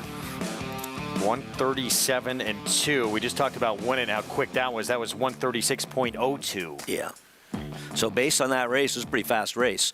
Though I wonder how fast it can be with the 2 getting a reasonably close second. But maybe he did run his, maybe he ran a 76 and his winner ran a 84. I guess anything's possible. I'm sure he has a new barn, though. He's not going to be returning to Brad Cox's barn. That is highly unlikely. 4, 2, 6, 8. In this finale, Rock and Roll took command early, and that was it. Manny Franco, Brad Cox, Spendthrift Farm, Frank Fletcher Racing. And a 3rd career win, 9 starts, found the right field here and took it to him from the outset. No messing around. to close out this card. Well, the prices for you when we come back. Show you what that pick 6 paid. Brittany Russell back-to-back in the Carter. This time with Post Time, who ran a big effort, overcoming, going very wide to get that win.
Back on America's Day of the Races on our Fox Sports 2 coverage. Picture time, Rockin' and Roll took command early, and that was it for the heavy 1-2 favorite to close out this Sunday card here at Aqueduct. Well, we've seen some favorites get beat, but we saw one get it done. So after a couple of heavy favorites getting beaten, Rockin' and Roll got you home. And if you single in the pick 6 and you got through, you got $4,900, which ain't bad. Plus some 5s. Had to find a couple tough ones though in there. You had to get the sixth winner in there, but you know, once again, this is the argument for the Steve Chris method of the ABC method. Right in 5 races, because the others were all very havable. Right in 5 and wrong in one of them, but you can still have a chance to win. $3.10 for the win here, and trying to let you know if this horse did get claimed, and if so, where he's going. I'll find out. Here's the pick 6 follow along. So what are we looking at? Colloquy, Win It, the 2 tough ones. 500 and going rough here around 2,500, about 2,800. So about a $4,200. So it paid over 2 times the parlay with a carryover of 72,000. And as you said, Greg, there was really only one tough horse to have. Well, for me, it would have been 2 tough ones. Well, for me, it would have been a little tough. I'm just saying they were reasonably small. And I think a lot of people felt that you could maybe go all in the 8th race with the 4 horses, that they were all usable. I did in a pick 4 that lost anyway. Back to the drawing board, for us. So well done if you had that. Let's look back to that stakes action yesterday and the stake that kicked it off. Race that's becoming the Brittany Russell Stakes. Post time had to overcome some things here. An interesting race in that you knew there was going to be a lone speed, especially when you had the scratch. And you knew he was going to do this. And you know he's going to drift out. I think that Sheldon Russell thought maybe he would I don't know what. Because he was in the 2-path earlier, and if he had stayed there, it might have not been as close as it was, and he gave a lot of credit to the rider in Castle Chaos, gluing himself to the rail and almost getting it done, but had to go around that horse. And I tell you something, in a sprint division that's just wide open at this point, why can't this horse, who now has 3 straight wins, throw his hat in the ring to be competitive with the big boys? The race got a 91 buyer. They obviously played it straight. I feel like with a slow pace, maybe it could have been higher. I was going to call Andy Byer and ask him about it tomorrow. Do you feel like he's a little bit better 7/8 to a mile? Well, this was 7/8. No, yeah, I know. Yeah, as opposed to mean a 6 furlong race? Yeah. You know, I don't know, Greg, because here's the question. Doesn't he rate to get a faster pace in a 6 furlong race? Is he a horse that needs more distance, or is he a horse that needs more pace? I'm not saying I have the answer, but I'd like to see him try. He's now, what, 8 for 9? I mean, he's a cool horse. Yeah. And I think he's a lot better. You know, the horse that upset the field last year, it felt like a bit of an aberration. Doppelganger. Yeah, this is a horse. I don't think you'll be shocked to see him running in some big races. I think that Brittany owes it to this horse to give him a chance. You know, do you look at races like the True North at 6.5 furlongs?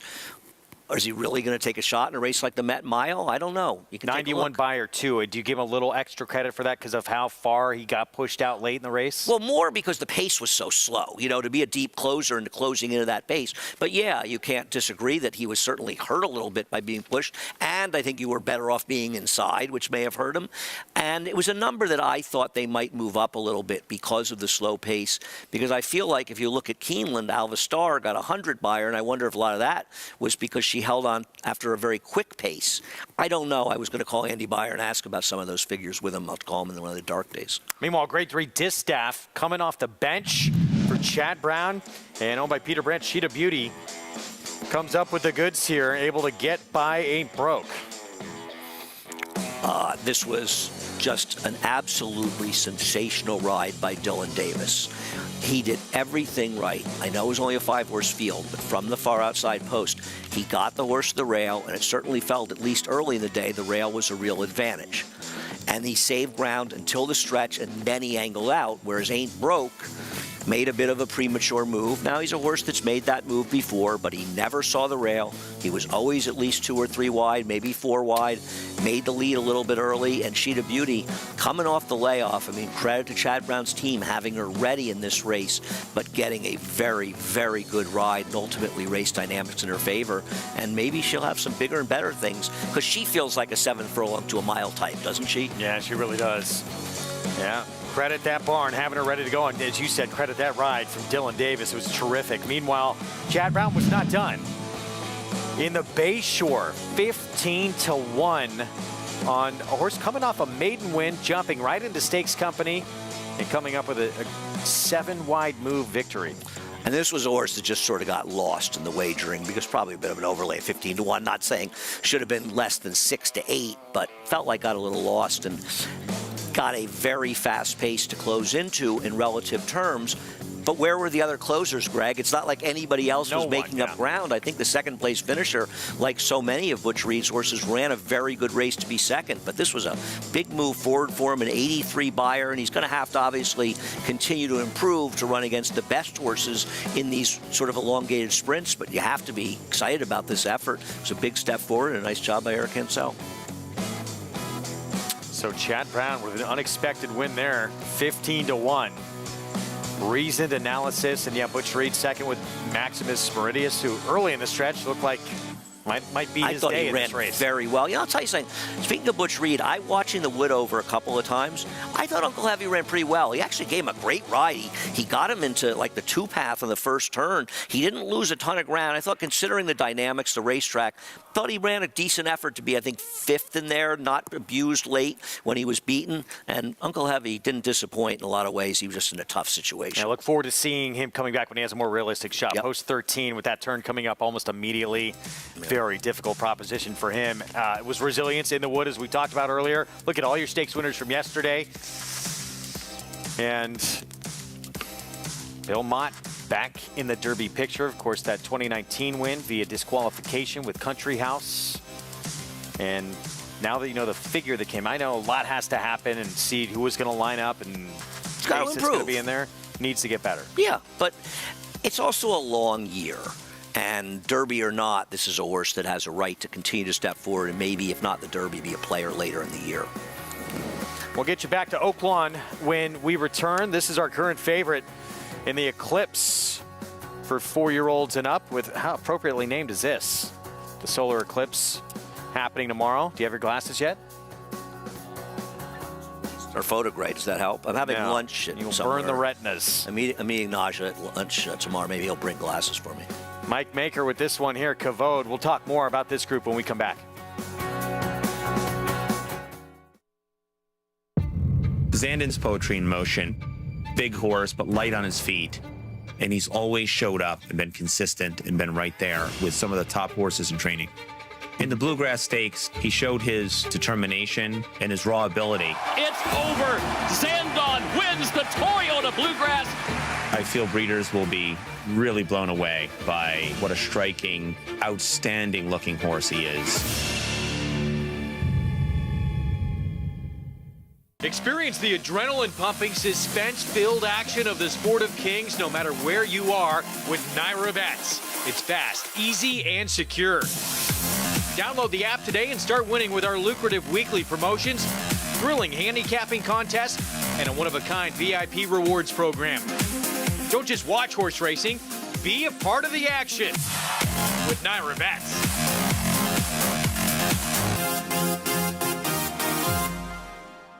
In this sport, it takes just one special horse and a lot of people that believe in him. By Champion Arrogant from the family of Broodmare of the Year, Better Than Honor, rose to prominence in the Grade 3 Peter Pan, displayed power in the Grade 1 Belmont, cemented his 3-year-old championship in the Grade 1 Travers, defeating a champion 2-year-old, Kentucky Derby, and Preakness winners. And the Eclipse Award goes to Arcangelo. Arcangelo, standing at Lane's End. There's a big, bold, beautiful world waiting to be explored by you and your friends, of course. But not just any friends, the best of friends. The kind of friends who let you do you. Because in this world, it's positive vibes only. And when you get in the zone here, you stay a while. These aren't just good times, they're the best of times. And your time is now. So come explore. Resorts World.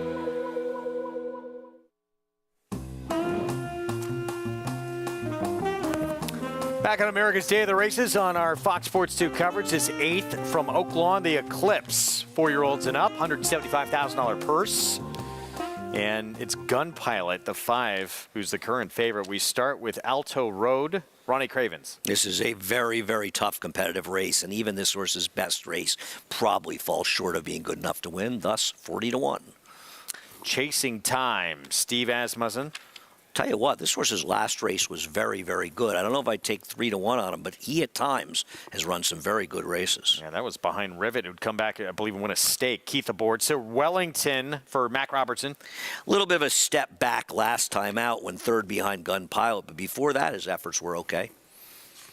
Big price. Kavod, we saw going to break. Mike Maker off the claim.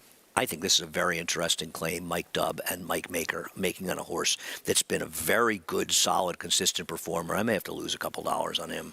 Here's the favorite. This is Gun Pilot, Asmussen Barn with Christian Torres. And his last race was exceptional. There's no doubt about it, perfect trip or not. Let me ask you a question. Is he going to get as much pace as he got last time? It's a couple that want to go. That was a fast yes, pace. Was. This one is likely going to be up front early. Tapatio Leo. I agree. He's supposed to be the speed.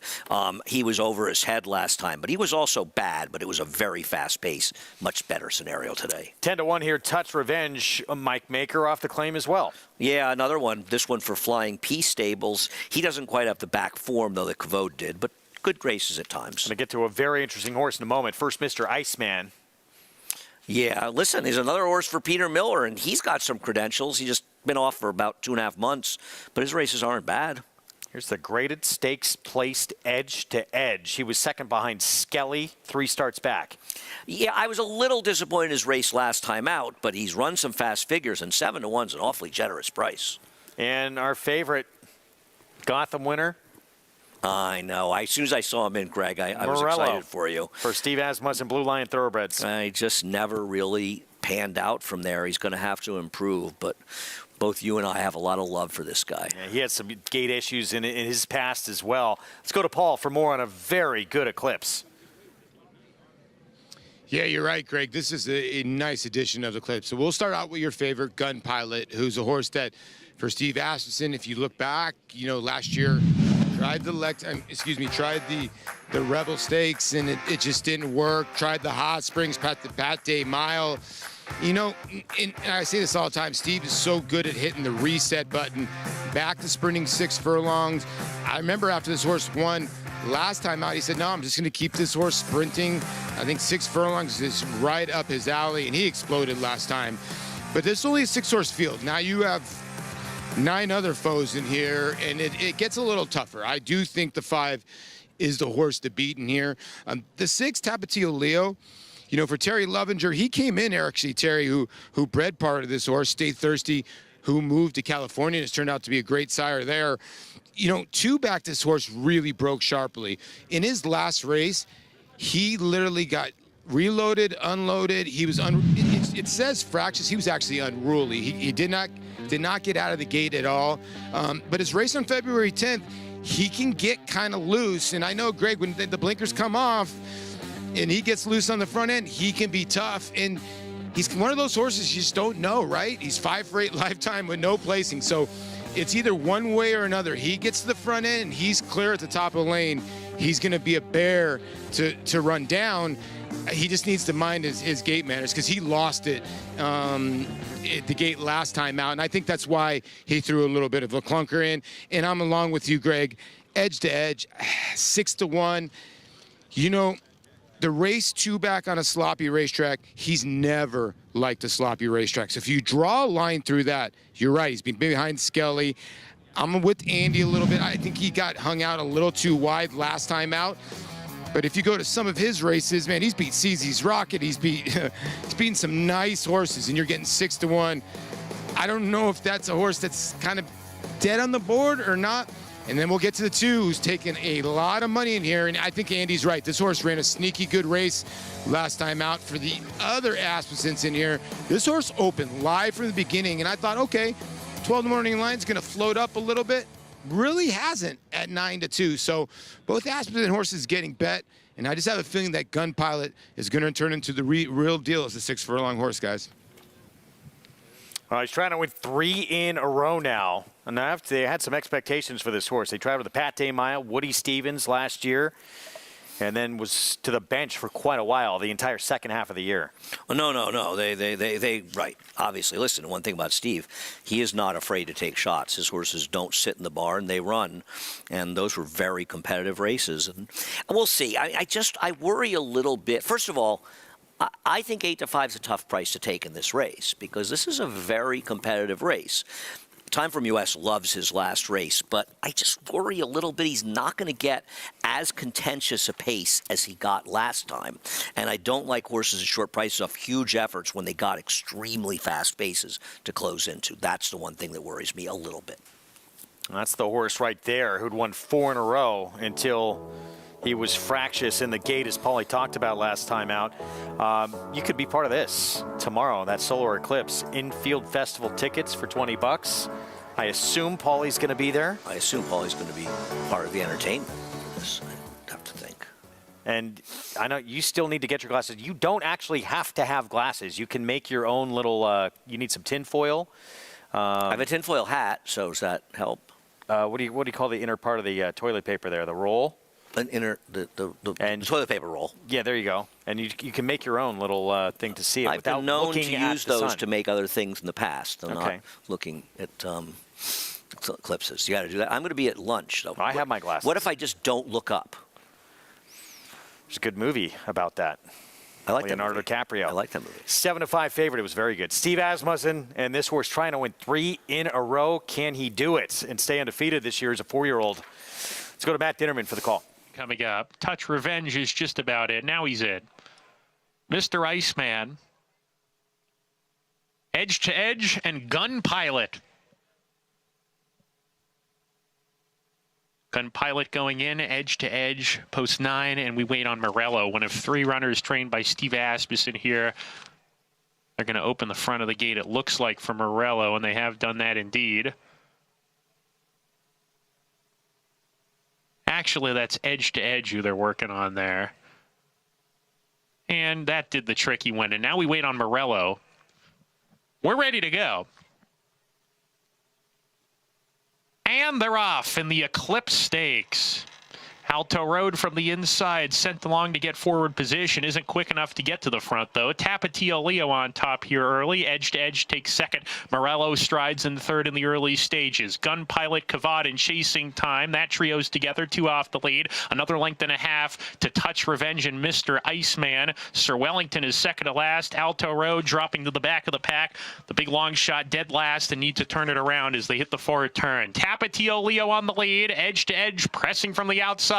These two a half length apart as they round the turn. Morello shaken up from the third spot, chasing time down on the inside of Cavad still. Gun Pilot is 3 wide. Touch Revenge behind a wall of horses. Mr. Iceman takes the outside route, tries to circle the field, and then comes Sir Wellington as they swing off the turn. A bunched up field swings off the corner, edge to edge, and Rafael Bejarano have gone to the lead. Gun Pilot on the outside takes the second position. She's charging hard, edge to edge with a furlong to go as a 3-length lead. Gun Pilot surging after him, but edge to edge is full of run, and edge to edge is going to win the Eclipse Stakes. Gun Pilot second home. Tapatio Leo holds third. Chasing time was fourth.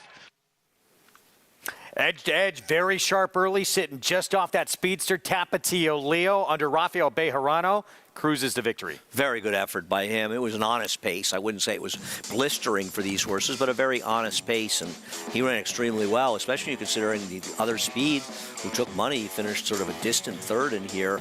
Gun Pilot has a chance to make his run. He was simply second best from what I could see. Right. It's a pretty good horse. That was overlooked a bit in this field. Yeah. 486,000 in earnings coming in. Yeah.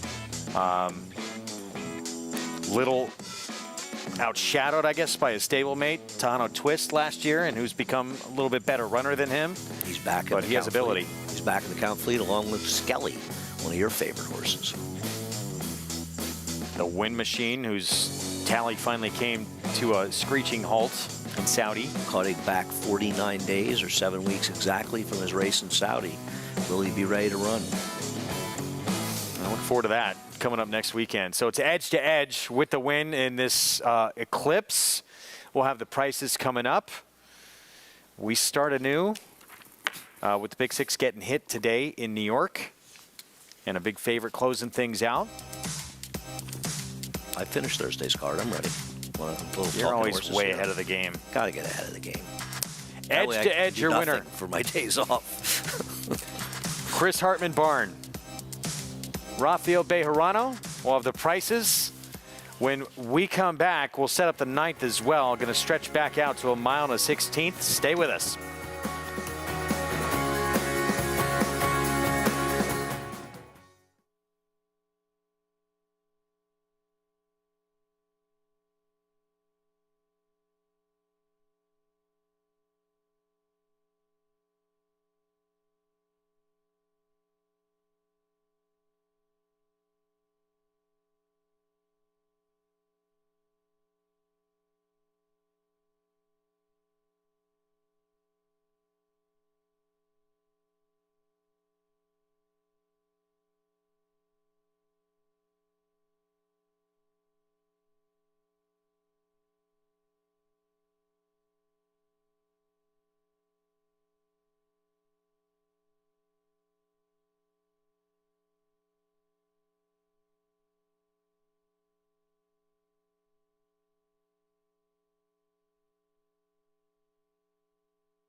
Back on America's Day at the Races on Fox Sports 2.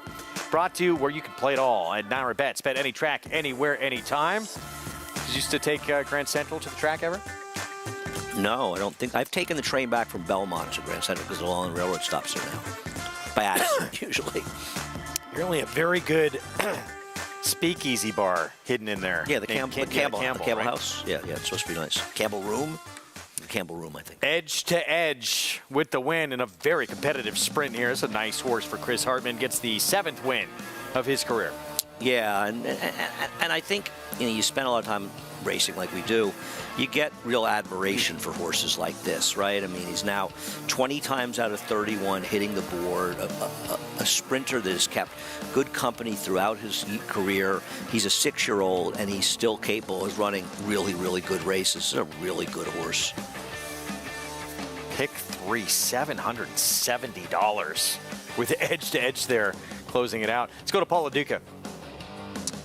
Winning trainer here of the inaugural Eclipse Stakes here with Edge to Edge, and a horse that I was trying to say did not like the slop and got back into form last time. This was an impressive effort here, Chris. Yeah, Ralphie rode him perfect. Sort of what we asked him to do, just sort of sit and let him run down the lane, and that's exactly what he did, and he ran a nice race, back in form. Just shows you when you have to chase Skelly around the racetrack for a little while, no? It helps not to chase him, that's for sure. Well, congratulations. Get your picture taken. Chris Hartman gets the job done in the inaugural of the Eclipse. And yes, make sure you get your glasses. Chris has got his for $1.99. I know he's already got them. He's watching the Eclipse tomorrow in the infield.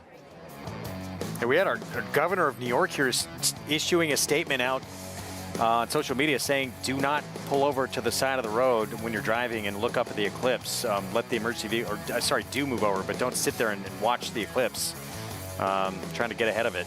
There's going to be a lot of people looking up and not paying attention. No, I remember when I was a kid, there was an eclipse when I lived in New Jersey back in the late 60s, I want to say early 70s. I remember to talk about, you get the box, right? You put the pinhole in his whole That's thing. what I was just telling you, to make your own, yeah. Make my own, okay. How about I just eat my lunch and ignore it? You have no interest in seeing it. This might be the last opportunity. Feels like it. What, 45, I think, is the next one? How do you think I'm going to be when I'm 108? Do you think it'll be fun to be around? A little surly. I'm a little surly now. Maybe you'll mellow out of it. I have mellowed, but I don't know. At 108, I think at the curve, I'll go back up into higher surliness. 9th at Oaklawn. Mile 16, $12,000 starter allowance. There's a lot of ways to go, I thought, in this race. Mystery Mo taking a lot of money right now. Carl Broberg claiming off of Robertino Diodoro. I mean, this horse can win, and Carl's having a very good meet at Oaklawn, but as a rule in my life, I just don't bet horses that are taken away from Diodoro. They just seem to not perform that well, or underperform, I should say. All right, I got more on this race coming up in a little bit. We'll get back to the 3-year-old picture and the key 3 final 100-point preps took place yesterday. One of them here in New York at the Wood Memorial, and that had changed that leaderboard quite a bit. Presented by Spendthrift. Your Bluegrass winner, points-wise, moving to the top of the class, but it's Fierceness who undoubtedly is going to be your favorite in the Kentucky Derby. Who impressed you of the 3 preps we saw yesterday the most? I don't think there's any question that it was Sierra Leone. Really, he took that needed step forward in the buyer figures. He got a 98 buyer, so he moved up from the 90 he got before. He'll probably need a improvement on that to win the Kentucky Derby, but I think you have to like the fact that he was the only horse that really effectively closed. Now, he got a quick pace to close into. So you have to ask yourself, did the race not fall apart because even though the pace was honest, the track was very favorable to forwardly placed runners, as it basically has been the whole first weekend, and yet Sierra Leone was able to overcome that.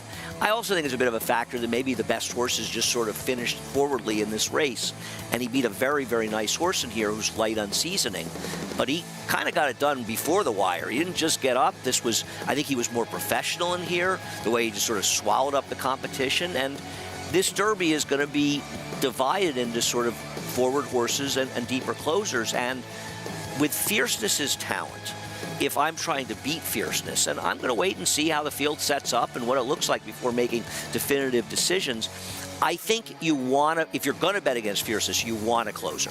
I don't want a horse that's trying to play the game that Fierceness plays. Yeah. Because I don't think there's going to be a horse in there that can play his game better than he plays it. Now, there may be nobody that plays any game better than him. He may just be too good. But I think if the winner isn't Fierceness, in all likelihood, it'll be a horse that's less forward. So, Sierra Leone, for Andy, most impressive of these 100-point prep. Let's bring in JK. And JK, who caught your attention the most on Saturday? No one caught my attention. Fierceness caught my attention a week ago. And look, Sierra Leone was very impressive and is a very likely horse to run well in the Kentucky Derby. But I'm a figure guy. I believe in figures. I trust figures. And I think Andy will agree with me. The Beyer speed figure, to me, is the most reliable thing in racing. Sometimes you can get tricked by a trip. Sometimes you can get tricked by pedigree. But one thing that's pretty consistent in racing is speed figures. And what you're seeing right now is a 110 Beyer speed figure from Fierceness in a complete canter. Let me tell you something about the last two Triple Crown winners, American Pharaoh and Justify. Here are their Beyer speed figures in the Triple Crown races, right? The Belmont, the Preakness, and the Kentucky Derby.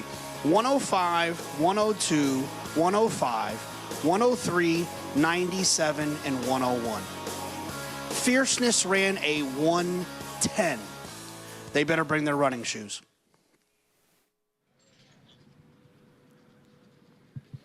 Well, JK, I'm kind of with you. Listen, when you look at Fierceness and you look at Sierra Leone, they're 1A and 1B. So I'm going to take a horse out of the race in Kentucky. Like Andy said, Just a Touch for me, I thought ran a tremendous race considering doing a lot of things for the first time.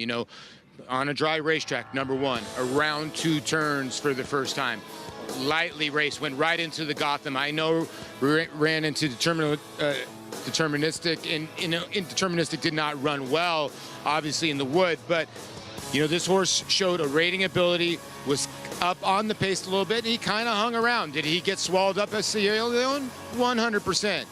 But, being by a Triple Crown winner, like you said, Justify, out of a Tappet mare, you obviously pedigrees don't say it all, but you would think the 1.25 miles would be okay. And again, Fierceness and Sierra Leone are the 2 standouts, but I think Just a Touch could be that up-and-coming horse. And Greg, like you said, might be that buzz horse, but you just never know. I think this horse could be going in the right direction, and actually, I think might get bet over his other stablemate in Catching Freedom. Well, look, there's so much that goes into it. It's not just about, who run the faster race. And there's some big question marks with Fierceness, I think, for a lot of people, because he has not been that ultra consistent. Or the way he came back as a 3-year-old, he had flopped before that. He was, what was he, 18-1 when he won the Breeders' Cup Juvenile? Something like that. And 1.25 miles. We got to see who's going to line up in the race too, but no one's going to hand him the lead. Well, that's the thing. And with favorites, the merits, and everything Jonathan said was accurate, the merits are obvious. We can all tell you why a heavily favored horse is the favorite. And with Fierceness, it's that he's running figures that are much higher than these others run. We've also saw Todd Pletcher go in the Kentucky Oaks, and while she didn't get a particularly good trip that day with a horse that ran a 114 Beyer in the Gulfstream Oaks and Dreamy of Julia, and I think she finished 4th at the Kentucky Oaks, and I think she ran one more race and she lost the Mother Goose. So we've seen a lot of very good performances, particularly at Gulfstream, that haven't necessarily been replicated elsewhere. He is a brilliantly talented horse. Obviously, he's one for 2 at Gulfstream. The merits are obvious, but the question then you have to ask after you've asked yourself is, why would I like him, is why would I not like him? And it's because 2 times in his life, he's had a little bit of trouble. He didn't break that sharply in the Champagne, a little bit of a bump, and he completely threw the towel in and just didn't run a step. In the Holy Bull, he got a little bump coming out of the gate, a little wide in the first turn, and he was bad. So nothing severely went wrong in those races, and he didn't run a step. And he's going to the Kentucky Derby against 19 horses in all likelihood. Likely to be other horses that are forward, going 1.25 miles. A little bump out of the gate, a little problem somewhere along the way. And he's the kind of horse that's completely unreliable in those circumstances. And as a favorite in a 20-horse field, absolutely, Jonathan's right. He is the most talented horse in this race when he's run his race. It's not even arguable. It's not even close. But he's also one of the worst horses in the race when things haven't gone his own way.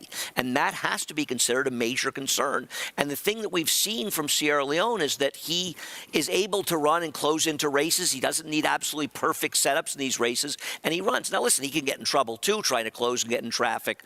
But with Fierceness, the merits are obvious. But so, too, are the possible detracting elements towards betting him in the Derby. I think that's what a lot of people are worried about. That's why it's such a fascinating race. Yep. And, you know, throw in the factor of the 1.25 miles, who's going to appreciate it, and who's going to go with this horse early. And if anyone does go with him early, you know, obviously if that's their running style, that's their running style. But you may be doing that to your own detriment because that's his best weapon. But if your best weapon is being forward, you've got to do that too. Now, it's not though he was coasting on the lead in the juvenile. He was outside of general partner who couldn't get the distance in there. But he had a cozy outside trip. What if there's a little bumping? What if there's a little traffic? Because this is a horse that with a little bumping, and he's just run horribly. He has shown so far that he wants no part of a race when things don't go smoothly. And that is a big concern in a race like that, especially at a short price. But his merits, on the other hand, are extreme. So I can understand why he has a lot of fans. Two of the most incredible performances we've seen from a horse his age. Just the Breeders' Cup Juvenile and that last prep in the Florida Derby. Right. You know, the last horse that Todd Pletcher won in Triple Crown races, at least at this time, with that had this kind of figure edge was Escondrea, who unfortunately got hurt and wasn't able to run. But he wasn't like Fierceness. He was just destroying his competition and not getting the same exact kind of setups. And he also hadn't run the clunkers when things hadn't gone well. Unfortunately, he got hurt. We'll never know. I'll never stop believing that he would have won the Triple Crown, but we'll never really know. We'll see with Fierceness, because if he runs his good race and things go okay for him and he runs it, Jonathan's right, he's going to win. Yeah. But that's a big if. And you said, what, 20 days till we have this draw? We draw in 20 days. We run it in 27. It's coming. Pretty amazing. Yeah. Almost there. And still, keep in mind, we still have the Lexington to come.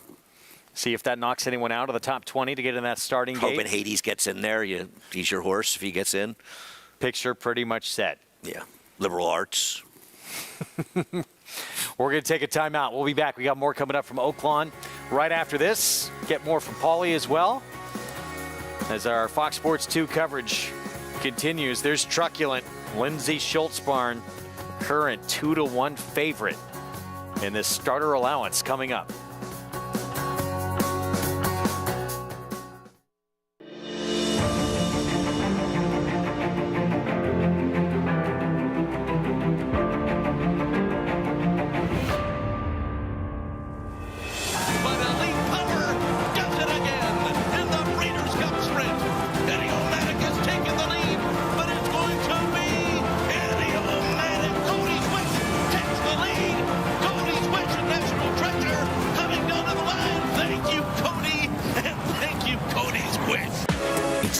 Original sport, and no one covers it better than americasbestracing.net.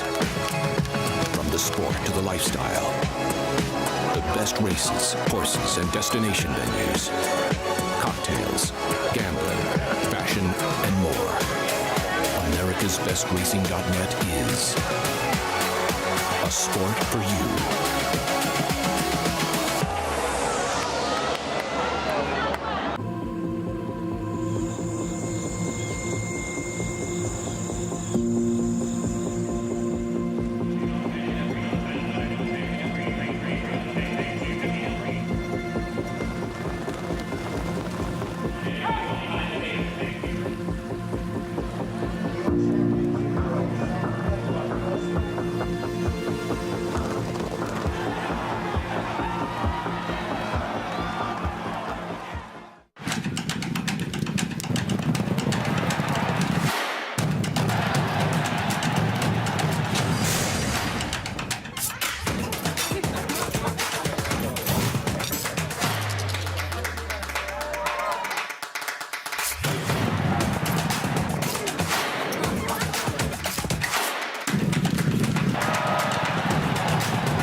Most horses retire 4, 5, 6 years old, but they can live to be 30. Every stake that races needs an aftercare foundation.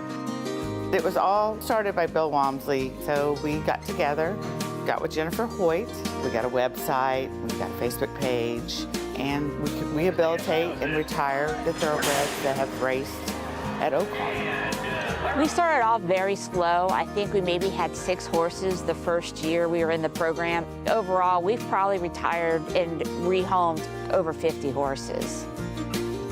We do ask that every owner that donates a horse into the program donate the horse with $1,000. That just helps care for the horse for the first month or so that we have the horse in our care. Every year we do get some good funding, but it's amazing how quickly that goes during the summer and fall when we're taking care of about 25 to 30 horses. At the end of the 22 race meet, we implemented the Ring the Bell program. Ron Moquette brought it to us. He provided the bell. And so that April, that last month of that race meet, we gave owners the opportunity to ring the bell every time they won a race. And we raised almost $9,000 in just that month. It's now something that they look forward to doing. It's a sense of pride. I'm gonna ring the bell today because that means they won a race. 2 years ago, the HBPA installed an equicizer at Oaklawn, and that's been a huge fundraiser. Trainers pay $10 per horse every time they put it on that equicize wheel, and all that money comes to our program. Each horse has its own adoption fee. We usually set that based on what the horse will be doing in his second career. It ranges from between $500 and $1,500. These horses have such a great purpose. They want to do something. They want to be a little girl's horse. They want to be ridden. They want to trail ride. They want to event. They want to be a hunter jumper. They want to do something else. And it gives them an opportunity to live a long, prosperous, wonderful life outside the racetrack. But we need that resource everywhere so a person can responsibly retire their horse and have it taken care of.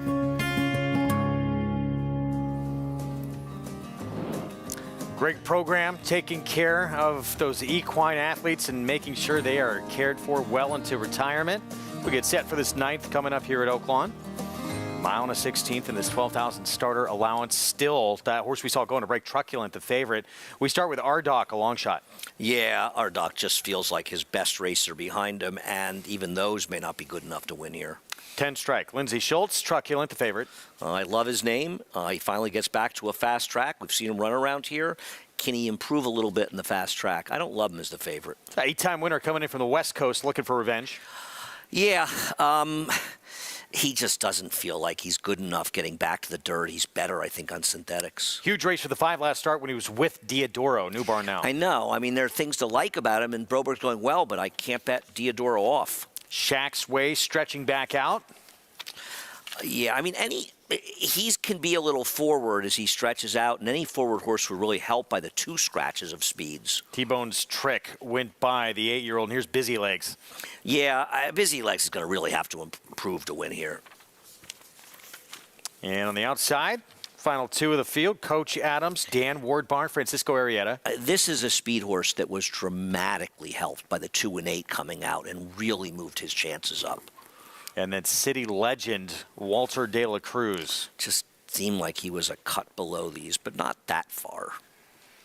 Hurt by the scratches because he needs pace. He has no speed. Yeah, far, far back early, and that's where that one's going to be. 5 minutes to post here in the 9th. Let's go to Paul.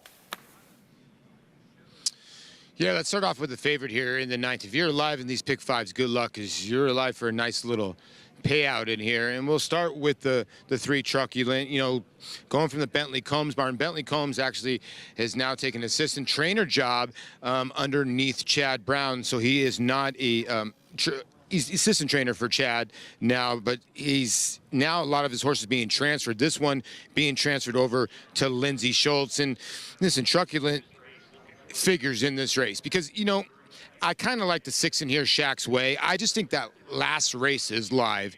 Poultier was in such good form and still in great form, and lost the other day in a mile and 3/16 race where you could probably question that he probably could have won the race. He had a kind of funky trip, but he ran a tremendous second for Greg Compton, and that horse has been going so forward. I think the 3 and the 6 are both live in here.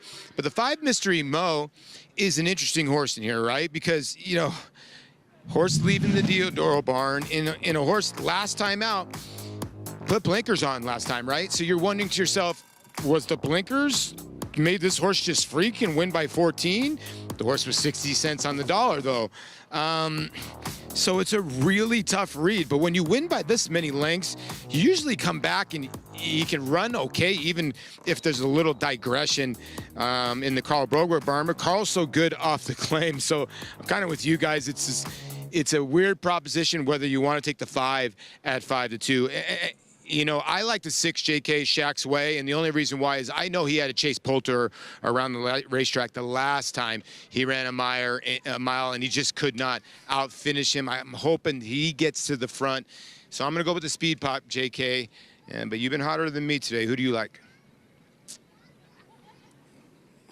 Thanks, Paul. I appreciate that. I didn't even know I'd been hot. are you saying that? Are you making fun of me? Because I've actually been cold. No. I'll see you soon, mister. I've been cold as ice. Okay, well, then I've been warmer than you. I appreciate that. So, listen, I'm going to go. Look, when we talked about the cross-country pick 5, I talked about this being a spread race because there's not a lot you can kind of sink your teeth into here from a trust standpoint. And I think that when you get into situations like that, it depends on how you're betting, right? Are you betting exactas? Are you betting trifectas? Are you betting to win? Are you betting multi-race bets? If you're betting multi-race wagers, I think you want to be alive to a lot of horses in here because I think it's a wide open race. There's a couple of horses that are interesting, right? The 6 is a little bit interesting at 5-1. The 10 at 7-2. Interesting horses, and you could probably even get more creative than that. But the 5 Mystery Mo ran a race last time that should make it very tough for these other horses to beat Mystery Mo. But there is a trainer change, so you have to be concerned about the trainer change. But you're moving to a trainer who does well, like Paulie mentioned, off the claim. Throughout his career, he's had 3,743 horses make their first start with him, like switching to him, their first start with him, so changing to him. He's 25%. That's an outstanding percentage. He's only 23% overall throughout his entire career. But when he gets a new horse, I think he can improve a horse. So that number that you see that he ran last time, it might be faster than that.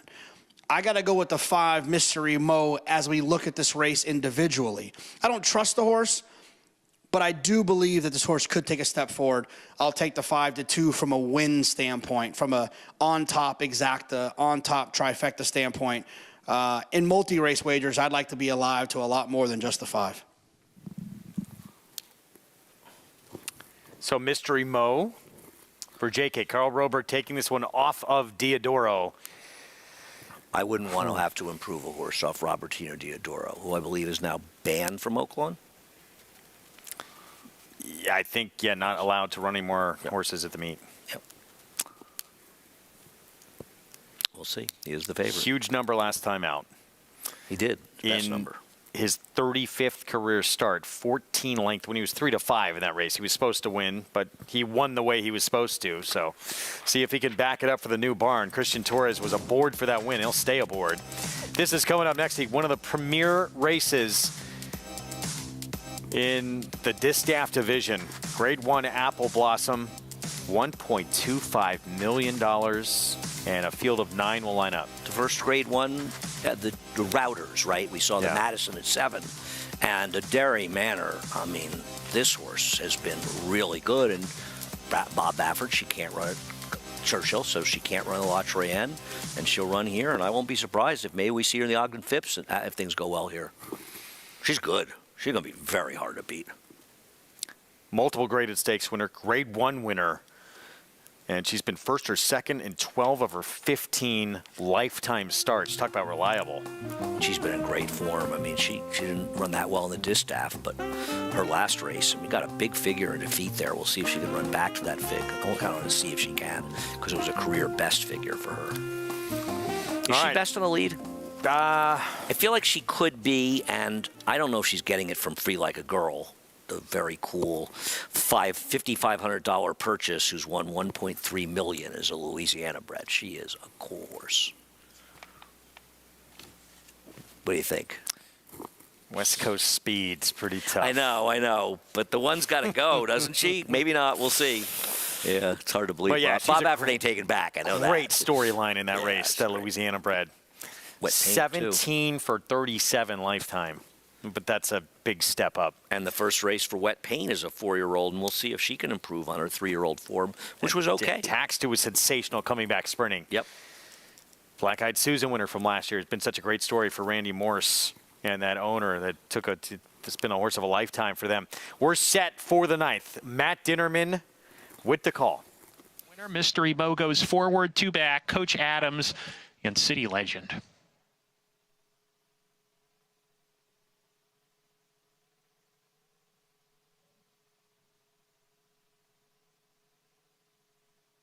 We're ready to go.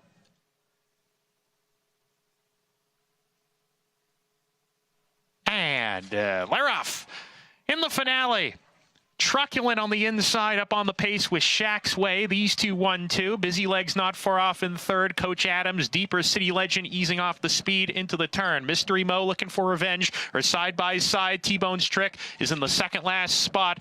And that leaves Aqueduct to trail at the back of the field with him now. A tightly clumped up field, just 5 lengths from first to last. And the leader is Shack's Way on the inside. About a neck in front, looking for revenge. Tugs at his rider to join the front runner. Busy Legs is 3 deep. That trio's 2 lengths ahead of another trio who line up. Coach Adams, City Legend, and Truculent to the inside. Mystery Mo in the End Zone Athletic colors is running in 7th, and he's only 3 behind down the backstretch, a gap of 5 to Aqueduct. And T-Bone's Trick being encouraged to pick up the pace. He drops to the back of the pack as they approach the half-mile pole. Shack's Way is the leader a half length, looking for revenge, still right there pressing second. Busy Legs backs off in third into the turn. City Legend being asked to produce a bid. He's making an early run, claims the 3rd position from Busy Legs. Truculent down on the inside, 4 lengths off the lead, sent along from there. So is Mystery Mo right behind him. Coach Adams is next. Aqueduct, T-Bone's Trick still well behind. Top of the lane, Shack's Way shrugs off, looking for revenge, who calls it a day. Shack's Way is opened up 2, now 2.5 as he swings off the corner. City Legend second. Coach Adams grinding away. Truculent tries to come on the scene late into the 2nd position. Shack's Way has a furlong more to get. He's got a 2-length edge. Truculent trying, still second. Shack's Way shaken up for his best, and he's got enough to win it. Shack's Way, Nick Juarez, gate to wire. Truculent was second. Coach Adams 3rd. Mystery Mo 4th. Shack's Way, 7-year-old son of Shackleford, well named 7th win of his career. Yeah, and great job getting him the front. And we talked about the fact that there were the 2 major speed scratched was going to help forward horses, and you got to give credit to Nick Juarez. One of the things I've liked about Nick's riding is it's a number of times we've seen it. He has been super aggressive, and it's paid off. 6-1 on your winner. You can find those prices at NYRABets.com. We're back with you next Thursday. FS2, start time 1 Eastern. Enjoy the rest of your weekend. Try and take in everything that happened in these final big 100-point Derby preps that took place on Saturday. We'll have plenty more to talk about it in the weeks to come. We saw some impressive performances on the Sunday card as well. How about Win It? Getting back to get his picture taken. Finally breaking clean out of the gate and showing you what he can do. And a very talented sprinter for Chris Hartman. Edge to edge with a victory in a loaded field in the Eclipse. Rafael Bejarano for the Hartman Barnes, 7th win of that 6-year-old's career. And the Wood Memorial Resilience is on to Kentucky. Who will be his rider?